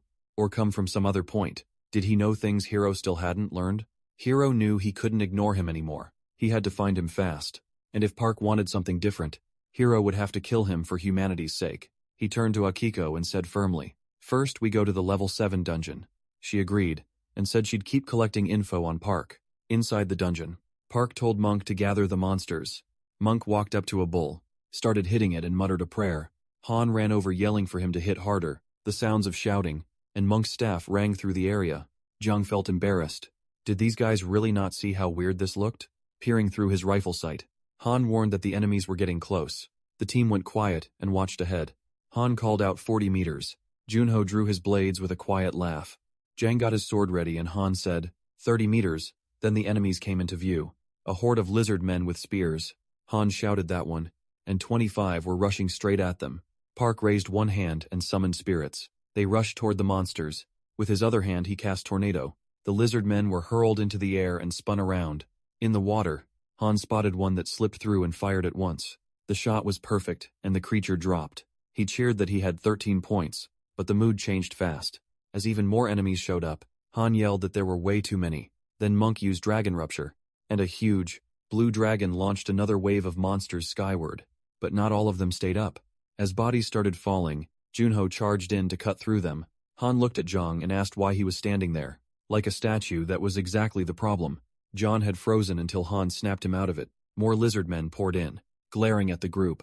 Han kept firing and yelled for them to die already. Junho tore through the monsters with his daggers, slicing off arms with clean strikes. Then one got too close to Han, and thrust a spear at his head. Jiang jumped in, cut the spear in half, and in one smooth motion took the monster's head off. Han grinned and thanked him for saving his life, but when he turned, he saw Zhang already finishing another enemy behind him. A second one rushed in right after, and Zhang cut it down with one swing. Han thought the infernal blade was really doing its job, and looking at Zhang, he realized the guy was on another level. At that moment, Jiang remembered the past. When he tried joining the Sela Guild, he thought no major guild would ever send an E-ranked swordsman into a level 4 dungeon, but Park's guild was different.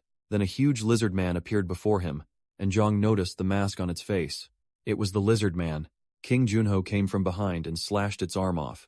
Zhang poured all his strength into his blade, and rushed forward with a shout, unleashing a savage flurry that tore the monster apart. The group fell silent, as blood dripped from the king's body, but no one was more shocked than Zhang.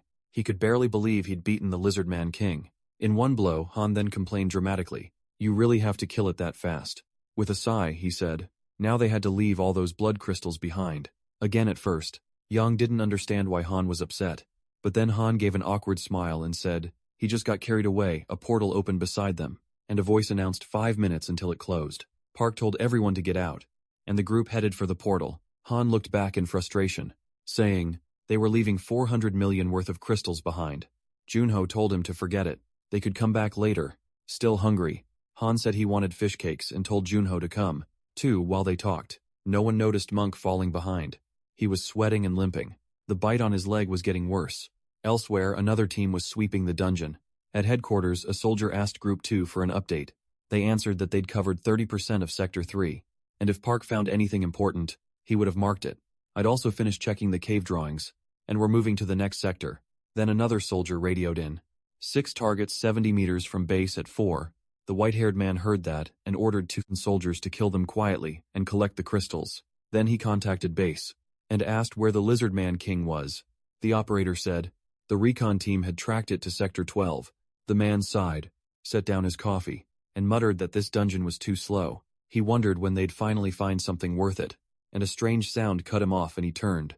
Another soldier rushed in and reported that 8 lizard men were approaching the base from 70 meters out. The man stayed calm and asked if the monsters had spotted them. He glanced over and saw a red light blinking in the bushes. Holding the remote, he warned that if they came any closer, they'd be blown apart, and something slimy dripped onto his face. He looked up and found the Lizardman King above him, grinning down from the roof. At the same time, the team kept killing lizardmen and pulling blood crystals from their bodies. Then they heard a noise in the distance and quickly called over the radio to ask what happened. The answer came right away. The base was under attack. They had to defend it now, but an explosion hit HQ before they could react. The captain cursed and sprinted toward the blast, with the others right behind him. More lizard men rushed the group, but the captain twirled his axe and got ready to fight. He cut through them easily and opened a path to the ruined base. He yelled for everyone to run. They still had time, but not much. Above the landing zone, helicopters and drones from Unit 707 watched the battle. Another wave of infected came at the soldiers. One man noted the zombies were pulling back, while another shouted that the wounded had to be airlifted out right away. The troops tried to stop the infected from escaping, firing at anything that moved. Jin Woo's son told Choi they had picked up an SOS during an air mission and arrived just in time. Choi said they were about to meet up with the SDS group, but the young man explained the CDC was fully active. I had to handle 5 level 2 dungeons at once. Suddenly everyone looked up. A fireball was flying straight at the helicopter. It hit hard, the helicopter exploded in the air, and the wreckage rained down, leaving the soldiers stunned, and a huge creature came out of the trees and started hurling fireballs everywhere. Back at the base, a soldier stood before a dark screen and told Miso it was the last footage sent by a soldier who could transmit data in real time. So asked if they had learned anything from it, but the answer was no. They said they'd know more only after the area was fully cleared. Losing patience, she demanded to know why the groups had changed routes and ended up there. The soldier started to explain that the instructors believed it was a mistake, but Miso snapped, asking who authorized anyone to enter the zombie red zone. She swore that if that idiot came back alive, she'd deal with him herself. She tried calling, but only got a message saying the phone was off. With a heavy sigh, she wondered what was wrong with Choi, and why this always happened to her. Meanwhile, the phone she was trying to reach had been smashed. Lying in a pool of blood back at the dungeon base, everything was a mess, wrecked gear and blood everywhere. One soldier, missing an arm, stumbled out of the makeshift HQ, trying not to scream behind him. The Lizard Man King charged in like a storm. It caught him easily and slammed him down with one paw, but the young soldier had been waiting for that moment. Smiling darkly, he pressed the red button on his remote.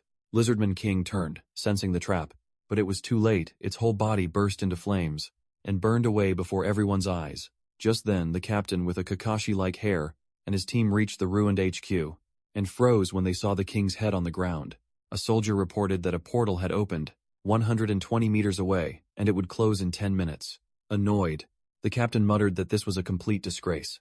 Meanwhile, at Defense HQ in the capital, Misa was driving when she got a call. Through her headset, soldier told her the first group had returned, but 2 were dead and 2 more were badly hurt. Miso was stunned.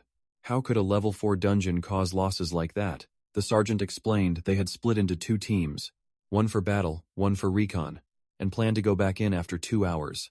Miso told them to delay it. She needed reinforcements first. She asked what the other groups were doing.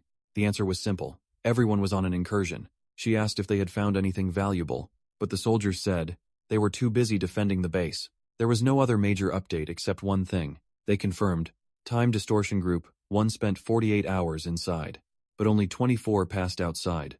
Miso remembered that when she entered a dungeon, time had moved twice as fast inside. Park had vanished for 10 years, which meant he spent 20 years in there, remembered him saying, "It takes 1,000 years of training to become strong." Now it clicked if that was true, then he must have trained for 500 years in real time. How could anyone survive 1,000 years in a dungeon? She said out loud that Park's guild was far ahead. Even with more mercenaries, they still wouldn't catch up easily. Another soldier confirmed. Park's team had cleared the dungeon 50 times, in just 7 hours, and they had already reported they were leaving the island dungeon. Their next stop was the Awakened Department. To update their records, Iso was stunned. They were leaving already. And right then Junho was the one driving. His stats had gone up, and the others were asleep in the back. Everyone had leveled up too.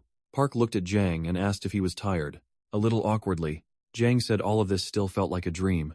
Park raised a brow and asked what he meant, and admitted that for the last 14 years, he'd only been getting by. He had never entered a level 3 or 4 dungeon, and now in one day, he'd gone into a level 4 dungeon 50 times. The lizard men there were as strong as bosses, from level 1 or 2 dungeons. For 3 years he had struggled just to reach E rank, but with Park's guild he jumped to D rank in only hours. He said that if he joined the Sela guild, he probably wouldn't have even finished training. On time, then blushing, he asked if this was really real. Park joked that he could hit him if he wanted proof, but Yang laughed and said he'd rather keep dreaming. Soon the car reached the Awakened Department, and Junho shouted for everyone to wake up. Park told them to finish quickly. After this, they were going to eat lobster. In the energy test room, lightning crackled through the air, and strange eyes seemed to appear inside the sparks. Ark heard voices through the device, and realized the stronger he became, the clearer they sounded. He remembered Miso, saying the device had been made by an English scientist, and she'd tell him when she could arrange a meeting. Park had already decided. He wanted to go to England and meet the man. Han looked at the results and said, the number was way above C rank, so why did they only rank him there? Still, he congratulated him. Park found it funny that they were only now figuring out his level. It seemed he was the only one who could see other people's levels. He walked up to a staff member and asked who created their system. Han, surprised, said it felt like it had existed since Awakening began. The staff member said, it was more like an old legend called the Godstone. After the Great Cataclysm, that item was found, and it led to the rise of spatial engineering. Han said he'd heard that story before. Curious, Park asked what the stone actually was. The staff member explained that, after the Great Cataclysm, a red stone, covered in symbols, appeared somewhere in Europe. Since then, every awakened person in Europe had an integrated interface. People believed the stone carried a divine message. After its commands were decoded, pieces of it were sent across the world that let awakened people use their interfaces, and one fragment was placed in the department's processor. That's what powered the interface system. The group was stunned. They had never heard any of this. Park then asked what exactly had been decoded. The man said it covered the basics of the dungeon world. The level system, spatial energy, all of it, Park said. It sounded like all of this was part of God's plan. As they left the building, the group kept talking about it. Park wondered how anyone could even find God, and Han said probably only after death. Park then wondered if someone could make an artificial awakened by injecting atom energy during a raid, but Han shut that down right away, saying that was just fantasy. Awakening needed special conditions. Park moved on and congratulated everyone on leveling up. Jang kept saying it still felt like a dream, and Park laughed, asking how many times he'd repeat that. John Ho then said his level had reset, which surprised the others. He explained it had increased. Park asked if he remembered the Orc dungeon, and John Ho groaned. Did he really want to go back there? Smiling, Park said that with his new level, he could tame even more wolves. It was time to grow the family. Han asked what they should do next, and Park said to run raids with Yang, so he could earn experience and build teamwork. Grateful Jang called Park captain. Junho said raiding with Park was great, and Han added that with their new levels, their government benefits would go up too. Junho shot back. Why care when they already made way more in the dungeon? Han thought about it, then agreed. They really were rich now, Monk. In his usual serious way, said his math put their earnings at around 5 billion. Han added that they also got a lot of blood crystals. John Ho turned to Yang and said, he forgot to mention the guild keeps half of everything, and the rest is split among the raid members. Yang was shocked when he saw 500 million had been sent to him. Embarrassed, he said he hadn't done enough to earn that. Han told him Park was just generous, but Yang still couldn't accept it. Then Han suddenly yelled that he was starving, and called everyone to go eat lobster. Han suddenly grabbed his head, and yelled that he forgot something huge. The others jumped and asked what was wrong. With tears in his eyes, Han cried that he was probably going to die soon. The group stared at him, confused, and asked why anyone would kill him. A little later they reached a restaurant. The boys crowded around Han's laptop, and Yang was stunned by the amount on the screen. Junyu read the names tied to the transfers. Shocked, Han tearfully said, the money was probably from the Yakuza. Junho asked why the Yakuza cared about a hunter, who had just come back, and Han said, their messages were about Park's plant-growing power. Since so much farmland had been destroyed, most food now came from planet Aruka. Park's ability could fix a country's food problem. Han forced a nervous smile and said that, as long as they had Park, no disaster would feel hopeless. Park then asked why Han thought he was going to be killed. Han said the money was only the start. They wanted a meeting, and if he didn't show up in 2 days, he'd be dead. Park turned serious and said he'd already told them he wasn't going.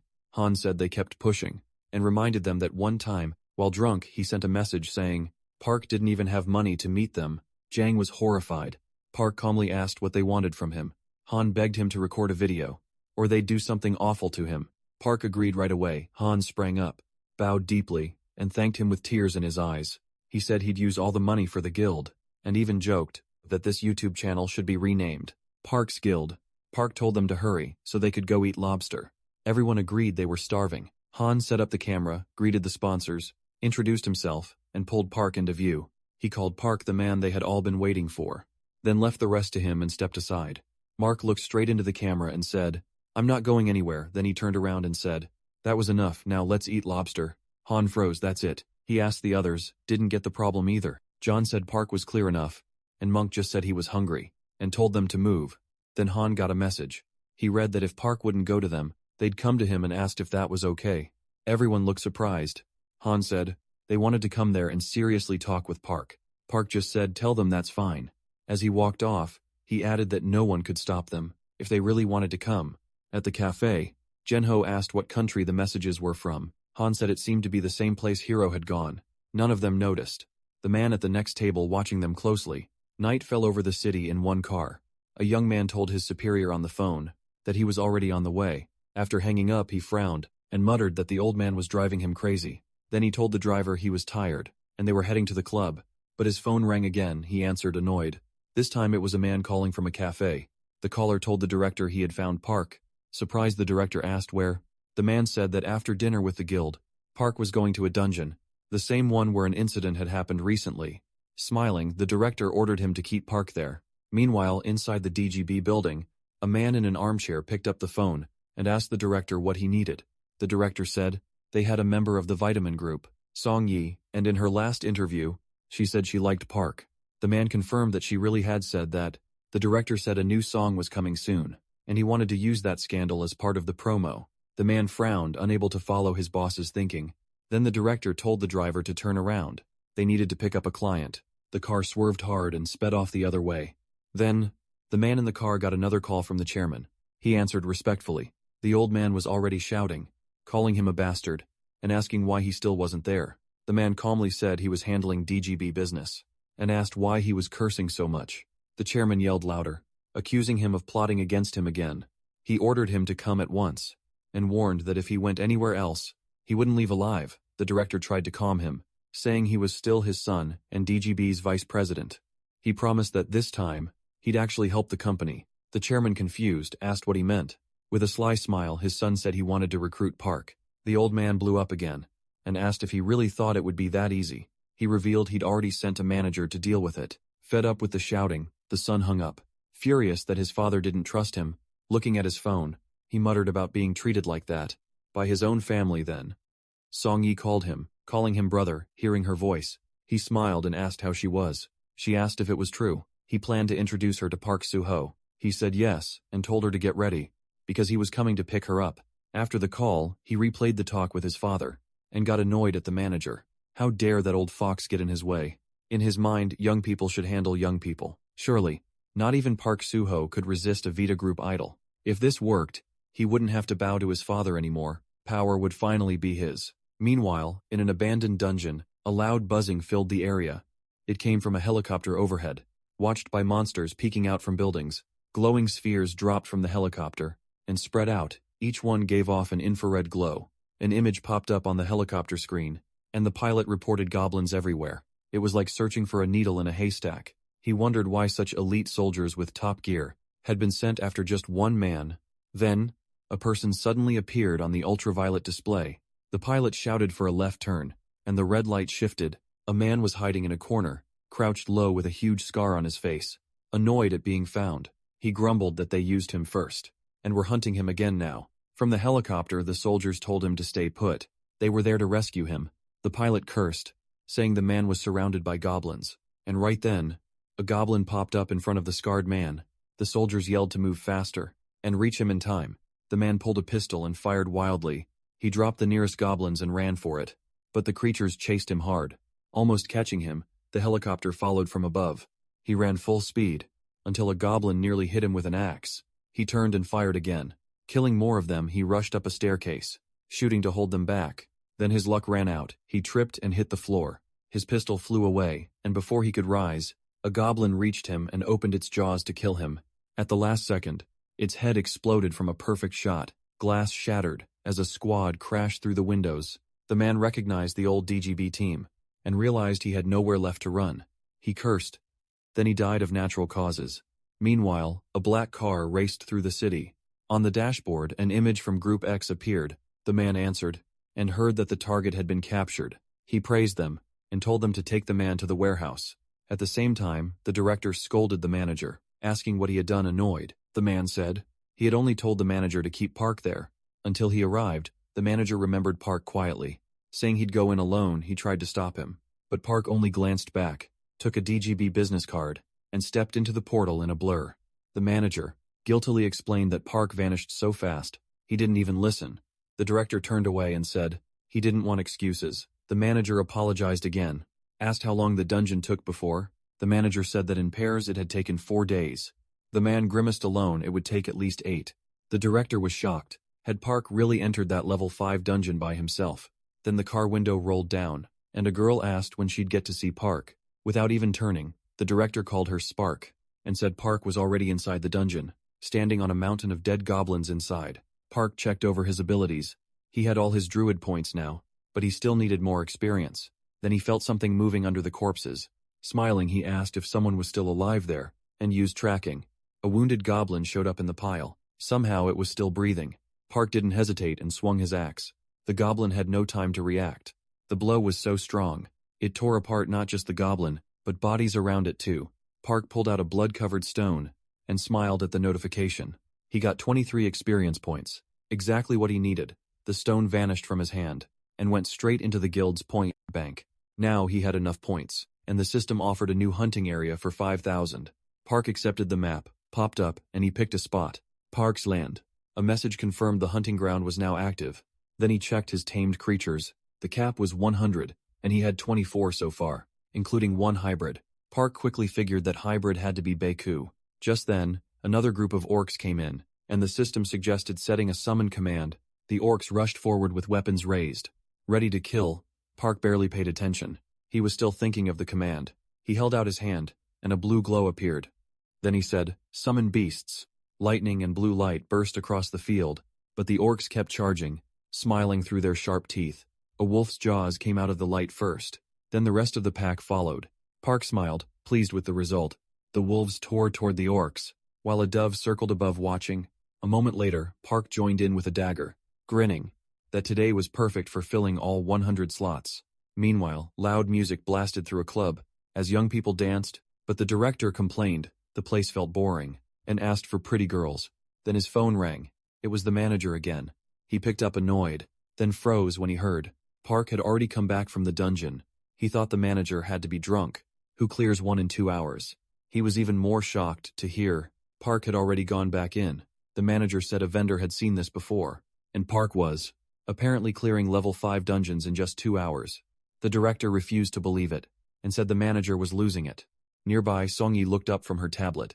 When she suddenly heard her name, inside the dungeon, Park kept enjoying himself, shredding orcs with ease. He turned and saw arrows raining toward the wolves. He instantly ordered them to retreat, and they jumped one by one into blue portals. The arrows came down on the orcs instead, making them cry out as they tried to block the shots. At the same time, Park launched himself into the air, and white wings spread from his back. the York shouted in their language. As he flew at the enemy archers, he circled over them, then dropped down and used tornado. Shining whirlwinds rose up, yanking the monsters into the air and tossing them around. Then something else caught his eye. He glanced over and saw a huge creature falling from the sky. Park sprinted toward the landing spot, while the tornado still held the others. He arrived just as the Orc King crashed down. Without pause, he said, "It was time for the Grey Wolves," and summoned one. In a flash, Park turned into a giant white wolf ready to fight.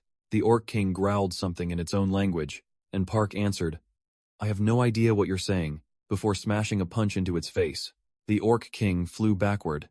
Park followed up with tornado again, and the wind swallowed the monster. Still in wolf form, he leaped up and chased the orc through the air. With the spinning hit, he struck the Orc King head-on and slammed it into the ground, hard enough to leave a huge crater. Park landed on top of it and finished it. With one last blow, a notice appeared. He leveled up and gained 238 experience points. Another portal opened 500 meters away, and it would close in 15 minutes. Park ran for it. As the orc started recovering from the storm, on the way he passed a wolf pack and used tame. The orcs noticed and chased after him. But Park and his new wolves were already rushing the portal. One by one, the wolves slipped into smaller portals. He opened back in human form. He crossed through and thought how different this form. Side effects were from his hybrid one. When he opened the menu, he saw he tamed 88 wolves. One more run, he figured, and he could fill all 100 slots, and still boost the hunting level. Then a girl in a cap stepped in front of him. It was Song Yi. She asked if he was Park, and he bluntly asked what she wanted. People nearby recognized her and started whispering, wondering if they were together.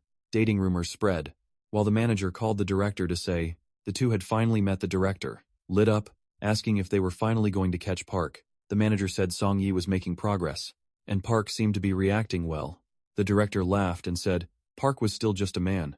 After all, Song Yi grabbed Park's arm, and the manager excitedly reported that they were heading to a cafe. The director said he expected no less from her, and told them to watch closely. In the car, he told the driver to hurry. Meanwhile, Park seemed busy as usual. When the director finally got there, he looked around asking where Park was. Song Yi sat at a table crying. She said they had come there together, but Park only said he wanted a drink, then left. Right away, the director yelled in disbelief, and Song Yi cried even harder. Then she burst out that Park rejected her because she was weak. He didn't like girls like that. The director completely misunderstood and asked if she was on drugs. Furious, she slammed her hands on the table and shouted, "Of course not." Then she stormed out, declaring she'd become a hunter too. The director, totally lost, asked the manager what just happened. The manager explained that Park said his girlfriend had to be strong. The director started panicking, saying everything was going wrong. The manager tried to calm him, saying there were strong awakened women in the clan. The director asked who. The manager mentioned a red-haired Class A, who was very strong, but the director snapped and demanded to know where Park was right now. Manager said he'd gone back into the portal. Desperate, the director grabbed his head and complained that nothing ever worked out. Then the manager pointed behind him. Park had already come back out of the portal, checking his interface like nobody else was there. With a faint smile, he looked off into the distance.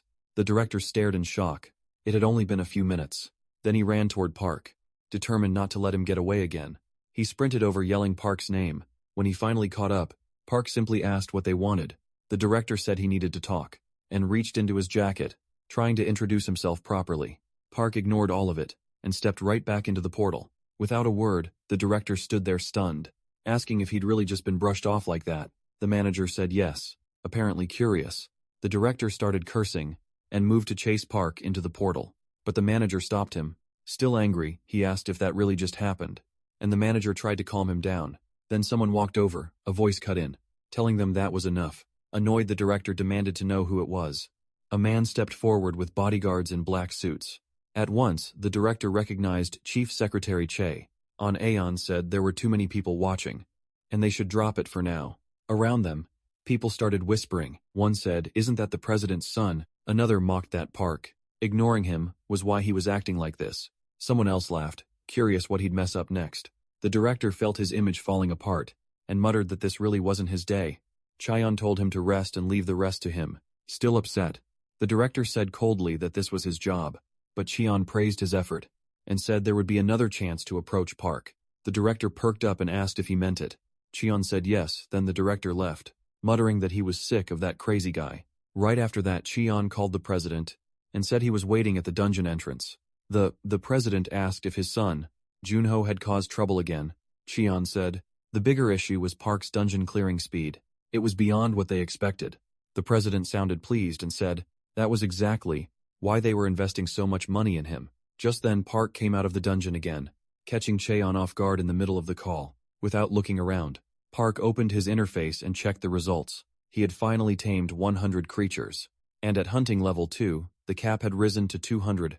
After checking everything, he decided his next step was simple. Rest and eat. He didn't even notice the people standing in front of him. Cheon greeted him, and Park joked that he was really popular today.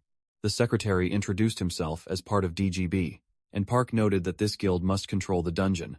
Cheon confirmed it, and said he was there to apologize for what happened. Park didn't follow at first and asked what he meant, but then realized they meant the level 5 dungeon incident. He asked why the apology was coming now. Cheon said they were preparing more than words, and they also wanted to thank him. Park's presence had greatly raised the dungeon's value. People nearby whispered, wondering who this guy talking to Cheon was. Cheon said they had something prepared for him, and suggested continuing over a meal. Since he was hungry, Park agreed right away, and said he'd be happy to eat. Cheon said the cars were ready. Park remarked that they had good taste, and the secretary asked if he liked them. Park only smiled back at Suho's guild. The night felt special. The main tree had grown even taller, and fireflies drifted around. The group came home celebrating an amazing day. Good drinks, juicy lobster, a real feast. Jeng said he got why Monk was like that, but he felt bad for Junyu, who didn't even get to drink. Han laughed and said they should just hire a driver, and everyone agreed. Then Han's face suddenly changed. He swore, and Junho asked what was wrong. Han said he forgot to set up a meeting with people who wanted to join the guild, because he got distracted by the food and drinks. Said he had to visit the construction office tomorrow, and a little worried, suggested moving the meeting. But Han got excited, and said this should become normal. They'd eat and drink lobster every day. He checked the chat and said it was packed with complaints. Then he looked at Junho, and asked if he should take care of recruiting himself. Junho said it was his job anyway. He still didn't have his license, and was only listed in the guild as the doorman. Junho was stunned, and Monk said the first thing he needed was that license. Janio said he could finally start the process tomorrow. Jang warned them harder days were coming, since they still had to join a lot more raids. Chael apologized, but Han said Park would figure something out. Monk agreed. The guild leader would know how to handle this problem. Just then Gunwoo ran over to them, and leaped into his father's arms. Grandma, watching from upstairs, saw everyone come in, and Junho hugged his son tight. Han was also happy to see Grandma, who was holding a box full of lobsters. She asked where they'd been all this time. They said they were working, then stopped for a quick drink, and of course, brought lobsters as a gift. Park rubbed his full stomach and said, that meal was amazing. The secretary was glad he liked it. Park asked if the fancy dishes and customized SUVs were a bit too much, but Choi answered that when someone risks his life, like Park did, nothing is too much. And that wasn't all. There were more gifts far outside the city. Muffled screams came from red DSS containers. A bloodied man yelled for them to just kill him already. Park, now suspicious, asked if this apology was really just an excuse for a feast. Choi laughed at his joke, then turned serious. Park asked what they actually wanted. Choi said they wanted an official partnership with Park's guild. He explained that the city had 12 sectors, but DGB still didn't control one, because they had no level 6 combat team. Even with all their money, they couldn't make one. Park said that had to hurt their pride. The secretary agreed, especially for the CEO. Park bluntly said he had no interest in representing a sector, but Choi quickly clarified they didn't want him to join one. They wanted to build a 13th sector with Park's guild. Choi explained that current sectors are centered around level 6 guilds, but those guilds are overloaded. People are scared, and if a 13th sector appeared where they felt safe, everyone would want to move there. Land prices would shoot up, and they believe Park's guild could become the face of that hope. He asked if the guild had struggles. Of course it did. Money, people, and experience. If Park kept handling dungeons, DGB would cover the rest. From management to government support. Park said they actually had money and experience. What they lacked was power. Even so, Choi said he still saw promise in the guild, and asked if Park and his team were ready for that challenge.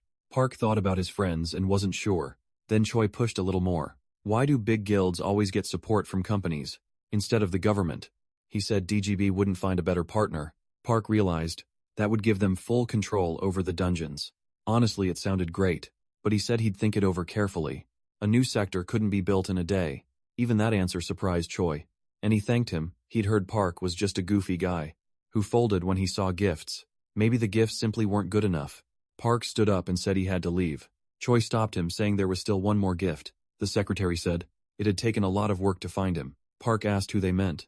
Choi revealed that after going on the wanted list, the former director of the debt company ran off and hid. DGB's people tracked him down, and now he was in Park's hands, officially listed as dead during capture. Surprised, Park said that man had hurt a lot of people, and he told Choi to deal with him however he wanted.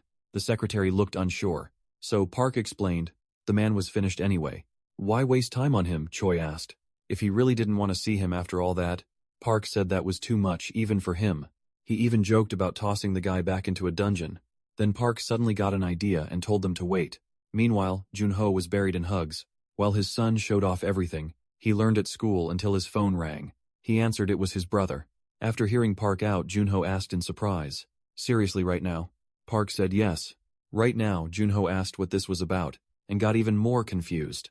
When he heard someone wanted to meet him, Park said he'd text the address. When he mentioned DGB, Junho frowned and asked what that even was. In the car, Park said he was heading out. He added that he'd leave this one to his little brother. The secretary nodded and said they were ready if Park needed anything. Even late at night, every window in the DGB building was still lit. The president called Miso's boss and asked if he was still at the office. The man said yes and asked why. The president said they had met Park and that it went well, then thanked him for it. But the man said there was no need for thanks. He just wanted a return on his investment. Since people would soon start moving to Park's land, he added that they needed to rebuild infrastructure and housing. Fast, the boss said that in times like this, everyone had to help each other. Meanwhile, Junho reached the address and was greeted by two men. After confirming his name, they led him to a container. Inside, a man was screaming, cursing, demanding food, and threatening to kill everyone when he got out. So this was the guy DGB caught, the one I said died naturally. When the door cracked open, his tone changed at once. He said he didn't mean it, apologized and claimed he was just starving. Junho stepped inside and the man froze. He recognized him and slowly broke into a nasty smile. Junho only answered quietly. The man asked what he was doing there, and Junho said someone told him he wanted to see him. The man said Junho hadn't changed, and asked if Park came too. When he heard no, he smiled in relief. Junho asked what he wanted, and the man said he wanted to apologize. He claimed he attacked Junho because he lost control, after Junho's friend beat the others, and said he regretted it. Junho said he understood it was in the past. The man thanked him, and brought up the level 5 dungeon incident. He insisted he wasn't the one who sent that person in there. Seeing Junho's doubt, he asked if a small-time debt collector could really do something like that. He said the government and DGB were the ones trying to use Park, and he was just the fall guy. Junho listened in silence, then said that must have been hard on him. The man said it was his business was ruined, and he'd been hiding in abandoned places, full of goblins, thinking he would die there. Junyu said it was sad, but if that was all he was leaving, the man panicked and begged for help getting out. He said he'd given him money and helped Gunwoo's mom find work, then stopped realizing what he'd admitted. Looking down, he said, she asked him not to tell Junho. Junho's calm face turned into shock. He asked what kind of job it was. The man said he used to manage an employment center, and Gunwoo's mom came to him begging for work. He remembered the day they barged into Junho's apartment and found only her holding the baby. He asked where Junho was. He said the debt kept growing and had become huge. It was pathetic that the whole family was suffering over one mistake. The woman trembled and cried, begging them not to kill her. He grabbed her face and said he could never kill such a pretty woman. Then he asked if Junho was worth all this pain. He asked if they even had enough food, then offered help, said a hard-working woman like her could clear the debt in just 3 months. But she turned away, crying and begging him not to do this. He still pulled out a stack of cash and asked if she wasn't tired of living that way, saying a woman's life could change in an instant. He left the money in paper with a phone number and told her to call when she was ready. As he left, he warned that if her husband wasn't there next time, she'd have to pay. She stared at the closing door, eyes filled with fear and tears. After hearing it, Junho was shaken and asked, "She went to your office after that?" The man said that after Junho disappeared, Gunwoo's mother came to him desperate, holding the boy and begging for a job. Junho could barely speak, but the pain in his eyes said enough. He remembered coming home and finding his son crying, and only in that note, she wrote that she was tired of living with him, and told him not to look for her. Grinding his teeth, Junho asked if he knew where she was now. The man said if they let him go, he'd take him to her. Junho's heart raced. But one look at the battered man was enough. He'd already decided at the same time. Park was driving when a message from Miso came in. She said, "Doctor, toddler was finally ready to meet in England Park." Lit up and answered right away. He thought back to Miso saying, the power meter and blood crystal generator had opened a whole new age of discovery. Now, he hoped, the doctor could tell him where the dimensional rift came from, what planet he'd reached, and maybe whether it could lead him to his brothers. Excited, he tried to call and share the news, but the phone was off and went straight to voicemail. He immediately told the driver to turn around. When asked where, Mark said to head back to the DGB container. Meanwhile, the blue SUV was already on the move, and the scar-faced man kept cursing everyone around him. Then he looked at Junho and thanked him, earning a dry, sarcastic "you're welcome." They drove through the night, until they reached the address he'd given. Junho said they were there. The man stretched, said he had a nice nap, and even praised the car with a smug look. He added that Junho seemed to be doing pretty well. Junho ignored that, and asked where Gunwoo's mother was. The man said his people would arrive soon and take him to her, and right then a group started walking over. The scar-faced man leaned out and greeted them. The thugs crowded around the car and recognized him. At once, one yelled that it was Boss Yongri. Another was shocked he was alive, and a third joked they'd already written him off as dead. When one peeked inside and saw Junho, he asked who the kid was. Another recognized him. "Isn't that Junho?" The name spread fast and they started mocking him, calling him Loser Park Junho, and sneering at his fancy car. Yongri said he was helping the kid find his wife, and told them to cooperate. One thug looked in again and said, if he meant that woman, her name was probably Mig Yong. He said she was inside. They led Junho to the entrance. With a crowd around him carrying axes and bats, one shoved him from behind, and mocked him for being scared. Junho nearly fell as he went in, while someone laughed that he must be dying to see his wife. They told someone to switch on the lights, and the sudden brightness blinded Junho for a moment. When his vision cleared, he saw a huge grinder stained with dried blood. Junho stared in confusion. Yongri said the place used to be a crushing factory, and one thug guessed Mig Young might be in the back section. Another laughed that there were already more than 200 bodies in there, so who could remember? Junho turned confused, trying to ask where Gunwoo's mother was, but a bat smashed into his head first. He slammed to the floor as blood ran down his face. The scar-faced man laughed cruelly and said, Junho still didn't get it. They had killed her. He claimed they'd helped Mig Young, but she never paid them back and called her ungrateful. He said if she hadn't been so stupid, she might have lived, and in the end, they were doing Junho a favor. As Junho tried to rise, he heard that his woman didn't matter anymore, and the kicking started, and the scar-faced man let out all his rage. He screamed that this was all Junho's fault, and his brothers too. They had ruined his business. Another thug told him not to kill Junho yet, but he kept raging, asking how he was supposed to kill those bastards. Now grinning like a madman, he looked down at Junho's limp body, and asked if he knew how long he'd dreamed of this. Junho coughed. He was still alive. Someone mocked how tough he was, and suggested throwing water on him if he passed out. But even then, Junho was thinking that he'd kill them all. It felt like being a kid again, saying the same words while playing games. Back then, he thought life would get better after school. But now he was grown up and still playing the same way, wishing the manager would die. In his favorite games, the hero was a mad killer, and Junho saw himself in that role. To him it was the only way to survive, and escape his miserable life. The virtual world was the only place he felt free, and the only person who was ever kind to him was Mig Young, the one brave enough to ask him out first.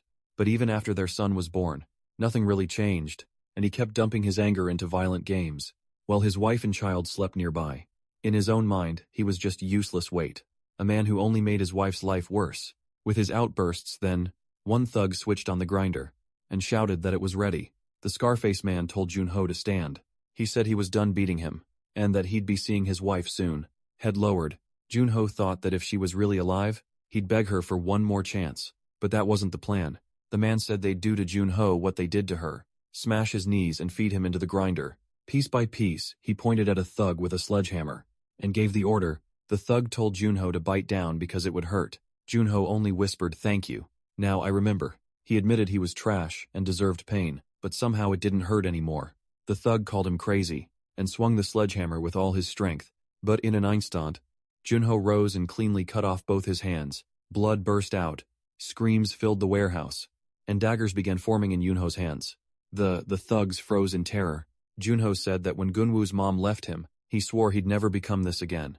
But now it was too late. Smiling darkly, he promised no one there would leave alive. The thugs panicked, staring at the blood-covered blades, and screaming that he had awakened. They ran, but it didn't matter. Junho chased them down and cut them apart. One after another, Yongari could only watch in shock. With every strike, Junho's grin grew wider. The more he killed, the more twisted his smile became. A few left alive ran out of the building screaming, and a severed head flew out after them. Junho stepped out right behind it, his dagger still dripping. The thugs begged to get away, but he was already on the next one, before they could react above them, where the sniper should have been. Park was watching with a faint smile. A man in black beside him asked if his brother was all right. Park said yes, and told him to make sure Junho wouldn't face legal trouble for this. The man replied that most of those gangsters were already marked as negative social value, so the government wouldn't care. Junho had no idea Park was there. He just kept killing as if nothing else existed. Still smiling, Park said his brother had truly awakened and could handle things on his own now. The smile on Junho's face wasn't just rage anymore. It was the look of someone who had moved past his regrets and changed. By then, the long night had ended. The next day, the news reported that, even with many dungeon breakouts across the city, things were finally starting to improve, thanks to the special military forces. People still worried. The guilds couldn't keep up with the growing portals. But for now, the city was hearing victory, cheers from the soldiers. The camera showed the elite 707 unit, and among them was Choi, walking with her team beside a red-haired girl. Watching the broadcast, Miso muttered that Choi was an idiot for not calling her then. The news switched to a scandal about Song Yi's new song.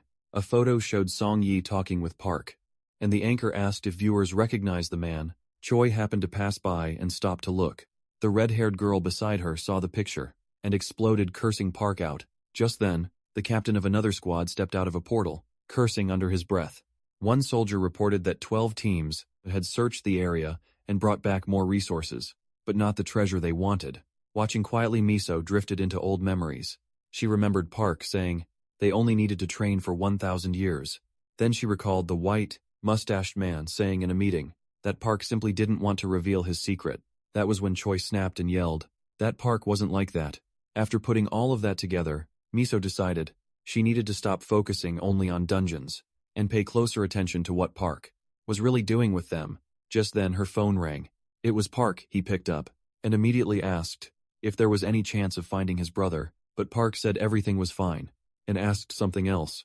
What happens if an awakened gets bitten by a zombie? Miso's face changed at once, and she asked if someone had been bitten. Far away, Monk lay in his room groaning, his bitten leg throbbing, as blood dripped from the wound, and a red web spread under the skin. Still acting casual, Park said no one was bitten.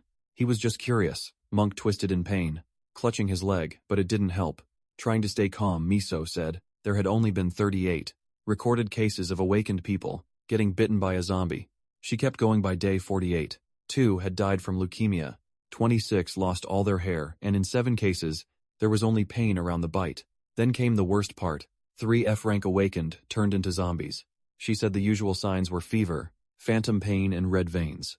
The lower the rank, the higher the risk of turning. Park asked what someone should do after getting bitten. Did they need quarantine? Miso said infected people were kept under constant watch in special facilities, while scientists tried to make a vaccine. Park ended the call, still unconvinced. To him, it sounded like using people as test subjects. Out on the street, Park spotted a man selling things off the ground. The guy wore a hood and drew odd symbols on scraps of paper. Park walked over and greeted him. The man said it had been a while and asked if he still wanted medicine for his brother. Park shook his head. Not this time. His friend had been bitten by a zombie. He asked if the man had anything that could help. The seller dug through several jars. Before picking one out, he handed it over, saying it worked on any bite. The ointment was called Anti-Frame. Use it morning and night, and after a week it should start working. Park asked how much. The man grinned and offered a discount for a repeat customer. 4 million normally, but he'd sell it for 2. Park didn't hesitate and asked for 10 jars. The seller gladly agreed before Park left. He added one more tip. If the infected started convulsing, give him a hard slap. Sometimes that stopped it.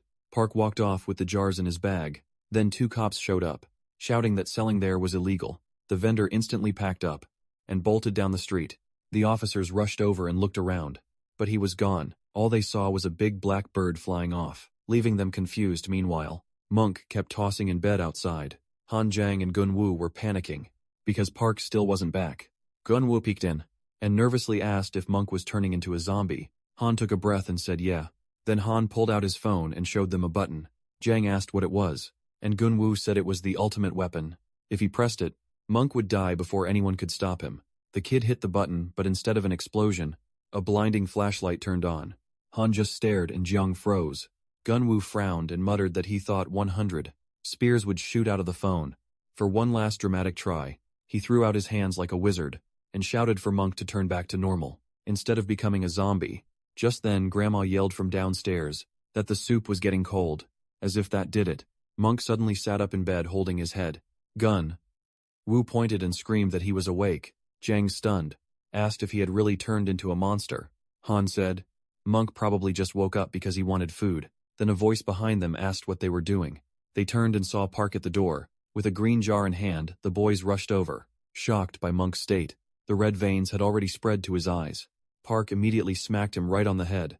Then the story cut to a reporter covering the city, where a level 7 dungeon had just been cleared. The whole world was watching. 10 days and 11 hours had passed since Heroes 10-man team entered. Huge crowd waited outside, hoping they'd come back alive.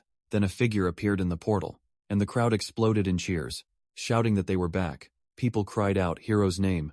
The reporter announced that Hero's Fire team had returned, and the mission was a success. The crowd applauded and celebrated. Then Hero's teammates started dropping, one after another. Medics rushed in to help. Hero himself dropped to his knees, and the reporter wondered if the fight had taken that much out of them. He collapsed too, and she revealed in shock that 7 team members had not made it out alive. After the dungeon, Hero was taken to the country's best hospital. Akiko stayed by his side until he woke. When he opened his eyes and saw her, he said her name. Akiko was surprised he was awake. Holding his head, he asked for water. After drinking, he let out a long sigh. Akiko blamed herself, but Hero told her it wasn't her fault. In his mind, though, it wasn't his fault either. Akiko then said they had learned Park met with Diego, which looked very suspicious. Hero was stunned after all. Diego was the deputy director of the supernatural department, the one handling national security. Catching the eye of someone like that meant more than any praise from the awakened Federation. Park was on their radar now, and Hero bitterly thought Park was a bastard. He believed he should be the one leading humanity, not Park. From then on, he decided he couldn't ignore him. He had just lost 7 people in that dungeon, but even that barely shook him anymore. He had seen too many deaths and too many reincarnations. Even Akiko had died dozens of times. At that point, he gave his anger a name: Park. He couldn't let a madman ruin the plan to Hero. Park's actions clearly hid something dark, so he decided that for humanity's sake, Park had to die.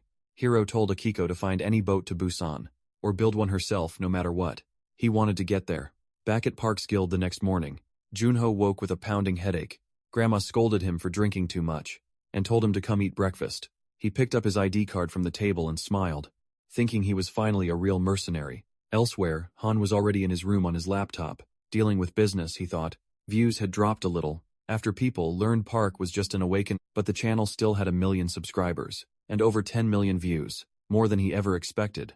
He figured success came down to connections, and earning a powerful person's trust was a skill too. Then Junho burst in and nearly scared Han to death. Grinning, Junho asked if Han was the only one allowed to have fun. Han snapped back, asking if he'd ever heard of knocking. Junho apologized and said Grandma was calling them to eat.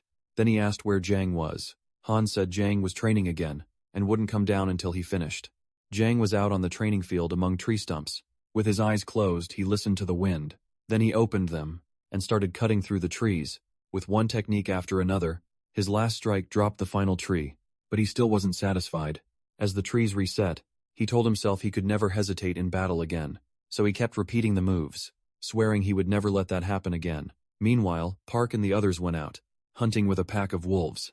One boy shouted that whoever caught the deer first won, and another said the loser had to pick apples. Park stood by the temple, with the older monk and 2 boys in gray robes. He said the temple was finally done, and asked if there was any chance it might collapse. The monk laughed and said everything had been built right. Park told them to speak up if any problem came up.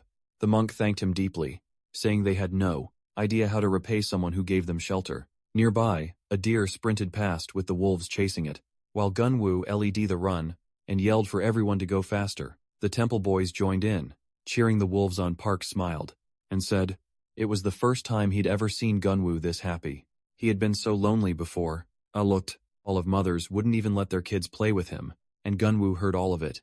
A woman from the temple called Park to lunch, but he turned her down instead. He asked if Monk was recovering. She said Monk had suffered delusions before, but now he could train again and was eating well. Monk stood before a mirror, staring at the scar around his red eye. Now he looked like Saitama with a Sharingan, and his thoughts slipped back to the past. He remembered being mocked as a hairless monkey, orphaned as a child. He was bullied until he shut himself off from everyone, and his master took him in and brought him to the temple. Years later, goblins attacked and destroyed it all. They killed his master right in front of him. Monk told Park that was the day he started killing.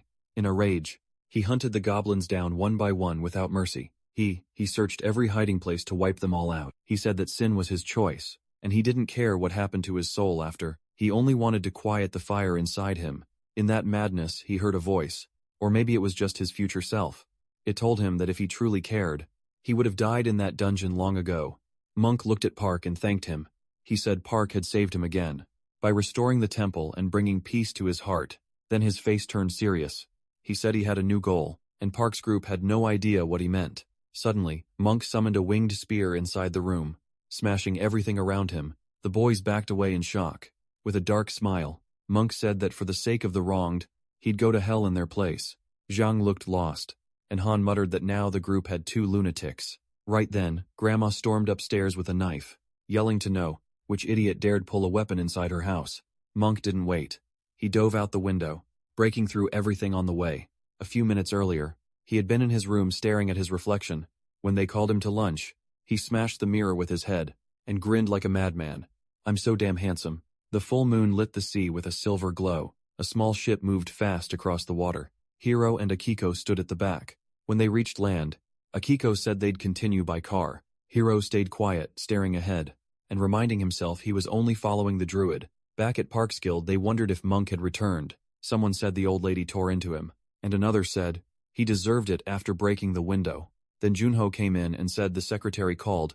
The city plan was done. They'd get the map tomorrow and start on the building details. Park told Junho to watch them closely and make sure no one tried anything shady. While he ate breakfast, Jane asked where Park was going. Park, said England, to meet Dr. Toddler, but Han said that wasn't possible right now. Park asked why, and Han explained that all flights and sea routes had been shut down. Surprised, Park asked what happened. Young said there had been several dungeon breaks. Wyverns filled the skies, and the sea was crawling with another monster. Park asked for details. Han showed him a news report about the wyverns. Then another report showed a giant octopus, and nobody knew where it was. Now Junho wondered if Park could just fly there himself. Park said maybe if he turned into a pigeon, but he could only fly for about 10 minutes. Junho immediately said that wouldn't even get him around the block, let alone to England. Park sighed. He never thought he'd be wishing for real wings. He asked how long this would last, and Yang said the military was already trying to wipe the creatures out still. It would take at least a month to get things back to normal. Park was shocked it would take that long. Then Han offered a wild but possible answer. There was another way to reach England. Using a golden eagle, not just any eagle though. It had to be an awakened one. Park stared at him and asked where he was supposed to find that. Han said there might be one in a restricted northern area, featured on a survival channel. One video showed several giant awakened animals, including a golden eagle soon. The blue SUV was racing down the road, and someone inside cursed under their breath. Park said Han had been taking it easy, but Han nearly cried, saying running the channel was making him go blind. Park laughed and told him to be happy, but Han snapped back that if they got good footage, he'd just have even more editing to do. Kiko drove and told Hiro to sleep, since they still had 10 hours left, but he refused. She warned that if people found out what they were doing, it would cause a huge scandal. Hiro knew, and it could even start ethnic conflict. She asked why they weren't using official channels. Hiro said there was no time for bureaucracy. Doing it themselves was faster. The GPS announced that the zombie zone began 200 meters ahead.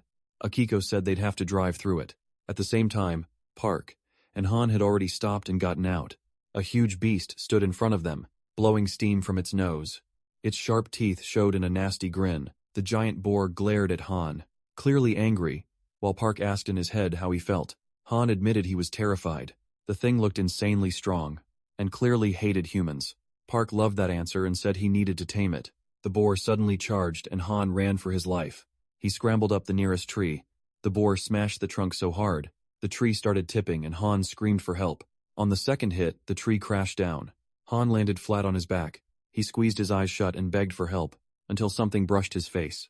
When he opened his eyes, he was staring at a giant red-eyed rabbit. Panicking, he crawled backward, glanced between the boar and Park. Confused that neither animal was attacking, he asked if they weren't going to eat him, and Park said it didn't seem like it.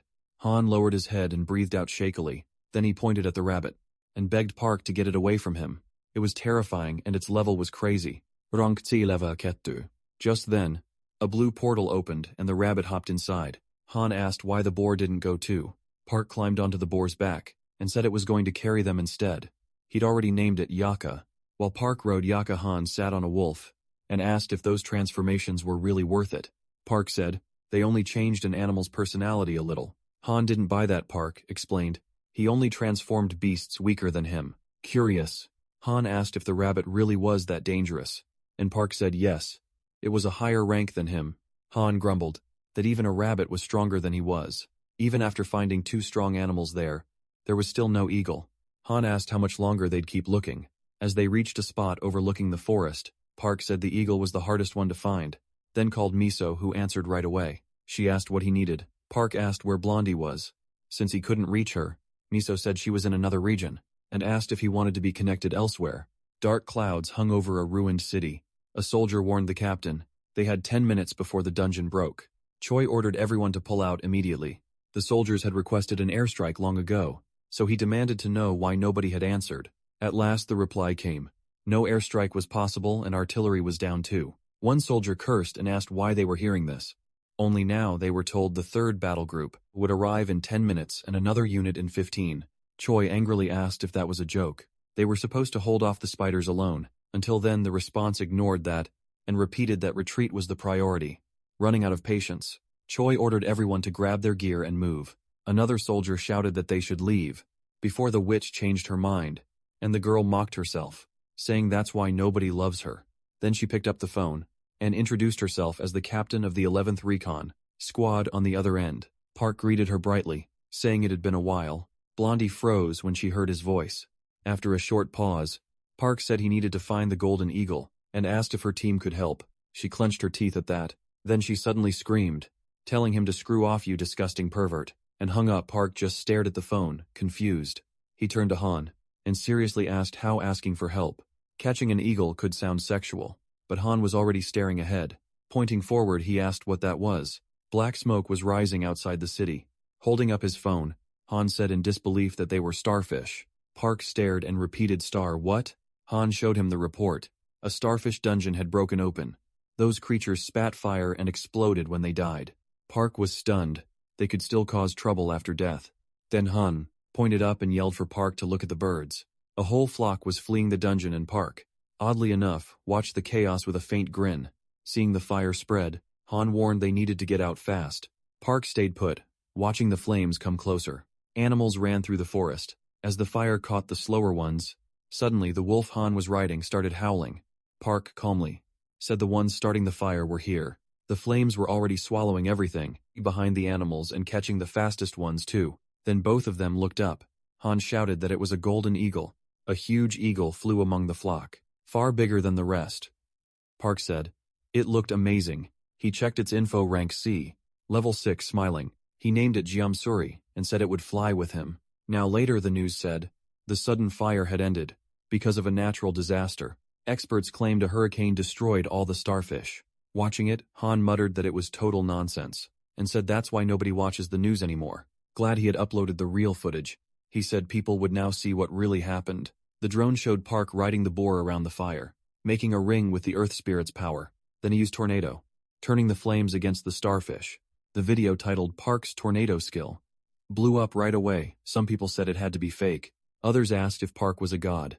Han was stunned within seconds. It passed 400,000 views. Another clip was taken after the fire ended.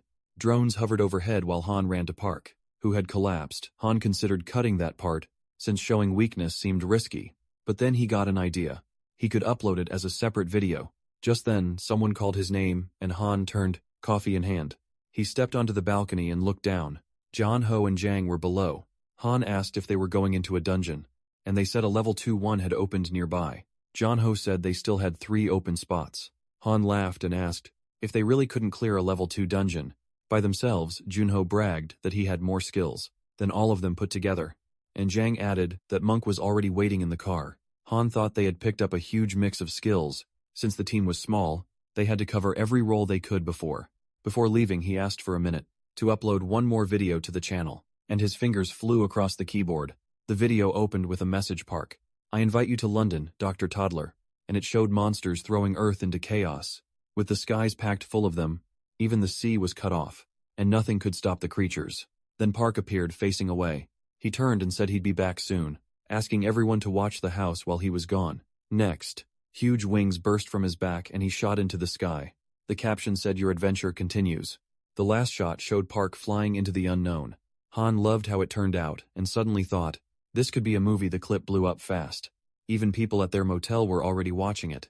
Akiko stared at the newly uploaded video, shocked that Park had gone to London. When Hiro came out of the shower drying his hair, he asked what happened. She told him, tense-faced, that Park seemed to have left the country. She showed him the video, and Hiro snapped in irritation. Why the hell did he go to London? Hiro figured that because Park came from the future, he already knew what he would do. So if Park was dodging a fight, he wasn't ready yet and Hiro needed to reach him before he finished his plan. Akiko said they couldn't just sit and wait, and Hiro grinned darkly. Then I'll drag that bastard into the open. Surprised, she asked how he planned to do that, and Hiro answered right away, I'll provoke him. Meanwhile, not knowing any of this, Park kept flying toward London in eagle form. He realized he was too slow and wouldn't make it in time. When he checked his menu, he was stunned. Using GM, Suri had a time limit, and even worse, he had unlocked several fire skills that cost a ridiculous amount. Then the system warned him. 60 seconds before transformation ends, deep in a huge forest, the sound of a chase rang out. A bull was running for its life, while 2 men on motorcycles hunted it. One yelled not to waste bullets and to aim better. The other fired back that he'd already hit it 3 times, and they were almost out of gas. The younger one shouted for Uncle Jongsong to get closer, just shoot it already. Jongsong moved in as his nephew lined up the shot. Now they were close enough and he fired. The bullet hit the bull's leg and it roared in pain, but kept going. The guy cursed, wondering if he'd need a machine gun for this thing. Then he noticed something falling from the sky. Uncle, what's that? Wrapped in lightning, it slammed down in front of the bull with crazy force, throwing the animal back and blasting rocks into the air. The biker stopped cold and looked around. A crater had formed. The kid asked what the hell had fallen. Jongsong brushed it off and told him to get the bull. But then a huge scream came from the crater. Both of them froze. Uncle, what was that? A bright light began shining from inside, as the lightning flashed harder and the screaming got louder. Staring into the crater, Jongsong asked what it was. The kid wondered if it was a person or some alien copying a human voice. And a human hand burst out, crackling with electricity. Jongsong pulled a knife, and both of them stood ready. Then Park climbed out, holding his head and groaning that he almost died. The kid muttered, "Yeah, seems human enough." Park replied that of course he was human. Trying to steady himself, he said his name was Park, and asked who they were. The boy introduced himself as Chu Young, and the other man as his uncle, then asked how Park survived a fall like that. Park called it a fall from hell. Stretching his neck, he asked where he was. Cole told him the area said there was a river nearby, and confirmed they were still in Park's country. He also said Park sounded like he was from the south, then asked why he fell out of the sky. Park laughed and said he was flying first. Then he fell, taking that in. Chill, guessed that surviving without a scratch meant Park was one of the strong awakened. Park paused, then said yeah, strong as hell, still holding the knife. The uncle asked if Park was alone, or had people with him. Park said he did have companions, but he was traveling alone. The uncle said he wasn't trying to stop him. They were only after the bull, which should still be nearby. Yongsong told Chul to go look for it, and the boy said it couldn't have gone far. Still dizzy from the crash, Park wondered if he'd really flown the right way. He checked his pockets for his phone, but it was gone. Annoyed, he used clairvoyance to find it. He spotted it in some bushes nearby. He picked it up. He sighed. The phone was smashed. Meanwhile, the 2 men found the bull far away, and weren't even sure it was still alive. The uncle was shocked. Their bullets had done almost nothing, but one hit from Park had dropped it cold. Chu asked if they would need to cut it up to carry it home, and his uncle said bringing it back whole would be hard. They'd lose all day skinning it, and still have to protect the meat from wild animals. Even so, he pulled out his knife. If they didn't bring it back, the village would starve then. Park appeared on a rock, and asked if either of them had a blood crystal phone, since his was broken. Chul said there was one in the children there. How are we supposed to take an awakened one back with us? Realizing what he'd said, Chul quickly apologized while they talked. Park walked over and lifted the bull. Like it weighed nothing, the man stared. Stunned by his strength, Park offered a deal. He'd carry the bull to the village. If they gave him the phone, the two stepped aside to whisper. Chill, said Park was insanely strong, and his uncle added that bullets probably wouldn't work on him even so. Chill insisted they had to fight back, angrily reminding him what the awakened did last year. They came disguised as nomads, were welcomed in, then brought allies and slaughtered everyone. Park cut in asking if they were going or not. The two got on the motorcycle, and the uncle started it. Park followed on foot with the bull in his arms. Jung Sung told Chul to hold tight. There was no way Park could keep up. The bike tore off at top speed. Feeling bad about leaving the bull, Chul heard his uncle yell to forget him. They'd reach the river and hunt another one, but a second later Park was running beside them, still carrying the bull like nothing. Both men were speechless. Watch out, Park yelled. A cliff was right ahead. Before they could stop, the bike flew over the edge, and both men screamed back at the village. Everything was a mess. The gate had been smashed, and villagers were gathered around it. When they saw Yongsung, they were shocked and asked if it was true. A bull had been chasing him. Another villager shouted that it wasn't the bull. Someone had been carrying the bull beside him. As soon as Yongsung stopped the bike, people rushed over and asked what happened, and why the gate was wrecked. The injured villagers, wrapped in bandages, quickly explained. One said it looked like a whole herd had run through. Another came up and said they had all gone to save Heian. Already on edge, John asked what happened to her. The villager said a winged monster attacked the village. It was savage, killed people, and even breathed fire. Still, one villager managed to get everyone into the shelter, but when he looked back, Heian was on the ground. The beast saw she was alone, and grabbed her by the arms before flying off. That was it. The monster had taken Heian. Furious, Jung Sung shouted, "Where did it take her?" The man tried to calm him, saying the elder had already gone after her with a group. But Jong Sung wasn't listening. He kept yelling, demanding to know which way it went. At last the villager pointed toward the mountains. They went that way. Jong Sung instantly jumped on the bike and sped off, ignoring everyone calling after him. With tears in his eyes, Chul turned to Park and begged him to save Heian, promising he'd never forget it. Park agreed right away, surprising everyone. He only said that when he got back he wanted the phone. Blue lightning wrapped around his back, and huge wings burst out in the next second. Park launched into the sky. The villagers could only stare. They asked who he was. One man said he was a southerner, a young nomad, and, as they watched him streak through the sky, like lightning, he added that Park was also a beastmaster. Deep in the forest a giant bear roared in. Eplinra. A group of men tried to bait it into a trap and escape, but one of them tripped and hit the ground. The bear was nearly on top of him, and his companion could only scream his name. As blood sprayed through the air, the fallen man was thrown aside, while the bear rushed in again. With one savage swipe, it sent him flying. One of the others, furious, pulled his knives and charged to avenge him, but the beast was too fast and too powerful. One swing scattered the group. A man shouted that they had to retreat. Another yelled back, asking if they were really going to run. Then someone shouted, "Watch out," and the bear struck another man with a fresh swipe. Coughing blood, he said that at this rate, they were all going to die. Hope started to fade. They wondered if saving Heian even mattered anymore. Maybe the winged monster had already eaten her. Only 4 awakened were left in the village, and they couldn't lose anyone else. As the bear raised its paw to crush another man, something slammed into it hard. The beast was launched away. It was Park in eagle form, diving from the sky and kicking it straight in the face. The men stood there speechless, unable to make sense of it, and Park stood before them, glowing wings on his back, and a swarm of shining crickets around him. They all asked who he was. Park just said he was a man helping Chul. Then he asked, "Where's Heian?" One man said, "The flying monster took her to a nest in the mountains." He added that the bear caught them by surprise, and the others were still hurt. Park pulled out a bottle, and told them to use the potion on the wounded. A man took the flask, shocked by how precious it was. Park kept asking where the girl had been taken. Then the bear suddenly roared behind him, without even taking his hands from his pockets. Park kicked it away again.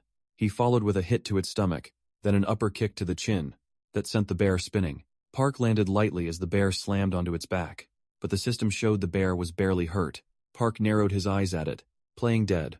"Open your eyes." The bear instantly obeyed and looked at him. Park gave it one more order, "Get up and obey." The huge beast sat in front of him like a trained pet. The men were stunned. Park had tamed the giant bear. The system asked for a name, so he called it Ilgan. He also learned it had once ruled the forest, until the winged creature beat it and took its land.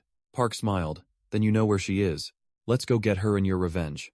Ilgan roared back, ready to move. Just then, John arrived on his motorcycle. He rushed over out of breath. When someone asked why he came back, he brushed it off and asked where Hyeon was. No one could answer, they didn't know. Park looked at Yang Sheng and said he'd bring Haeon back.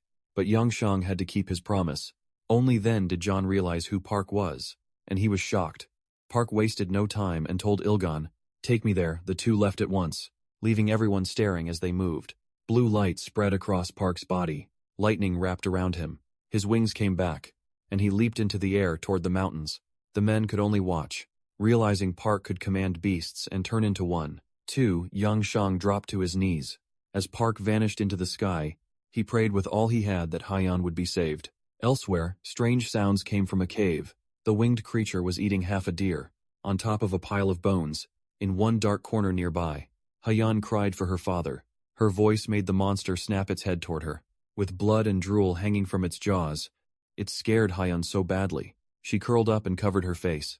But before it could reach her, Ilgan appeared behind her. Ready to fight, the monster turned and lunged. But Ilgan was already prepared. Then a giant eagle dropped in behind him. It was Park. Right as the monster tried to bite into Ilgan's armor, Park's body flashed blue and partly merged, with the bare one eye glowing red. He quickly figured out what it was, a young wyvern, and it was still injured. The creature tried to bite Park's claw, but he slammed it with his other paw. Then he grabbed the wyvern by the neck, threw it far away, and fired a fireball after it. The wyvern blasted through the cave wall, and dropped hard. Park turned to Hyeon and promised to save her, but told her to stay quiet and not move. Then another wyvern crawled back into the cave. Park wondered if he could tame it. Now that his spatial energy was higher, the interface said a wyvern could be tamed. Once its integrity dropped below 10, that meant he had a chance. But a sudden urge to kill it rushed through him, and his body attacked on its own with full force. The wyvern crashed through another wall and fell. Its integrity dropped to 16. Park realized Ilgan's rage was affecting him. The bear's hostility was getting out of control again. The need to kill came back, and his body prepared the final strike. He hit the wyvern hard with a furry paw, while screaming in his head not to kill it. Knowing Ilgan wouldn't stop, Park canceled the transformation. The bear vanished back through a blue portal. The beaten wyvern rolled down the rocks, and when its integrity dropped under 10, Park used taming. An exclamation mark popped up over its head. It worked. He instantly used healing, and the wyvern's integrity started going back up. Once most of its injuries were gone, Park gave one order: fly. Creature growled and dipped for a second, then caught itself and got back in the air. Park climbed onto his new beast and rose into the sky, wrapped in blue healing light. The wyvern flew toward the mountain peak. Back below, the villagers froze. They grabbed their weapons. Ready to shoot, John Song broke down, whispering apologies to his missing daughter, through tears seeing his pain. The others went quiet too. Thinking of Haiyang, one man pointed up, saying it was the same creature from before. Another yelled for everyone to fire. Guns went up, and fingers tightened on the triggers. Then the elder shouted, "Stop! Don't shoot!" Everyone paused. There was someone on its back. Then another man realized it was Hyeon. Johnson could hardly believe it. The wyvern landed in front of him, and Hyeon ran straight into her father's arms, crying. He held her tight. She was safe. Later, the whole village gathered by the fire, eating, talking, and calling Park the Dragon Knight. As more meat cooked, someone joked, the baby needed more food, while another admitted, they still feared the winged beast. Mark watched the kids playing with the wyvern, and thought about how calm it had become. After being tamed, he also learned. He could now see the past of any beast he had tamed. The wyvern's past was sad. Her group had nearly been wiped out by the Sky Alliance, and because she was young, and always flew behind the others, she survived after crossing the border. She starved, got hurt, attacked the village, and finally hid in Ilgan's den. The elder thanked Park, saying the village could finally rest and celebrate. Ark had given them food, healed the injured, and even fixed damaged homes. He explained, they had been poor even before the government fell, after the disaster, but they were still happy. Even united, though, they couldn't hold back the monsters and had to run. Their city became impossible to live in, so they moved deeper into the continent. Later, many other nomads followed. Now almost no one was left. Hunting had become impossible, and nothing grew from the land. Wild beasts and raiders kept attacking. The chief said they left the city with 400 people. 2 years later, only 60 were alive. That same day, they had planned to leave again, because they couldn't stay there anymore. Park asked if the continent was safe. Sadly, the answer was no. Those lands were huge, and filled with monsters and bandits. Still, the elder had heard stories of places, protected by magic barriers, where normal people could hide. The problem was getting in, and without connections, and speaking a different language. They had no chance. Surviving the trip alone would be a miracle. That made Park remember something Miso had said. Soon all of Asia would turn into a giant battlefield and refugees would pour into their lands. The nomads had heard from guards too. If they couldn't defend themselves, they'd need to join someone who could, but it would cost them. The chief stood up and said everyone was drunk, so they should stay the night. He added that a room upstairs was ready for Park. Chul said it was a little messy, but he'd still sleep fine. Park just smiled and refused. He said he had to leave the elder, worried it was late. But Park said it was fine. The man nodded and said they had kept their savior long enough. Park awkwardly said it wasn't like that, and the elder told Cho to bring the blood crystal phone, and the boy ran to get it.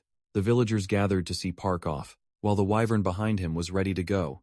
When Park got the phone, he said the navigation and satellites worked perfectly, and that it would be useful. The leader told him not to thank them. He had saved the whole village. Then Park's hand began to glow, and a ball of electricity formed in his palm. The villagers watched in awe, thinking he was about to use magic again. Instead, dozens of blood crystals poured from his hand. Villagers were stunned by how many there were, and how valuable they were. As he prepared to leave, Park said he hoped the crystals would help them too. The whole village thanked him. They wished him a safe trip, and he waved back, saying they would meet again.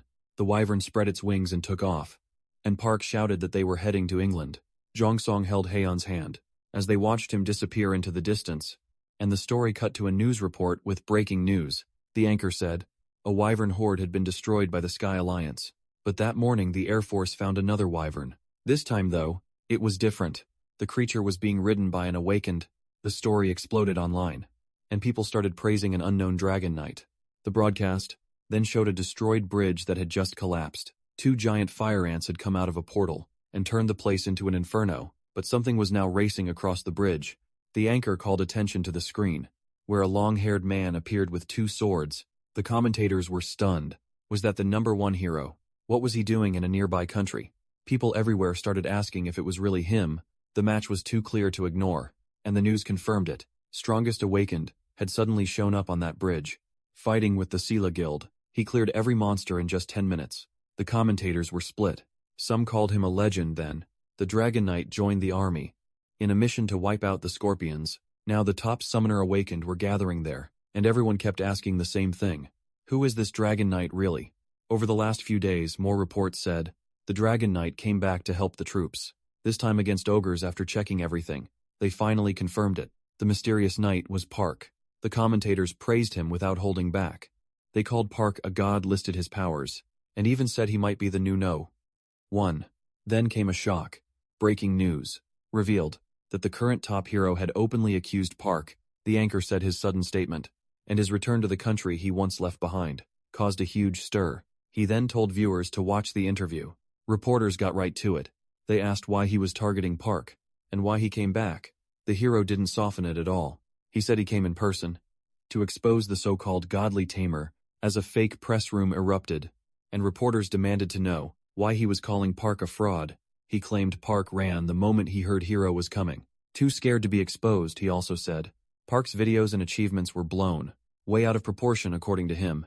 Park was just an ordinary tamer, with no proper evaluation, pushed by the government, because they benefited from his image. One reporter pointed out that it sounded personal, and asked if he had anything to say.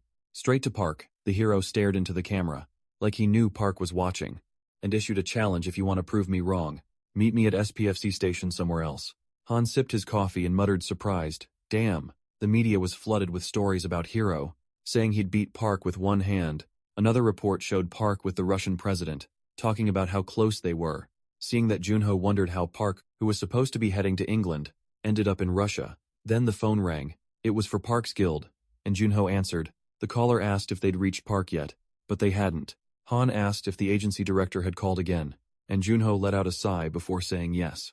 I thought that was odd not long ago. Junho couldn't even stand hearing the director's name. Now he was taking his calls every day. The base was tense.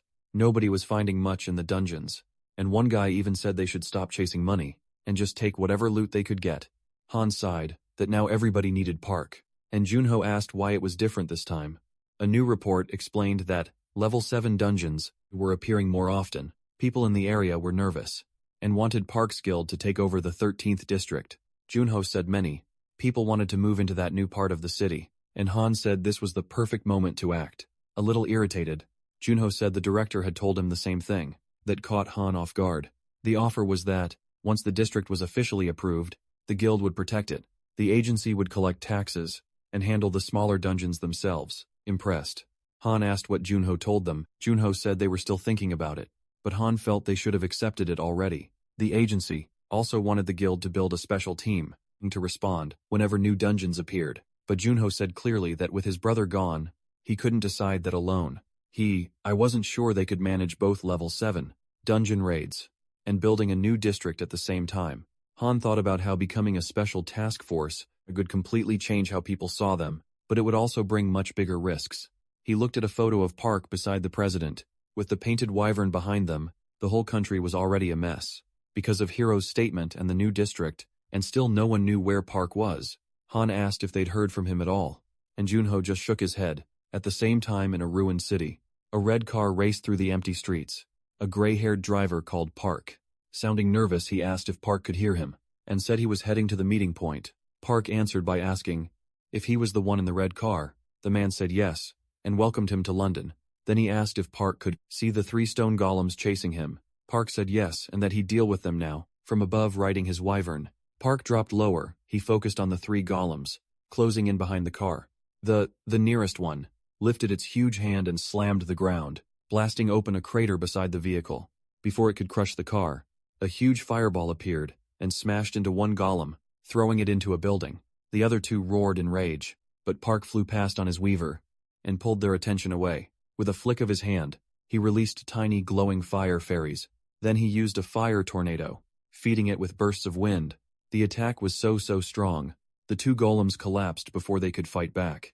Park moved toward the first one and blasted it with a pillar of fire. Then he turned to the second and kicked its head, cracking it on impact.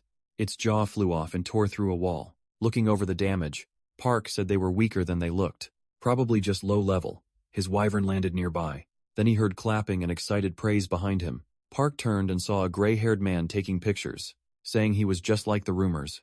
Park asked if he was Professor Toddler, and the man confirmed with a smile.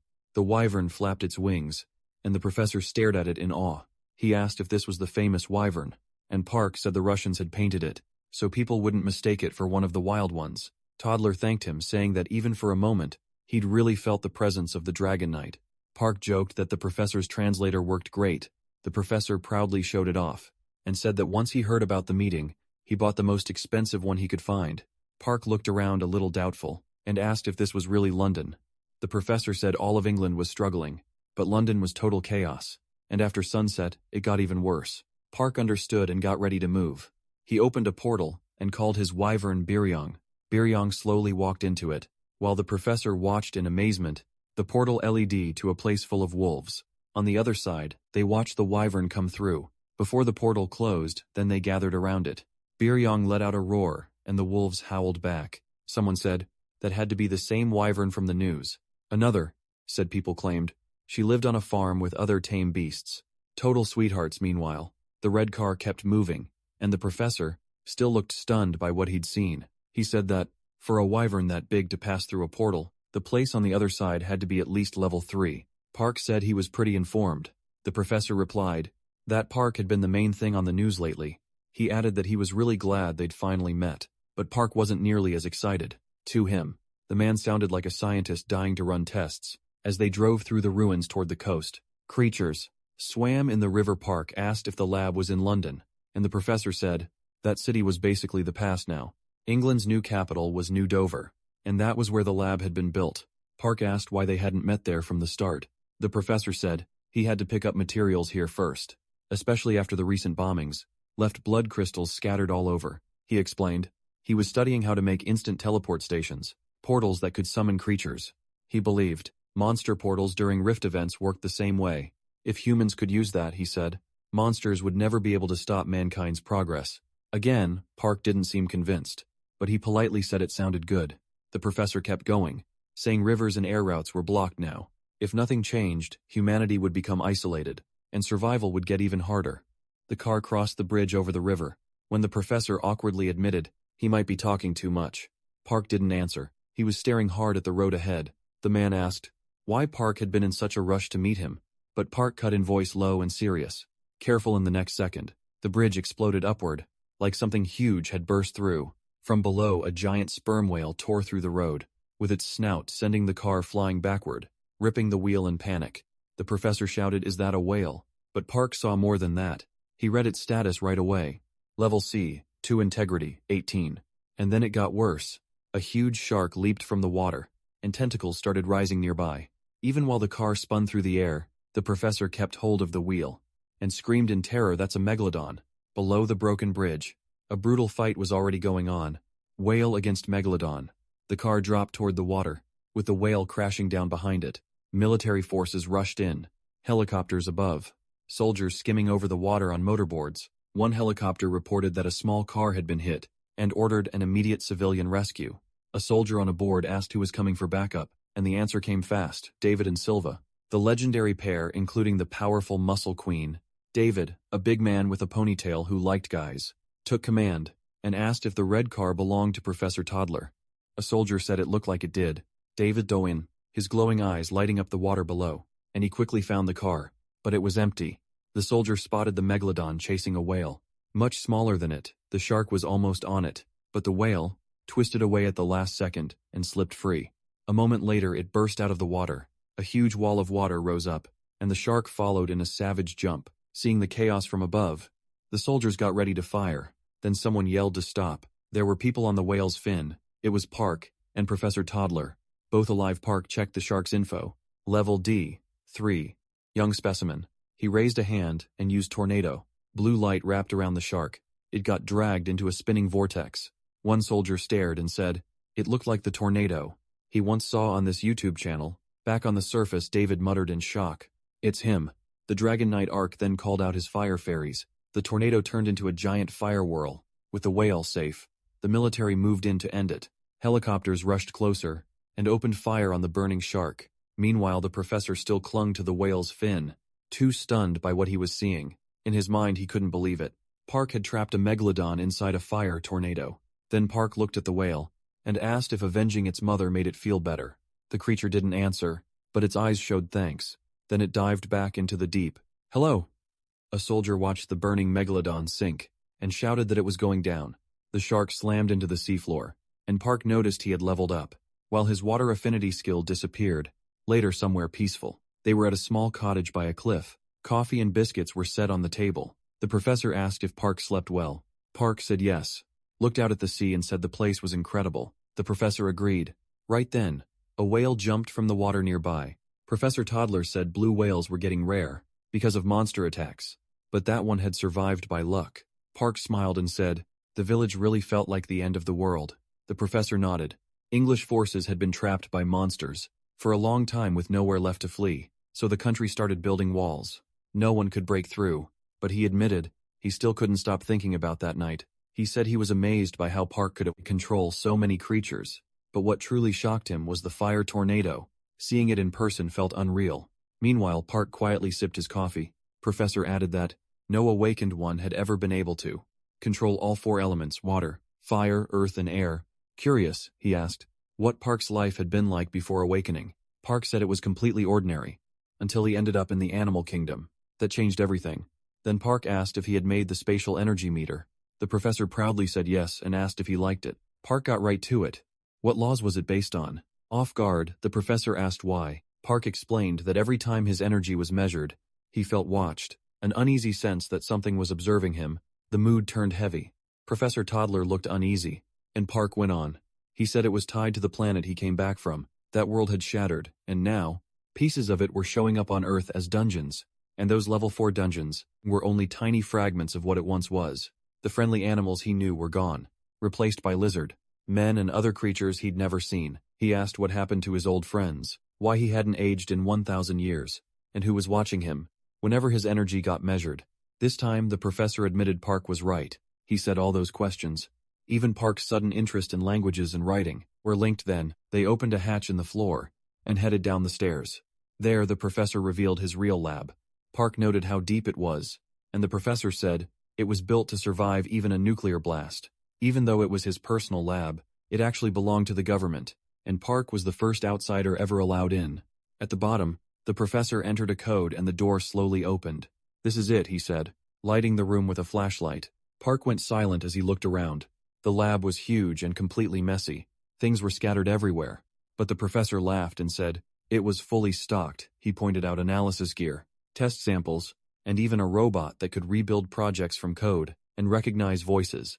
Another bench held stones and flasks, with dungeon minerals being tested. On a monitor where notes Park had written in the cave, the professor said all of it had been collected from dungeons over the last 2 months. And the most amazing part was that they had found writing, eyes in human language inside them.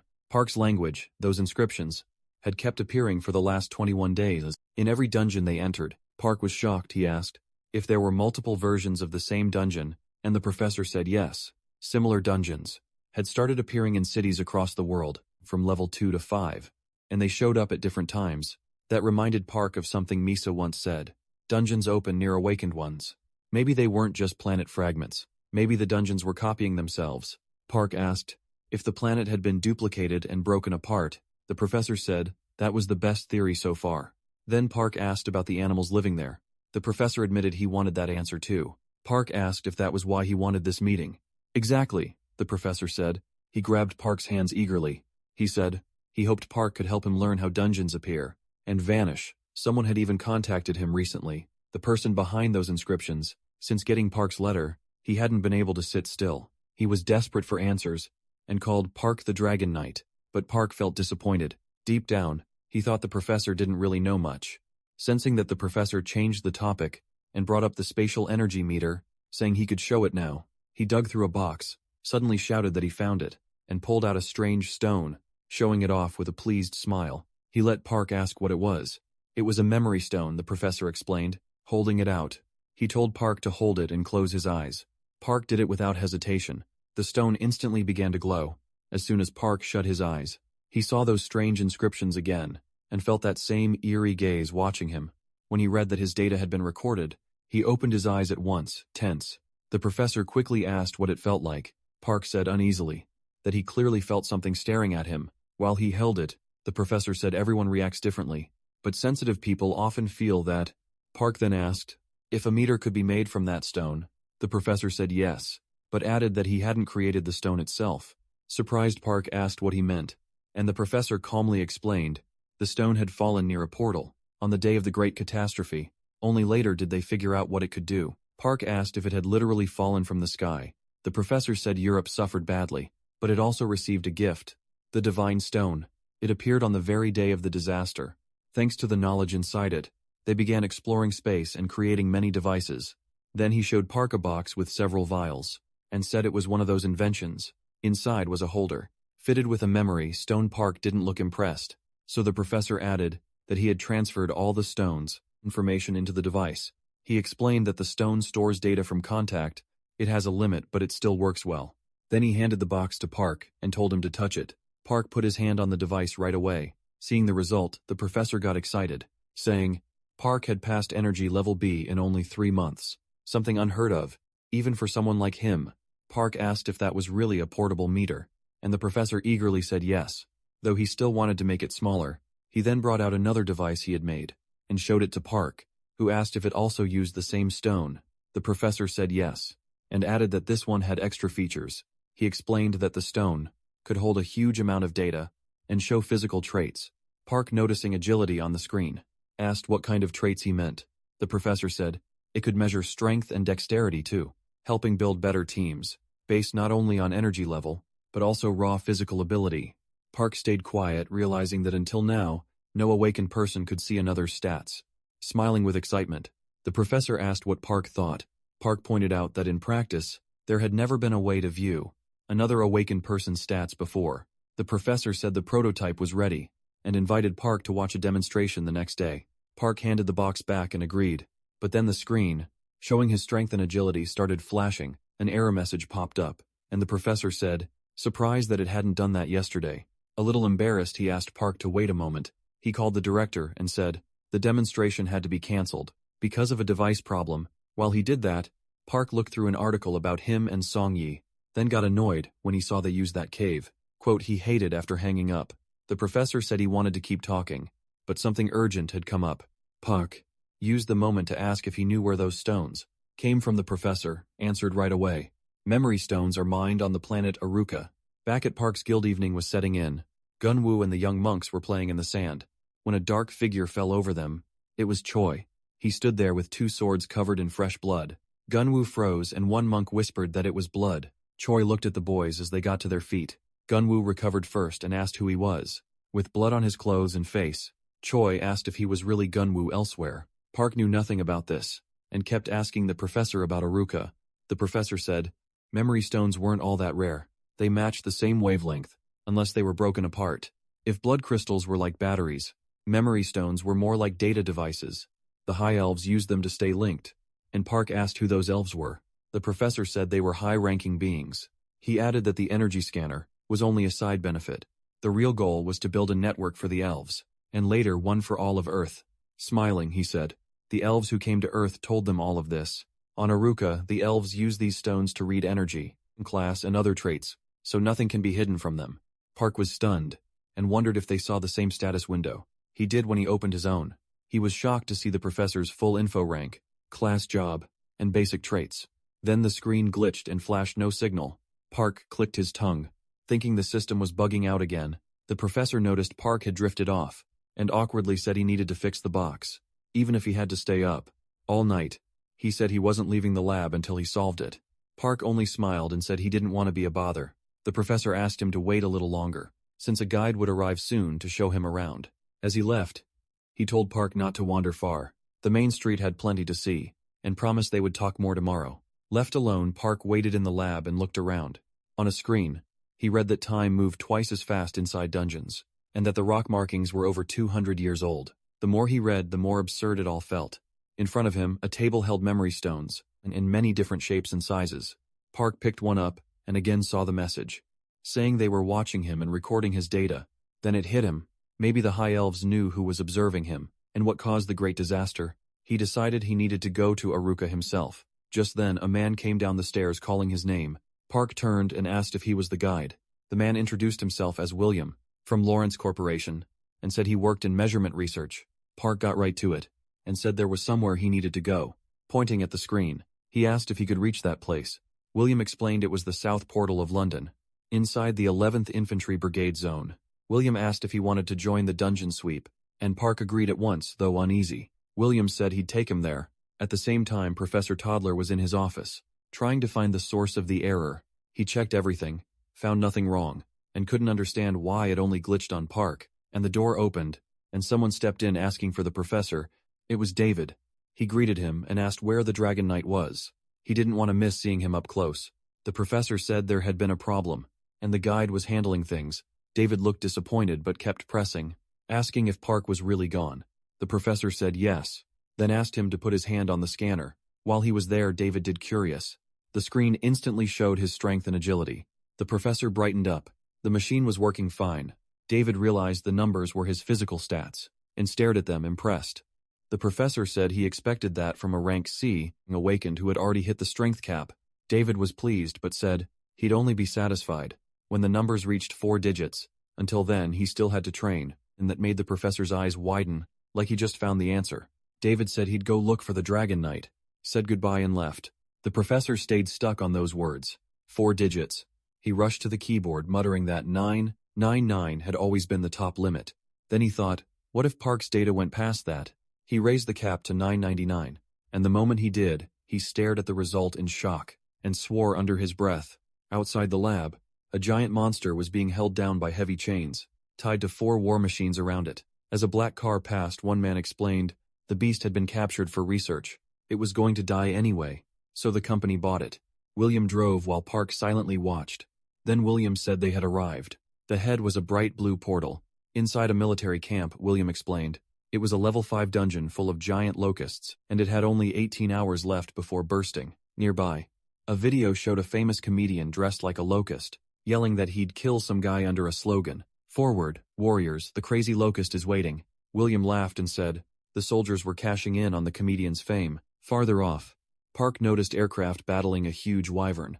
He asked if the attack had already started, and William said, over half the territories were always fighting, dungeon invasions never really stopped, and someone yelled, watch out. A falling helicopter dropped straight toward them, and slammed into the ground. Its blade snapped loose and shot at William, but Park caught them with one hand, stopping them cold. William was left speechless. Someone shouted, asking what happened. They answered that the helicopter went down, but the rest of the platoon had already entered the dungeon. The soldiers stared at Park until one recognized him, the Dragon Knight. William thanked him, and Park asked why, honestly confused. William said it was for saving his life. Then, he added that they could head to the dungeon entrance. Now he pointed out a group in uniform and said, that was Lawrence Corporation's combat team. They were all rank A, and had been picked for him.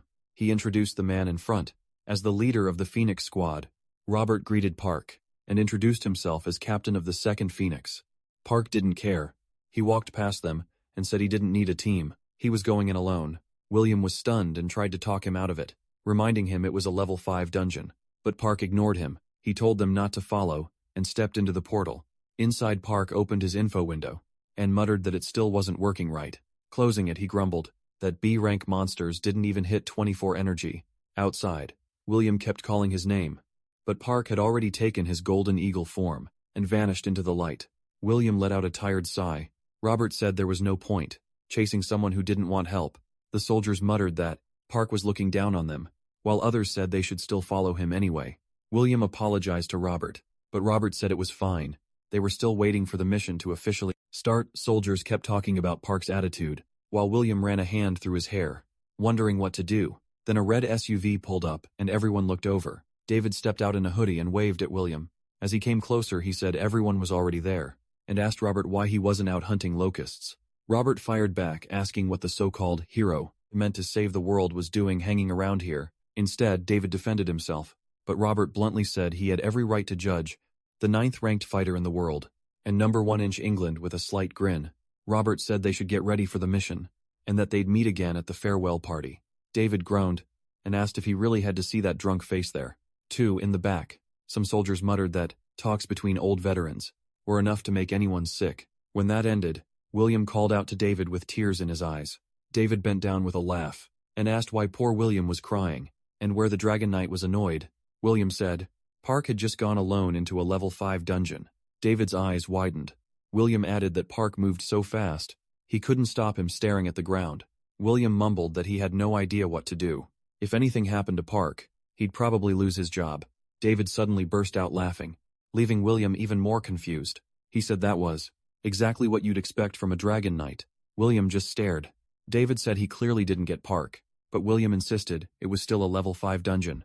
David brushed it off. He joked that he'd be at the cafe with a pink ice cream, and told William to let him know when Park came back, and David suddenly paused. Sensing something odd, he turned, pointed at the portal, and shouted that Park was back. William couldn't believe it, but Park really stepped out, dusting off his uniform like nothing happened. William screamed in total shock. It made no sense. Meanwhile, the soldiers were doing one last gear check. Before entering the portal, they talked about how the earlier combat teams hadn't returned and doubted they could hold the rift. One of them asked if the area was about to be flooded with locusts. Another soldier said the National Bureau had already called for backup. One man nervously asked what would happen if the rift opened while they were still inside. His friend, sweating, said he didn't even want to imagine it then. And one soldier looked up, turned pale, and asked if he was seeing this right. His partner asked what he meant, and the soldiers rushed over to Robert. They told him Park had already come back. Robert could hardly believe it. He just stood there trying to process what he heard. At the same time, William ran to Park in relief while David shouted, calling him Dragon Knight. Park recognized David at once and said he was that big guy from before, but they barely got a word in before someone screamed that the fire boar had broken loose. David turned and saw the huge, flaming beast charging straight at them. William trembled, blurting out that it was a fire boar, but David got mad the second he recognized it. That oversized pig had wrecked his favorite ice cream shop. Fueled by that anger, David clenched his fist and yelled that he wouldn't let it slide. Then he used Megan's strike, and his fist lit up bright blue. He drove it right into the boar's head, launching the monster backward. With one brutal hit, it crashed toward the soldiers, and they scrambled out of the way. The soldiers were stunned, saying this was exactly why David was called the Living Storm. Park grinned, clearly impressed. and said that punch was seriously strong. David walked over, shook Park's hand, and said he wanted to introduce himself properly. This time Park shook back, and David admitted he'd been waiting for this ever since that day. Confused, Park asked why he'd been looking forward to it so much. David said he'd seen Park turn a megalodon into fish food, and from then on he felt they were alike. He asked if Park knew how he'd built all that muscle, and Park raised a brow, waiting for the answer. David proudly said he'd seen a cave painting of Park training with giant bananas. Everyone laughed, but David said that picture spoke to him, so he started training with bananas too. Park, stunned, asked if he was serious, and David swore he was. He even pulled out a photo and said this was him at his worst. Park looked at it like he understood, while David said he'd even worked on a banana farm. They'd always given him strength. That made Park remember. Bananas had kind of saved his life too. He was amazed someone had connected with those drawings. Everyone else mocked right then. Park decided he liked David. David told him not to worry about rankings, and asked if he could really beat monsters. With pure muscle, Park smirked and said that was easy, excited. David said he wanted to see Park fight hand to hand. With no special powers, Park agreed right away. William tried to stop them and asked them to wait, but neither of them listened. They went straight into the portal. William and the soldiers could only stare, wondering what they were about to witness. Soon headlines were everywhere. David and Park had saved England by clearing the dungeon 15 times in only 40 minutes. Long before the rift could open, every association, including the Lawrence Corporation, publicly thanked Park. Even the Queen of England honored him and made him a knight. Miso and her boss read the news in shock. She said Park had just saved the whole country, but her boss only held his head and asked if there was still no word from him. He wanted to know if his dungeon had been cleared yet, or if they'd found anything useful inside. Miso said they found nothing. He sighed heavily, like he'd expected that. She tried jokingly, asking if they could at least get the money back. He grumbled that a level 7 dungeon was coming, so money didn't matter right now. With a sly grin, Miso teased him, asking where all this patriotism came from. When he planned to run, the second that level 7 dungeon appeared, he ignored that, changed the subject, and told her to figure out how to bring Park back home as fast as possible. Miso laughed and said not to worry. Once Park saw the internet, he'd come right back. The boss looked at her curious, and she said they had uploaded a new video an hour ago, and Hero had caused a huge mess. The boss opened it, then widened his eyes in total confusion. Elsewhere, helicopters were firing at a giant monster, while nearby people were partying.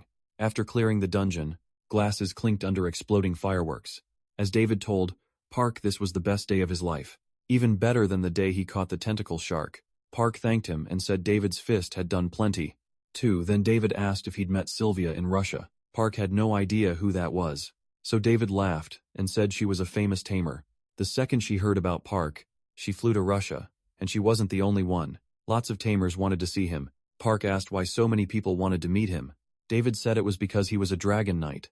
No tamer in the world could handle a wyvern like he could. Park didn't understand the big deal, and said it was actually pretty easy. David suddenly turned serious and warned him not to take the bait.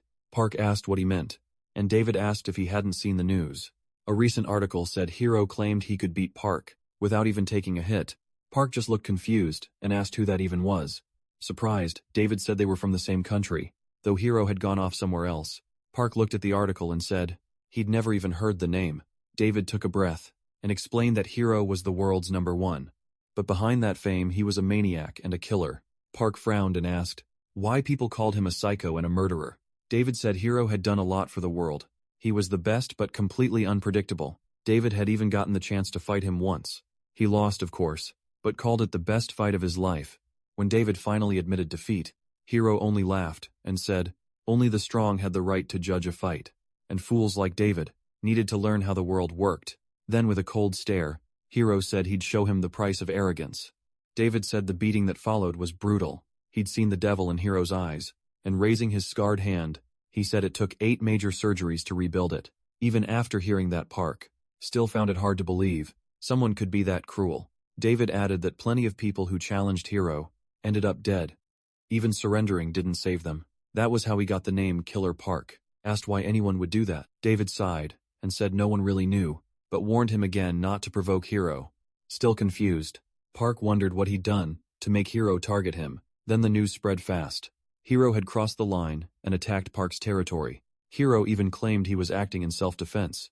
Shocked, Park muttered that the bastard was invading his land, David having no clue what he meant. just stared at him back at Park's guild. Someone shouted, asking why it had taken so long to contact the boss. Park cut him off and ordered them to tell him what happened. Junho said Hiro had barged in and yelled that if Park didn't come out, he'd kill everyone. 2 wolves on patrol were killed right away. Park froze and asked who had died. He kept saying that couldn't be right. If they'd been attacked, he should have gotten an alert. But when he opened his status window, it only said no signal. He cursed. The warning had failed, because the status window glitched. Furious, he thought. While his pack was dying, what were the others doing? Were they trapped so badly they couldn't even get out? He shouted, asking what everyone had been doing. Someone fired back what? What did he expect? It was Hiro. The number 1 inch the world Park started snapping. Junho, staring at the screen, begged him to come back fast. Park scoffed and said when he returned, he'd train them so hard they'd beg to die. David, hearing all this, asked if he really meant to go back.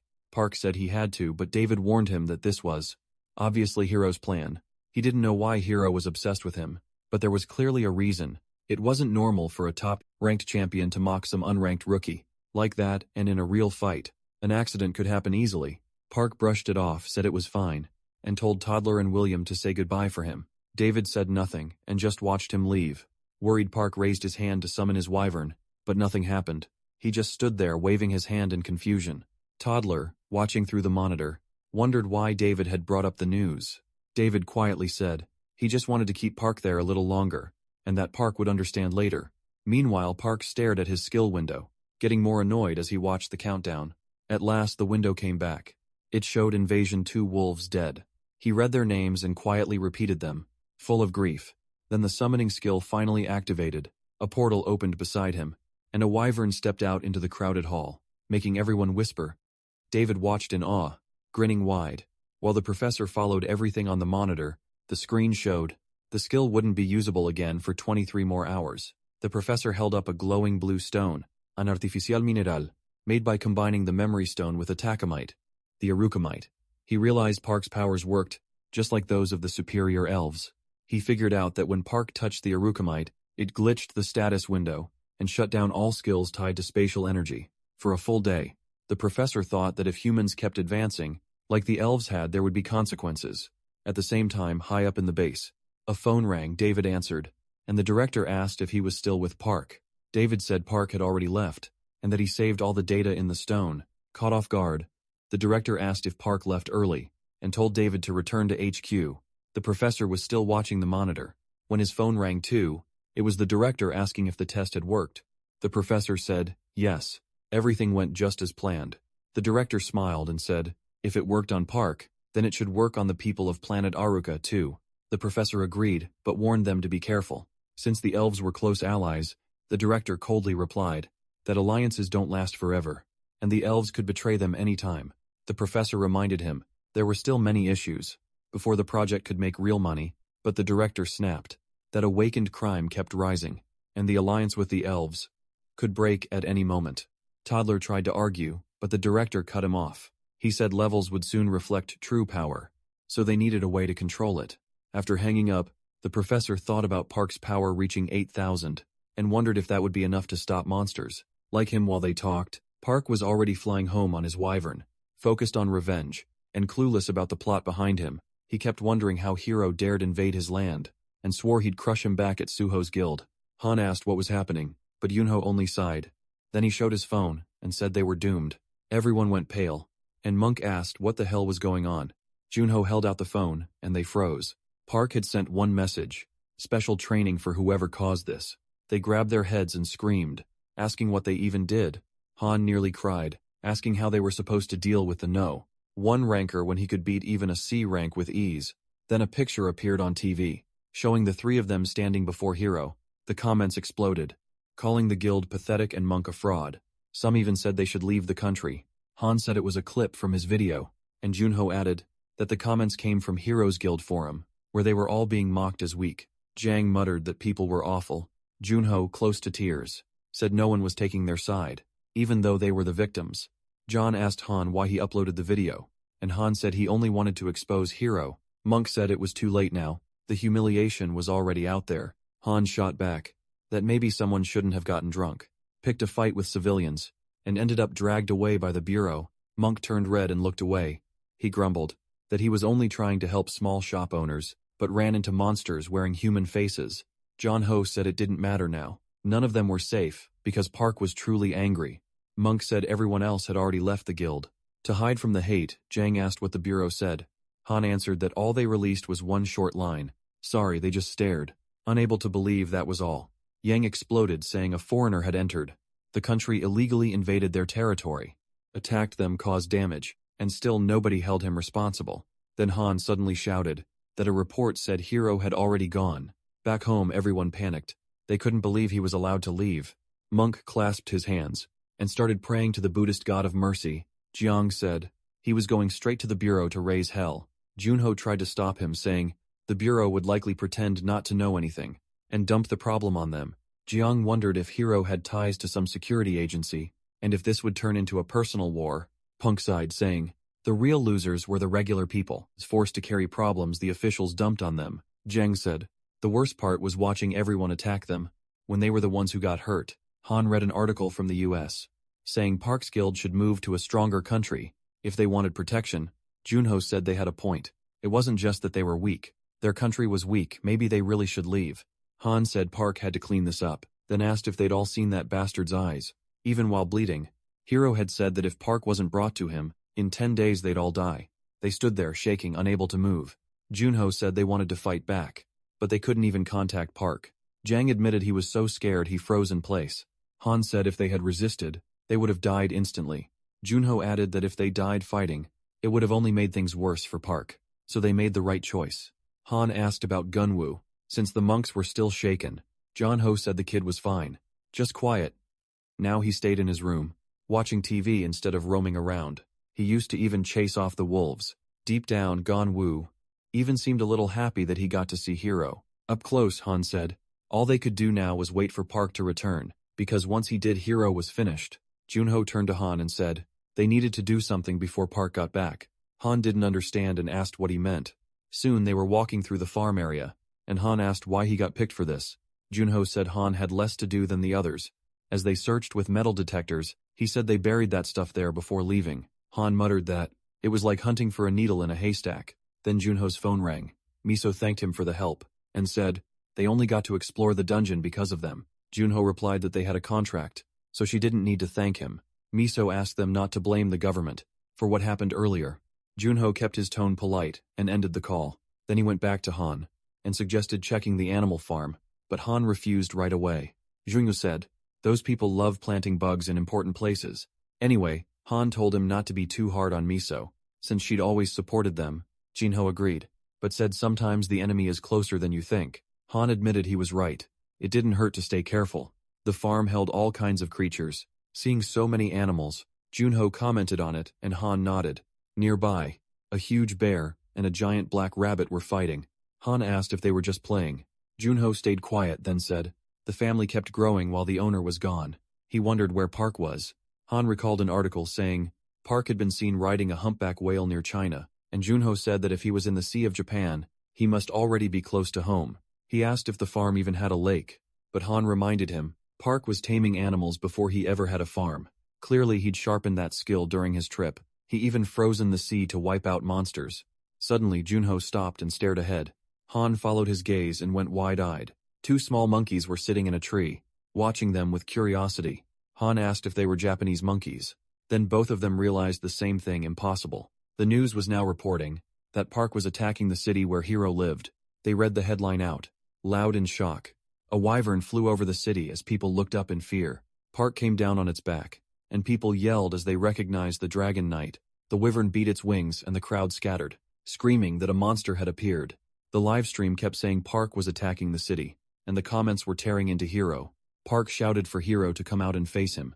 Junho and Han watched in disbelief, and Han said that really was just like Park. The comments blew up saying he'd come for revenge, while Park kept yelling he cursed Hero. And the news said the Dragon Knight was in the city center, searching for him. They added that Park had entered the country illegally, and while he had blocked traffic, he still hadn't caused much damage. Then the Federation Criminal Task Force arrived, and the reporter sounded shocked. It looked like Lute Saseki's #1 squad. Seki stepped forward with armed agents behind him. As people whispered his name, the reporter said the #1 team was already moving in. The comments instantly declared Park finished. Then came news that a full battalion of Type 10 tanks was also on the way. A squad of unmanned drones was being sent too. Seeing all that, Han said Park had really caused huge trouble this time. At the local Ministry of Defense, everyone was being called in at once. The operations room was silent as people rushed to work. One operator reported the tanks were ready. Another said the drone unit was prepared too. On a screen, the Viper appeared with a large red marker above it. Another agent reported that a combat satellite had locked onto the target. Two men in the operations room watched the feeds closely. The vice commander of the Federation of Awakened told the Minister of Defense that his side was trying to bring Park over to them. The minister answered that Sasaki was already there, so they should wait and see whether Park was truly at their level. At the same time, Sasaki moved toward Park's landing spot. The crowd was cheering, while Park kept shouting for Hiro to show himself, and he heard Sasaki call out to him and turned to look.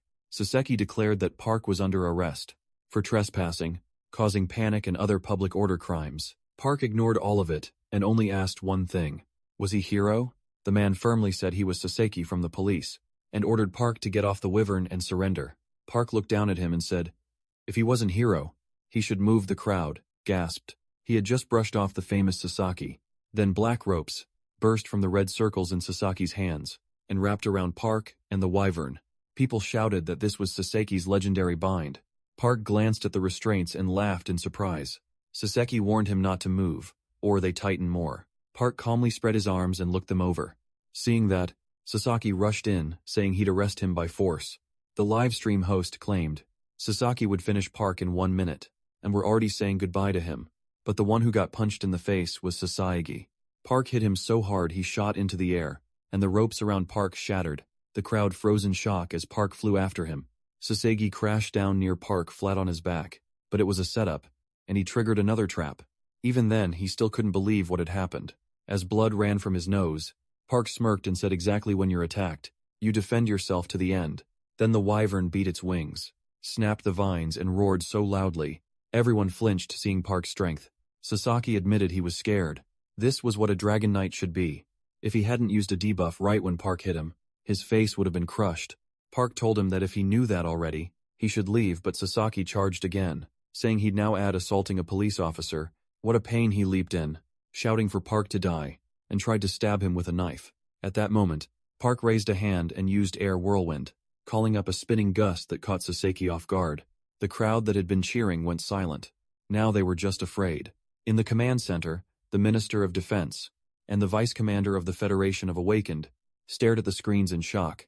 The wind hurled Sasagi around without mercy, smashing him into a building corner and breaking it apart. Then it flung him the other way, straight through the next building's windows. The men in the command room were horrified. Junho couldn't believe Park had sent Sasagi flying, and Han said that sounded exactly like their brother. Park kept shouting for Hiro to come out, instead of sending underlings, while the wyvern breathed a pillar of fire, and soldiers yelled for him to stop. They shouted that they were only there to protect civilians, and the comments exploded in shock. Sasaki was getting thrown around like a rag doll, while Park showed his full power. The defense secretary said Park was even more impressive than expected, and might be more useful than Hiro. The vice commander said Park had already been invited to join them, and they'd accept once flights were running again. Then Park warned that if they didn't bring Hiro out, he'd burn everything within a kilometer. Hearing that, the crowd panicked, running and screaming in terror.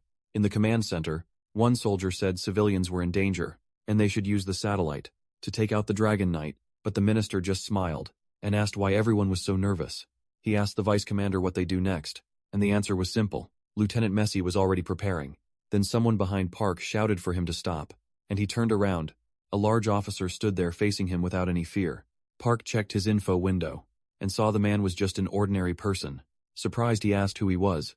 As the wyvern let out a warning burst of fire, the man didn't flinch. He introduced himself as Messi from the police and politely asked Park to stop. Park said he would only stop if they brought Hiro out, and gave them 30 minutes.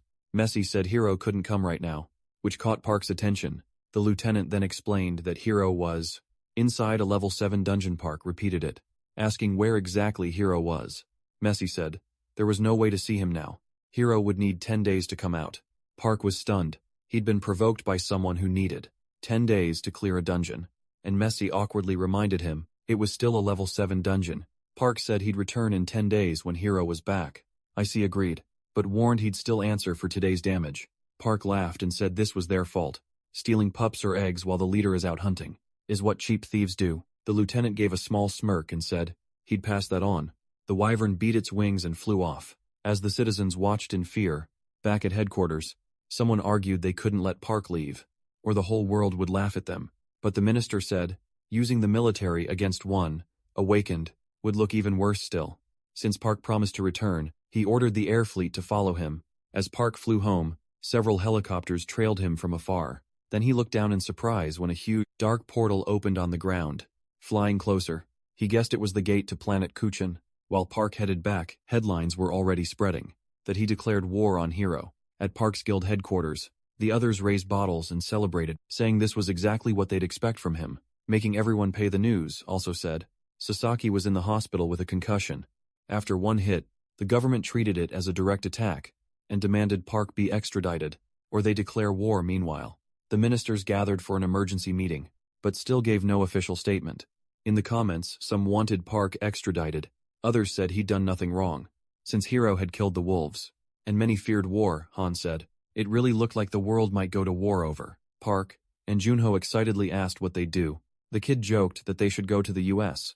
No one would dare fight them. Jiang said they should talk it over calmly. Once Park got back to the guild, suddenly, a pigeon flew in through the window, cooing loudly. Then, blue light spread outside and lit up the whole room. Gunwoo's voice rang out that Uncle was back, and everyone instantly tensed. Park, furious, demanded to know where the cowards were, who had to answer for this mess. The kids said they were drinking in the office. Seconds later, Park opened the door, and one look from him was enough. The room turned heavy. John Ho was first to speak, saying his brother was finally back. Park's eyes glowed blue. As he asked what they'd been doing, someone yelled run, and they all took off in panic, diving out the window and smashing the glass to escape his anger. Meanwhile, in a mountain mansion, a heated meeting was underway. Some argued they should send Park away. Others refused to bow to blackmail and said if needed, they'd send Hero too. The Foreign Affairs Secretary complained. This happened because Park had always been allowed to do whatever he wanted, so now he thought he was untouchable. But the Minister of National Security shot back. That Hero started this. So blaming Park for everything made no sense. Foreign Affairs Minister got mad and started cursing, until someone told him to take it outside, instead of filling the room with swearing. Then a man in a black suit stood and said the president had arrived. A man in a yellow t-shirt, who seemed the oldest there, took the head seat, and everyone stopped arguing at once. The president got right to it, and asked if Park and Hero had any connection. The assistant secretary said there was none at all, and the president asked why this had happened then. No one had a clear answer. He said he'd heard Hero started it, but couldn't understand why someone who betrayed his own country would pick a fight with Park. The bureau chief said they had two theories. First, Hero might simply be jealous that Park was becoming popular overseas. One man snapped that if that was true, Hero didn't deserve to be known by one. If he acted like a child, the president turned to the defense secretary and asked one thing: war came. Did they have any chance to win? The man said maybe 10 years ago, with a huge budget and time to prepare. They might have. Hearing that, the president immediately ordered them to hand Park over. The defense minister went pale and asked if that was even possible, while others muttered it was the only choice. If war started now, they'd be finished. So they had to think about the people's safety. But the bureau chief raised his hand and said the second theory was even more likely. The president asked what it was. The chief said this might all be a foreign government's plan to force them to give up Park. The president's eyes widened. If so, the threat of war was a trap. The chief said both countries were so exhausted that conflict was almost certain. But one thing was obvious: they needed Park. The president asked if Park was really that strong, especially since he hadn't returned like Hero. The chief explained that Park was different from everyone else. Several countries were after him because of the abilities he had. The president asked what powers could make so many nations risk everything. The chief revealed that Park was one step from mastering all the elements used by the High Elves. After they learned about Park's powers, his interest in a rookie exploded, and no one there had regional magic. The ministers were stunned. When they understood magic on a regional scale, the agriculture minister excitedly asked if that meant instant harvest.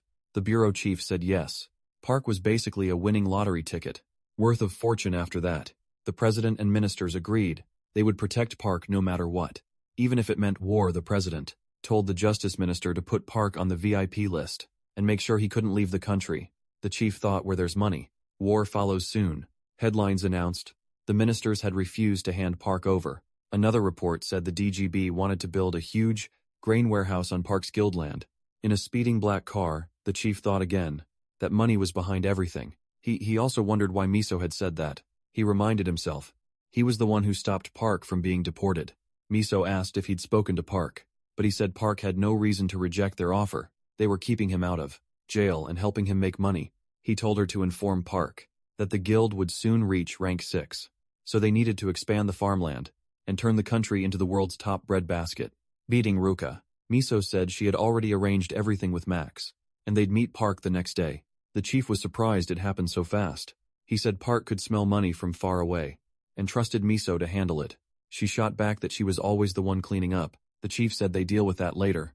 Near the level 3 Locust dungeon, Junho and Jang tumbled out of the portal and dropped to the ground. Han couldn't hold himself up and collapsed face first. 2. Then Monk appeared and landed right on top of them. Park glared at all three mad. He yelled for them to get up. They still had 10 rounds left. Junho didn't even react. He sounded like he was snoring. Park was about to explode when his phone rang. It was his grandma. He answered right away and asked what was wrong. She asked if he was really making the boys train. Through lunch, Park said, those brats had already eaten more than enough. While he was gone, then she handed the phone to Miso, who got straight to it. She heard, they've been trapped in a dungeon for 3 straight days doing crazy training. Park confirmed it and asked what she wanted. Miso said the country's response was getting serious, but they had a good plan to deal with it. While listening, Park looked at the boys lying there, unable to move, and thought that every place had its own rules. Ignore them and trouble follows. After thinking it over, he said, they talk at home and settle everything properly later. At the guild house, the tree on top kept growing. Under it sat Miso, Park, and another man. Miso introduced him as Max, the head of the SPFC branch. Max greeted Park and said it was an honor to finally meet him. Once they sat down, Park asked what the SPFC wanted from him. Max said the champion had challenged him not long ago, even repeating Hiro's words, that he wouldn't need to fight seriously to win. Park looked surprised and asked if Hiro really said that. Caught off guard, Miso asked if he hadn't known. Park said he'd heard something like it, but never knew why Max told him the truth. It was all about money if the duel happened. The payout would be huge. He told Park not to overthink it. Accept the match. Make a fortune and stop a war at the same time. Park remembered David, warning him that Hiro was a violent psychopath, and best avoided so. Park asked if accepting meant he could legally kill Hiro. Miso and Max both went quiet. Max awkwardly said they wouldn't blame him if something happened, but they weren't telling him to murder anyone. Miso cut in and said she'd speak with Park alone. Then update Max. Max agreed, wished them luck, and left. After watching his car leave, Miso told Park he didn't have to accept. If he didn't want to, war wasn't going to happen anyway. But Park smirked and said he wanted to do it. Miso explained Hiro's country was being obvious. They either wanted to lure Park in or get rid of him. Park just shrugged. He didn't care about their plan. Hiro wanted a beating, and if it wasn't illegal, he was fine with that. Miso then suggested donating all the money they raised to Hiro's country to score some political points. Park liked that idea and agreed right away. She smiled and said she'd tell Max.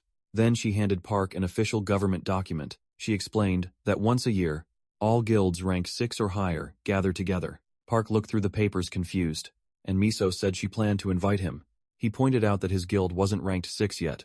Miso pulled out a small statue marked with a 6 and said it was official now the guild had ranked up. He added that the certificate came from the bureau, and the whole working district would be given to them, with self-rule over the area. Park stared at her and asked how that was possible. So said, once the infrastructure was built and people moved in, the area would become the 13th district. Under Park's guild, half joking, Park said that meant it was time for him to step up.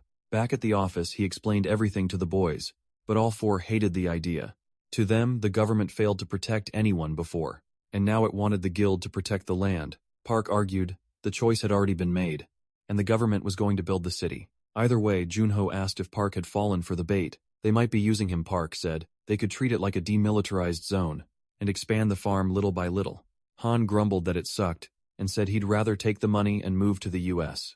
Park fired back that he planned to make the area their official headquarters and later split it into sector. Han stared and asked if Park really meant for them to run the whole place.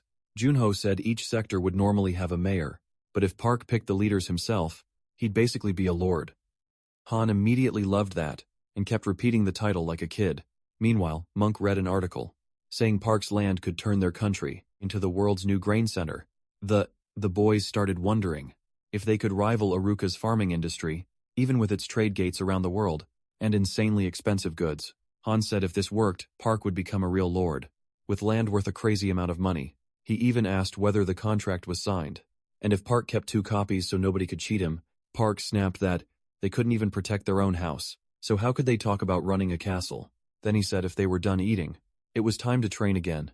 John suddenly bent over faking a stomachache, and yelling that he needed medicine right away. Park was losing patience fast.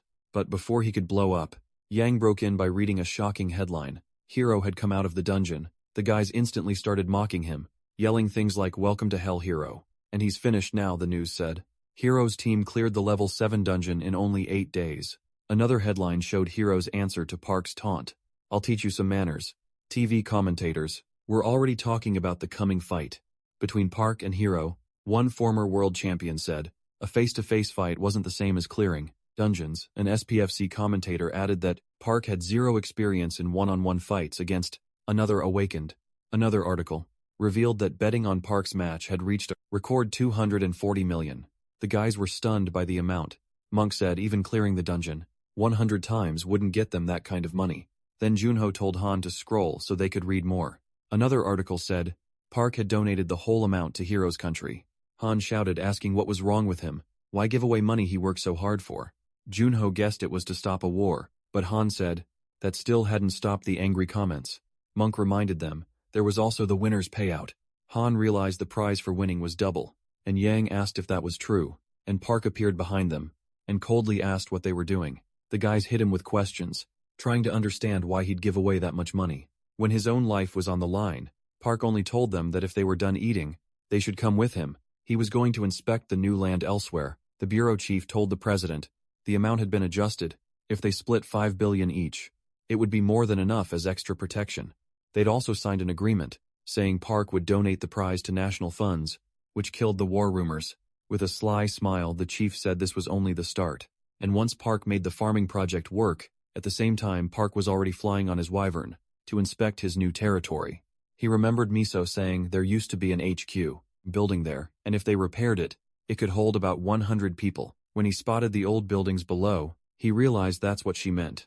Miso and the workers were already waiting. When they saw the Wyvern come down, landing kicked up a strong gust. One worker asked if the Wyvern had gotten bigger, and another said seeing it up close was shocking. Park got off, and the Wyvern stepped straight into the open portal. Miso asked how the view was from above.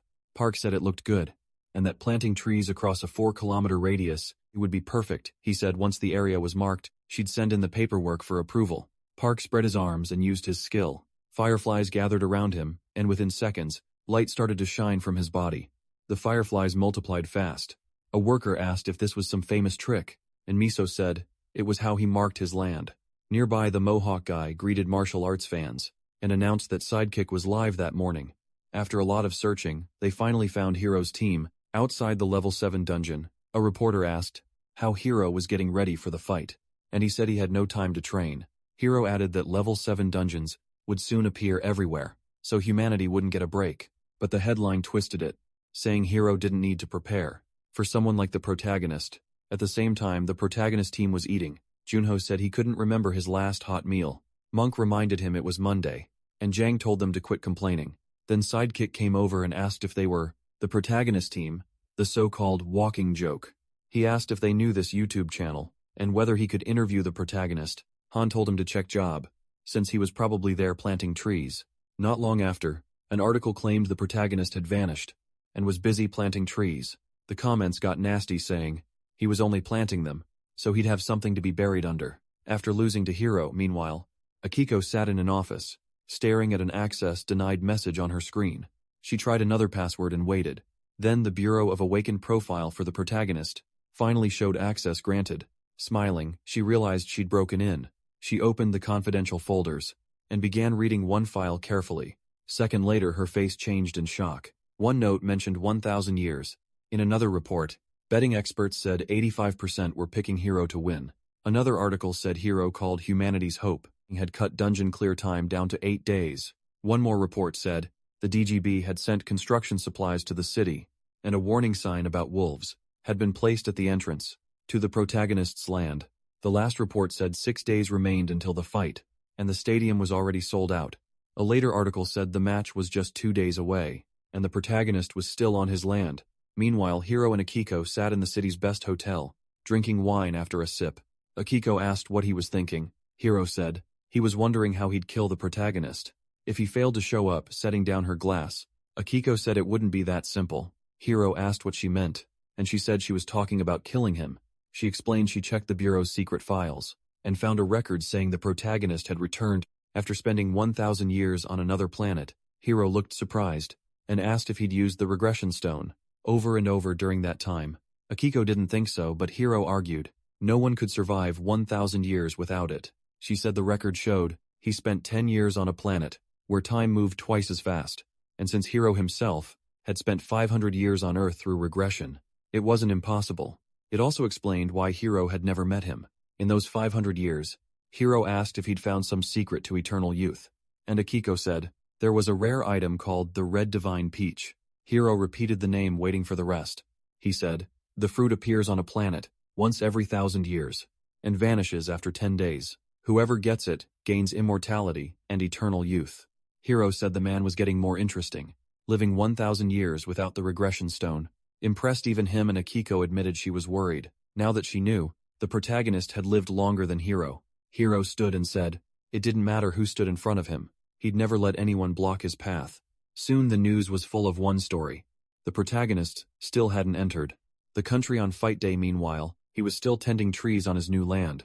Apples started growing on the branches. While Han watched beside him, the protagonist said that was enough for the apple trees, and Han agreed there was no time left. But he moved on to the pear trees instead. Han shouted that only 3 hours remained, and he really had to leave. The protagonist said his level was still too low to plant many seedlings at once, and while he was gone, they needed to buy everything he'd asked for. Han told him not to worry and begged him to go already. A portal opened behind him, and his uniform appeared inside. Then a huge wyvern stepped out, scaring Han so badly he fell over. The protagonist said he'd be back soon, and they still had lots of dungeons to clear, so no slacking. Han scratched his head and asked what counted as slacking, but got no reply. The protagonist mounted the wyvern and it took off. He faded into the sunset sky. Han watched in disbelief. The protagonist didn't seem worried at all about facing the champion. He'd spent the whole time planting trees. As soon as he was gone, Han pressed a remote and several drones rose around him. Grinning, he said it was fine. He already knew what to use for the opening shot. At the stadium, the crowd was already loud. As the commentators filled the air, one of them said, only 3 hours remained until the fight. The crowd was buzzing, and he added that the protagonist still hadn't arrived, wondering if he'd really skip it. The other said this was a brutal match for a rookie against the champion, and blamed the protagonist government for his actions. Hiro and Akiko then arrived, and took seats in the waiting room. By a huge window, Hiro asked for updates, and Nakiko said he'd recently expanded his land and job. At that, Hiro smiled. He thought it proved the protagonist already knew the future. After all, the first level 7 dungeon to open in his country would be in job when it appeared. The combat team threw everything at it, and was wiped out. The country lost over half. Its sea-based awakened and couldn't stop the monsters. The blast burned job to the ground, and after that, the monsters flooded the continent. Unable to stop them, the country fell. Hiro figured the government wanted his help to avoid that future, and mocked the protagonist for being arrogant. Commentator announced there were only 7 minutes left, and by the rules, a fighter had to arrive at least an hour early, or be disqualified. Then a strong wind swept through the crowd, and everyone looked up, whispering and panicking. Was that a monster? A massive wing spread over the stadium, and the whole crowd screamed. It was a wyvern. Akiko shot to her feet. As people started yelling that he was here, the commentator shouted in surprise that against all odds, the protagonist had arrived on his wyvern. David jumped in excitement, yelling that he'd known the protagonist would come. 2 men beside him said he really knew how to make an entrance. The bureau chief cheered, shouting that if he won, the world would belong to the protagonist. Miso was watching the broadcast too, as the commentator kept repeating that he couldn't believe the protagonist showed up.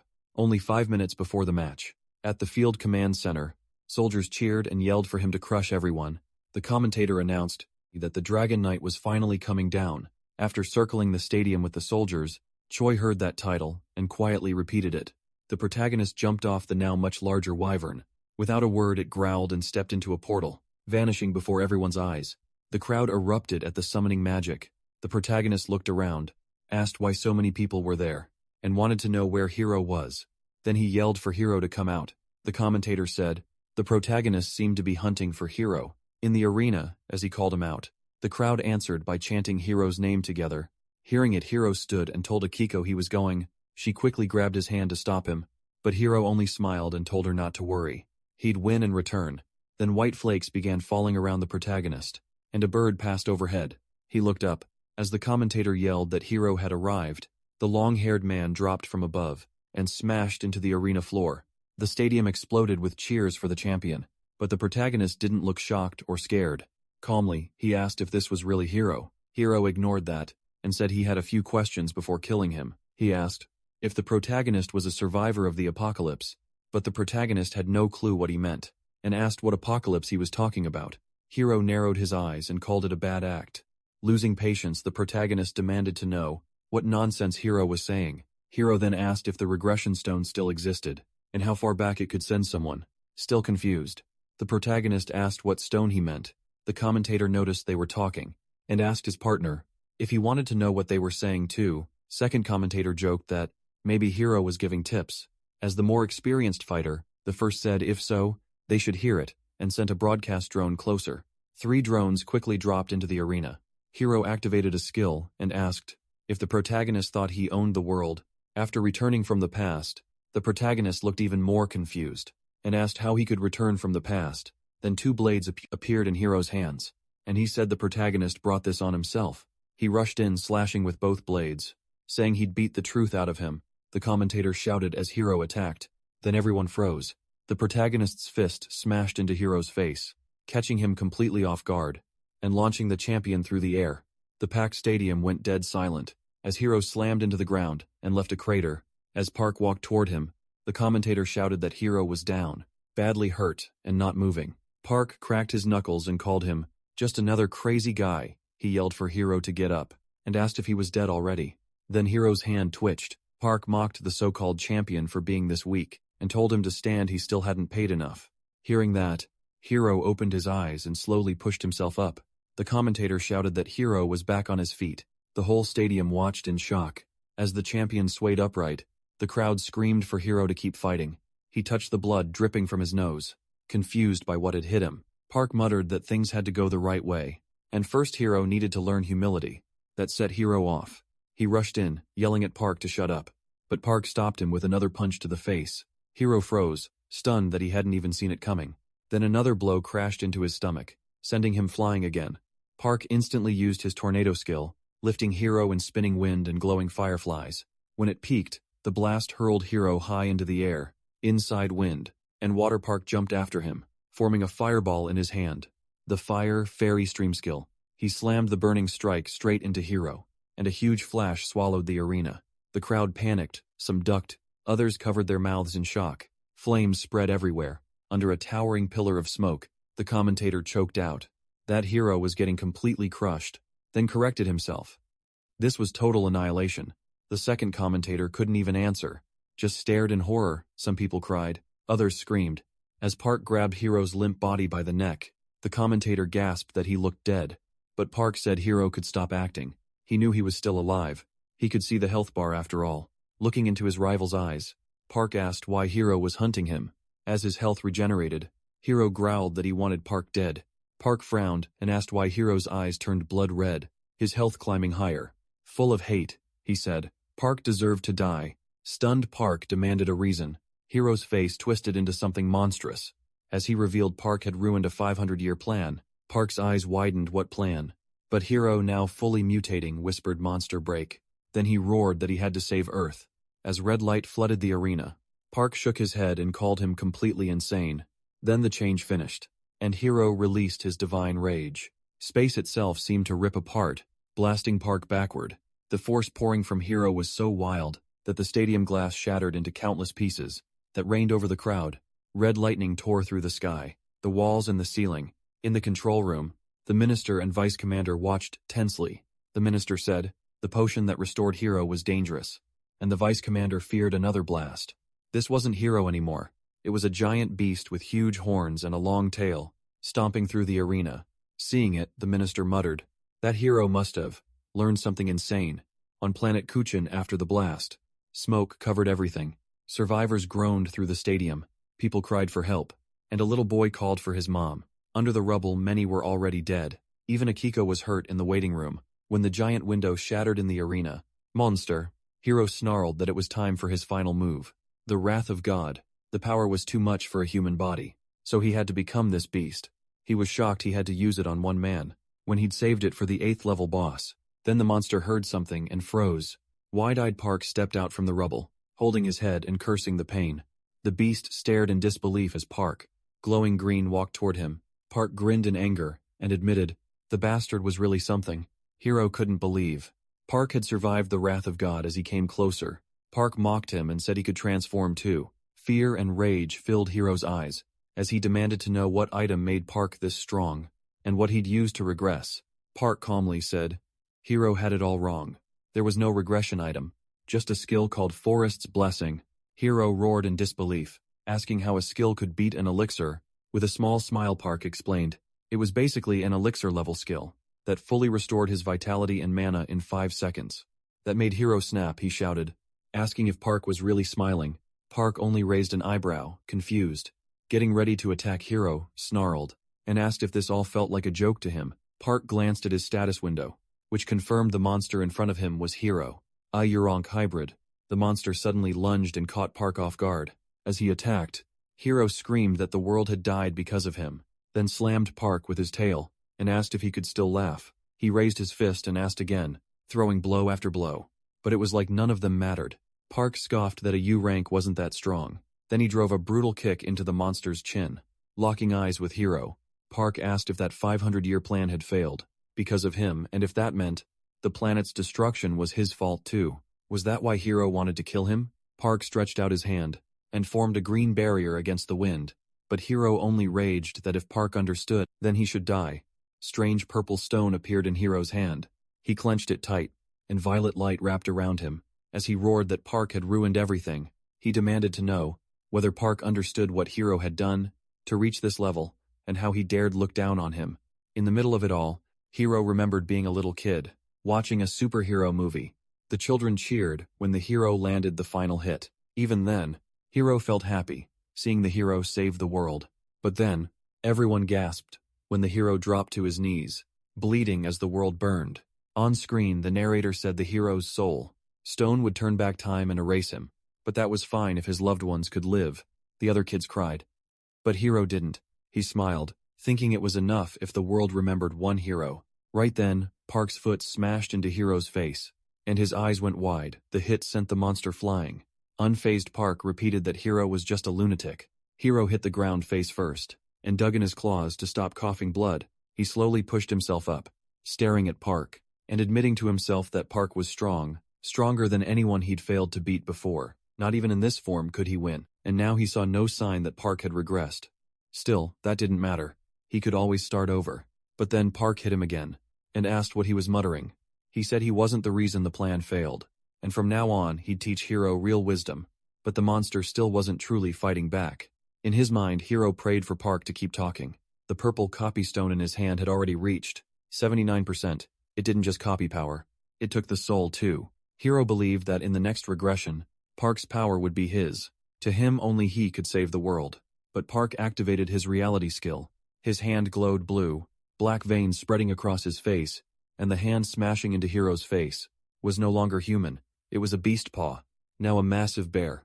Park threw a punch so hard it launched the monster away, breaking his nose and knocking out several teeth. Hero crashed through a wall and landed on the other side, back in human form in the middle of the crowd. They stared at him with disgust and called him a cruel monster. Hero's hair turned white when he hit the ground, and he cursed. As he realized the coping stone had failed, blood trickled from one eye. He looked up and saw an eagle circling above. It was Park now, an eagle form slowly descending toward him. And in that moment, Hero understood he wasn't facing just another human. Park dropped beside Hero, who lay sprawled on the ground. With a faint smile, he asked if Hero could finally see reality. Hero still didn't get it. and snapped that it was nonsense. Losing patience, Park warned him never to enter his territory again, or next time he'd die with blood-red eyes. Hiro whispered for him to shut up. Park fired back that Hiro was delusional, and anyone chained to the past had no future. That hit Hiro hard. His eyes widened like the words finally reached him. Commentators said that even half-conscious Hiro seemed to hear every word. As Park, still in eagle form, flew away. Meanwhile, Choi had watched the whole fight, with her fists clenched. Only one question stayed in her mind. Why she remembered the day at the hospital. When she asked Park why they couldn't fight together, he'd looked at her with pity and said, she was still too weak. Their strength didn't match and someone would get hurt. Choi got even angry, remembering he walked away with someone else. Right after that, leaving the room, she muttered that that idiot always talked nonsense.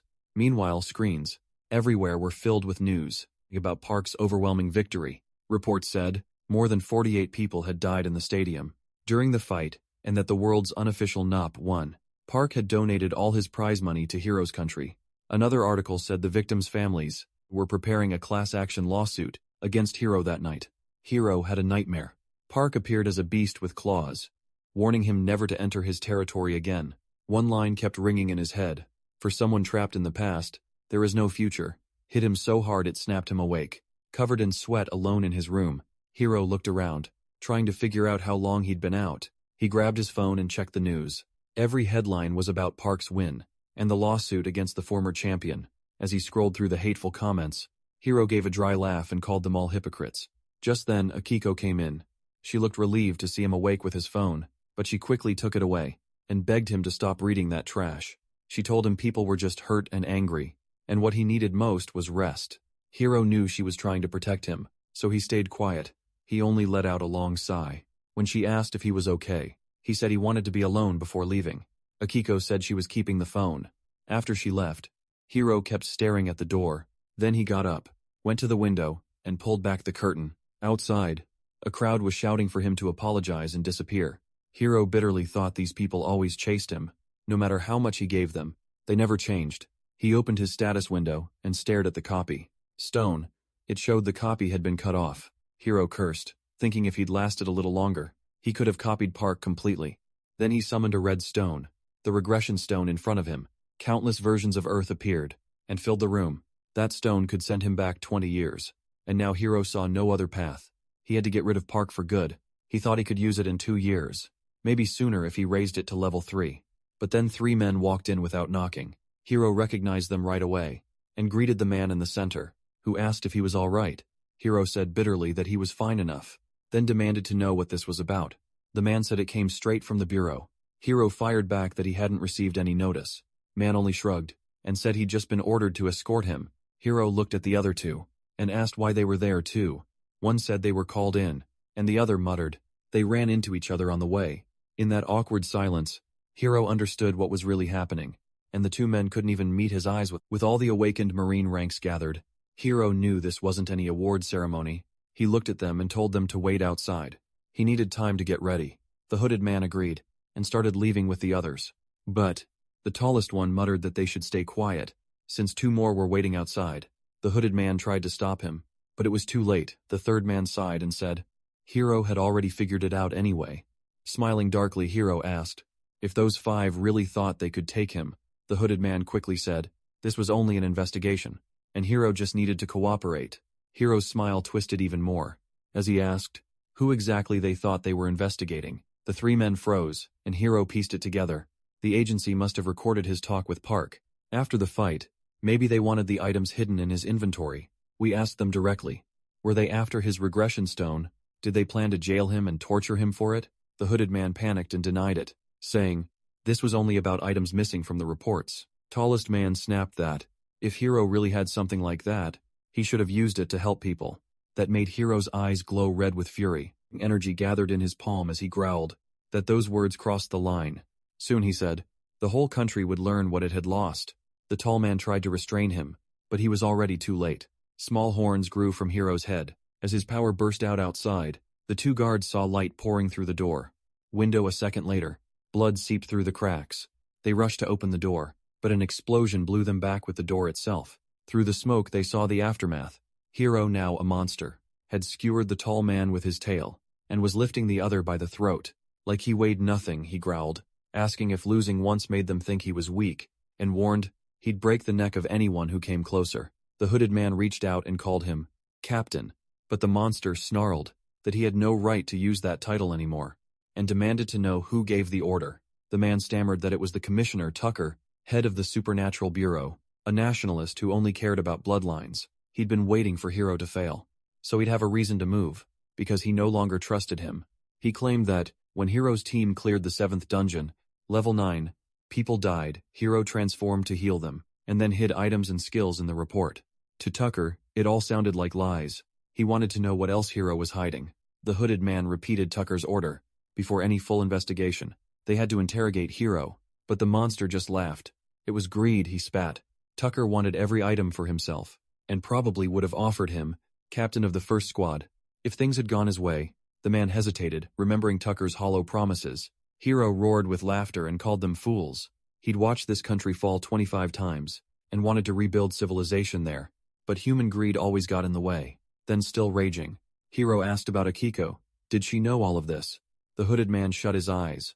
Too scared to answer, Hiro roared again. And with nowhere left to hide, the man admitted yes. Akiko knew everything. Hiro lost control and crushed the man's throat, until blood sprayed across the walls. The hooded man tried calling him captain to calm him, but it was far too late. The blast that came next destroyed the whole room. The news exploded right after Hiro had escaped, killed 3 Marine ranks and injured 2 more. At the Supernatural Bureau, the commissioner stood by the window, muttering in anger. Hiro, you ungrateful bastard.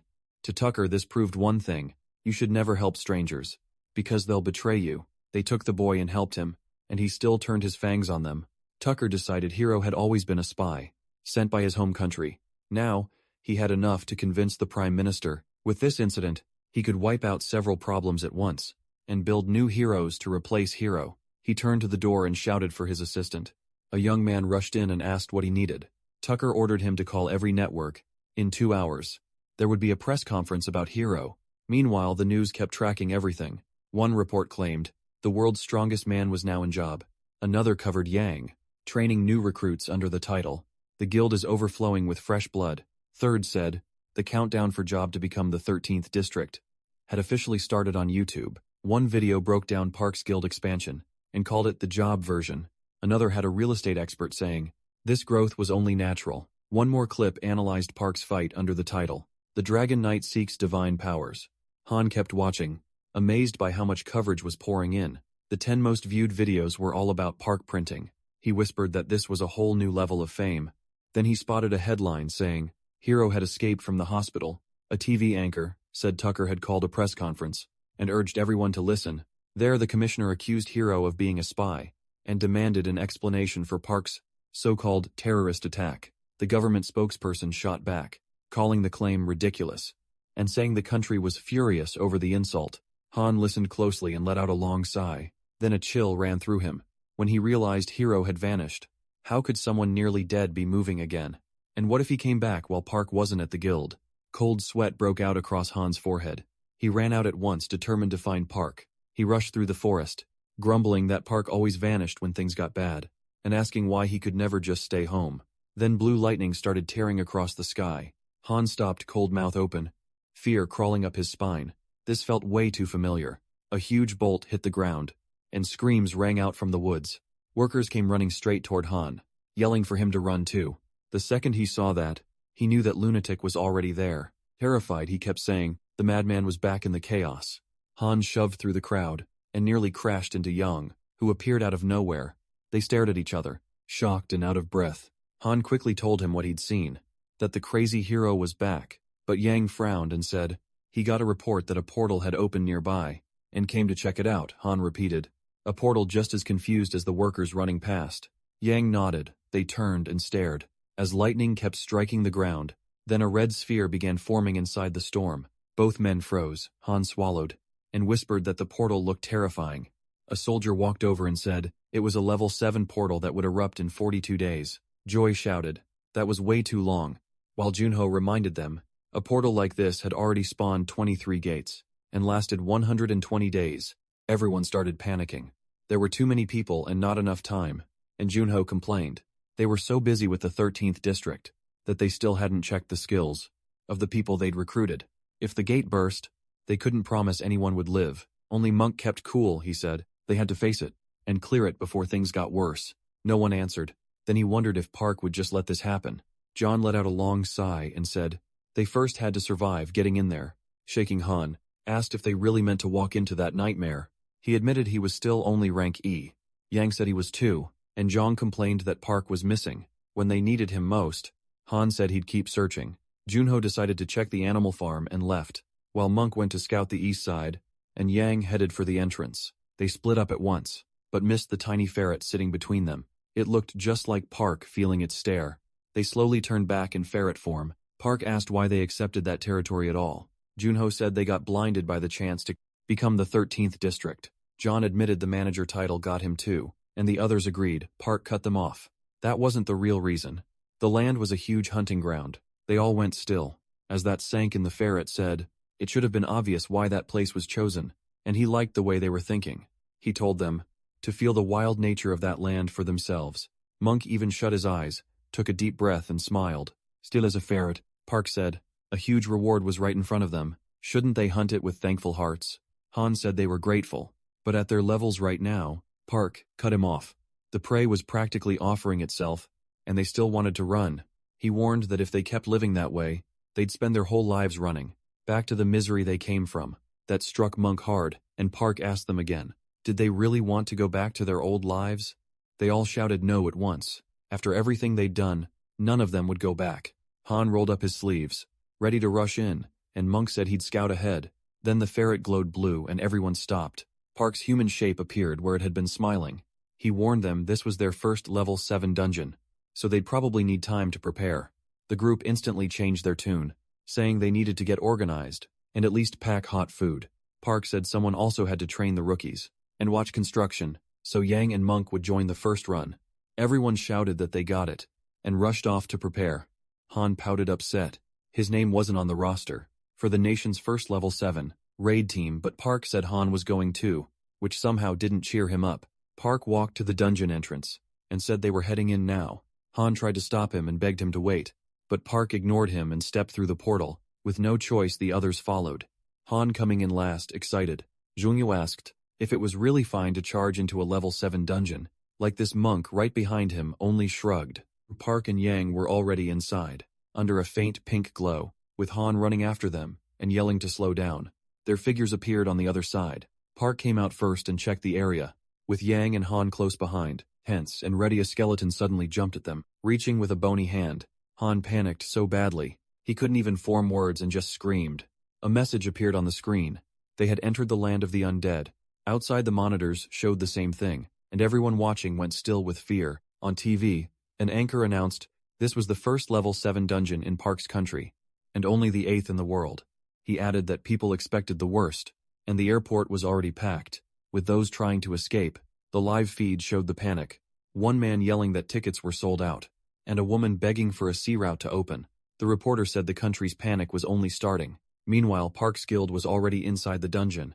At headquarters, officials argued over whether going in so fast was the right move, the agency head asked. If Park's team had made the right call, an aide confirmed that Park, Han and Yang were inside. One official lowered his head and listed their ranks, while another asked why Park brought them along. Someone replied that Han had a video memory skill. The chief said at least they'd leave footage behind for the next teams, and there were already plenty of online videos showing raids inside level 7 dungeons.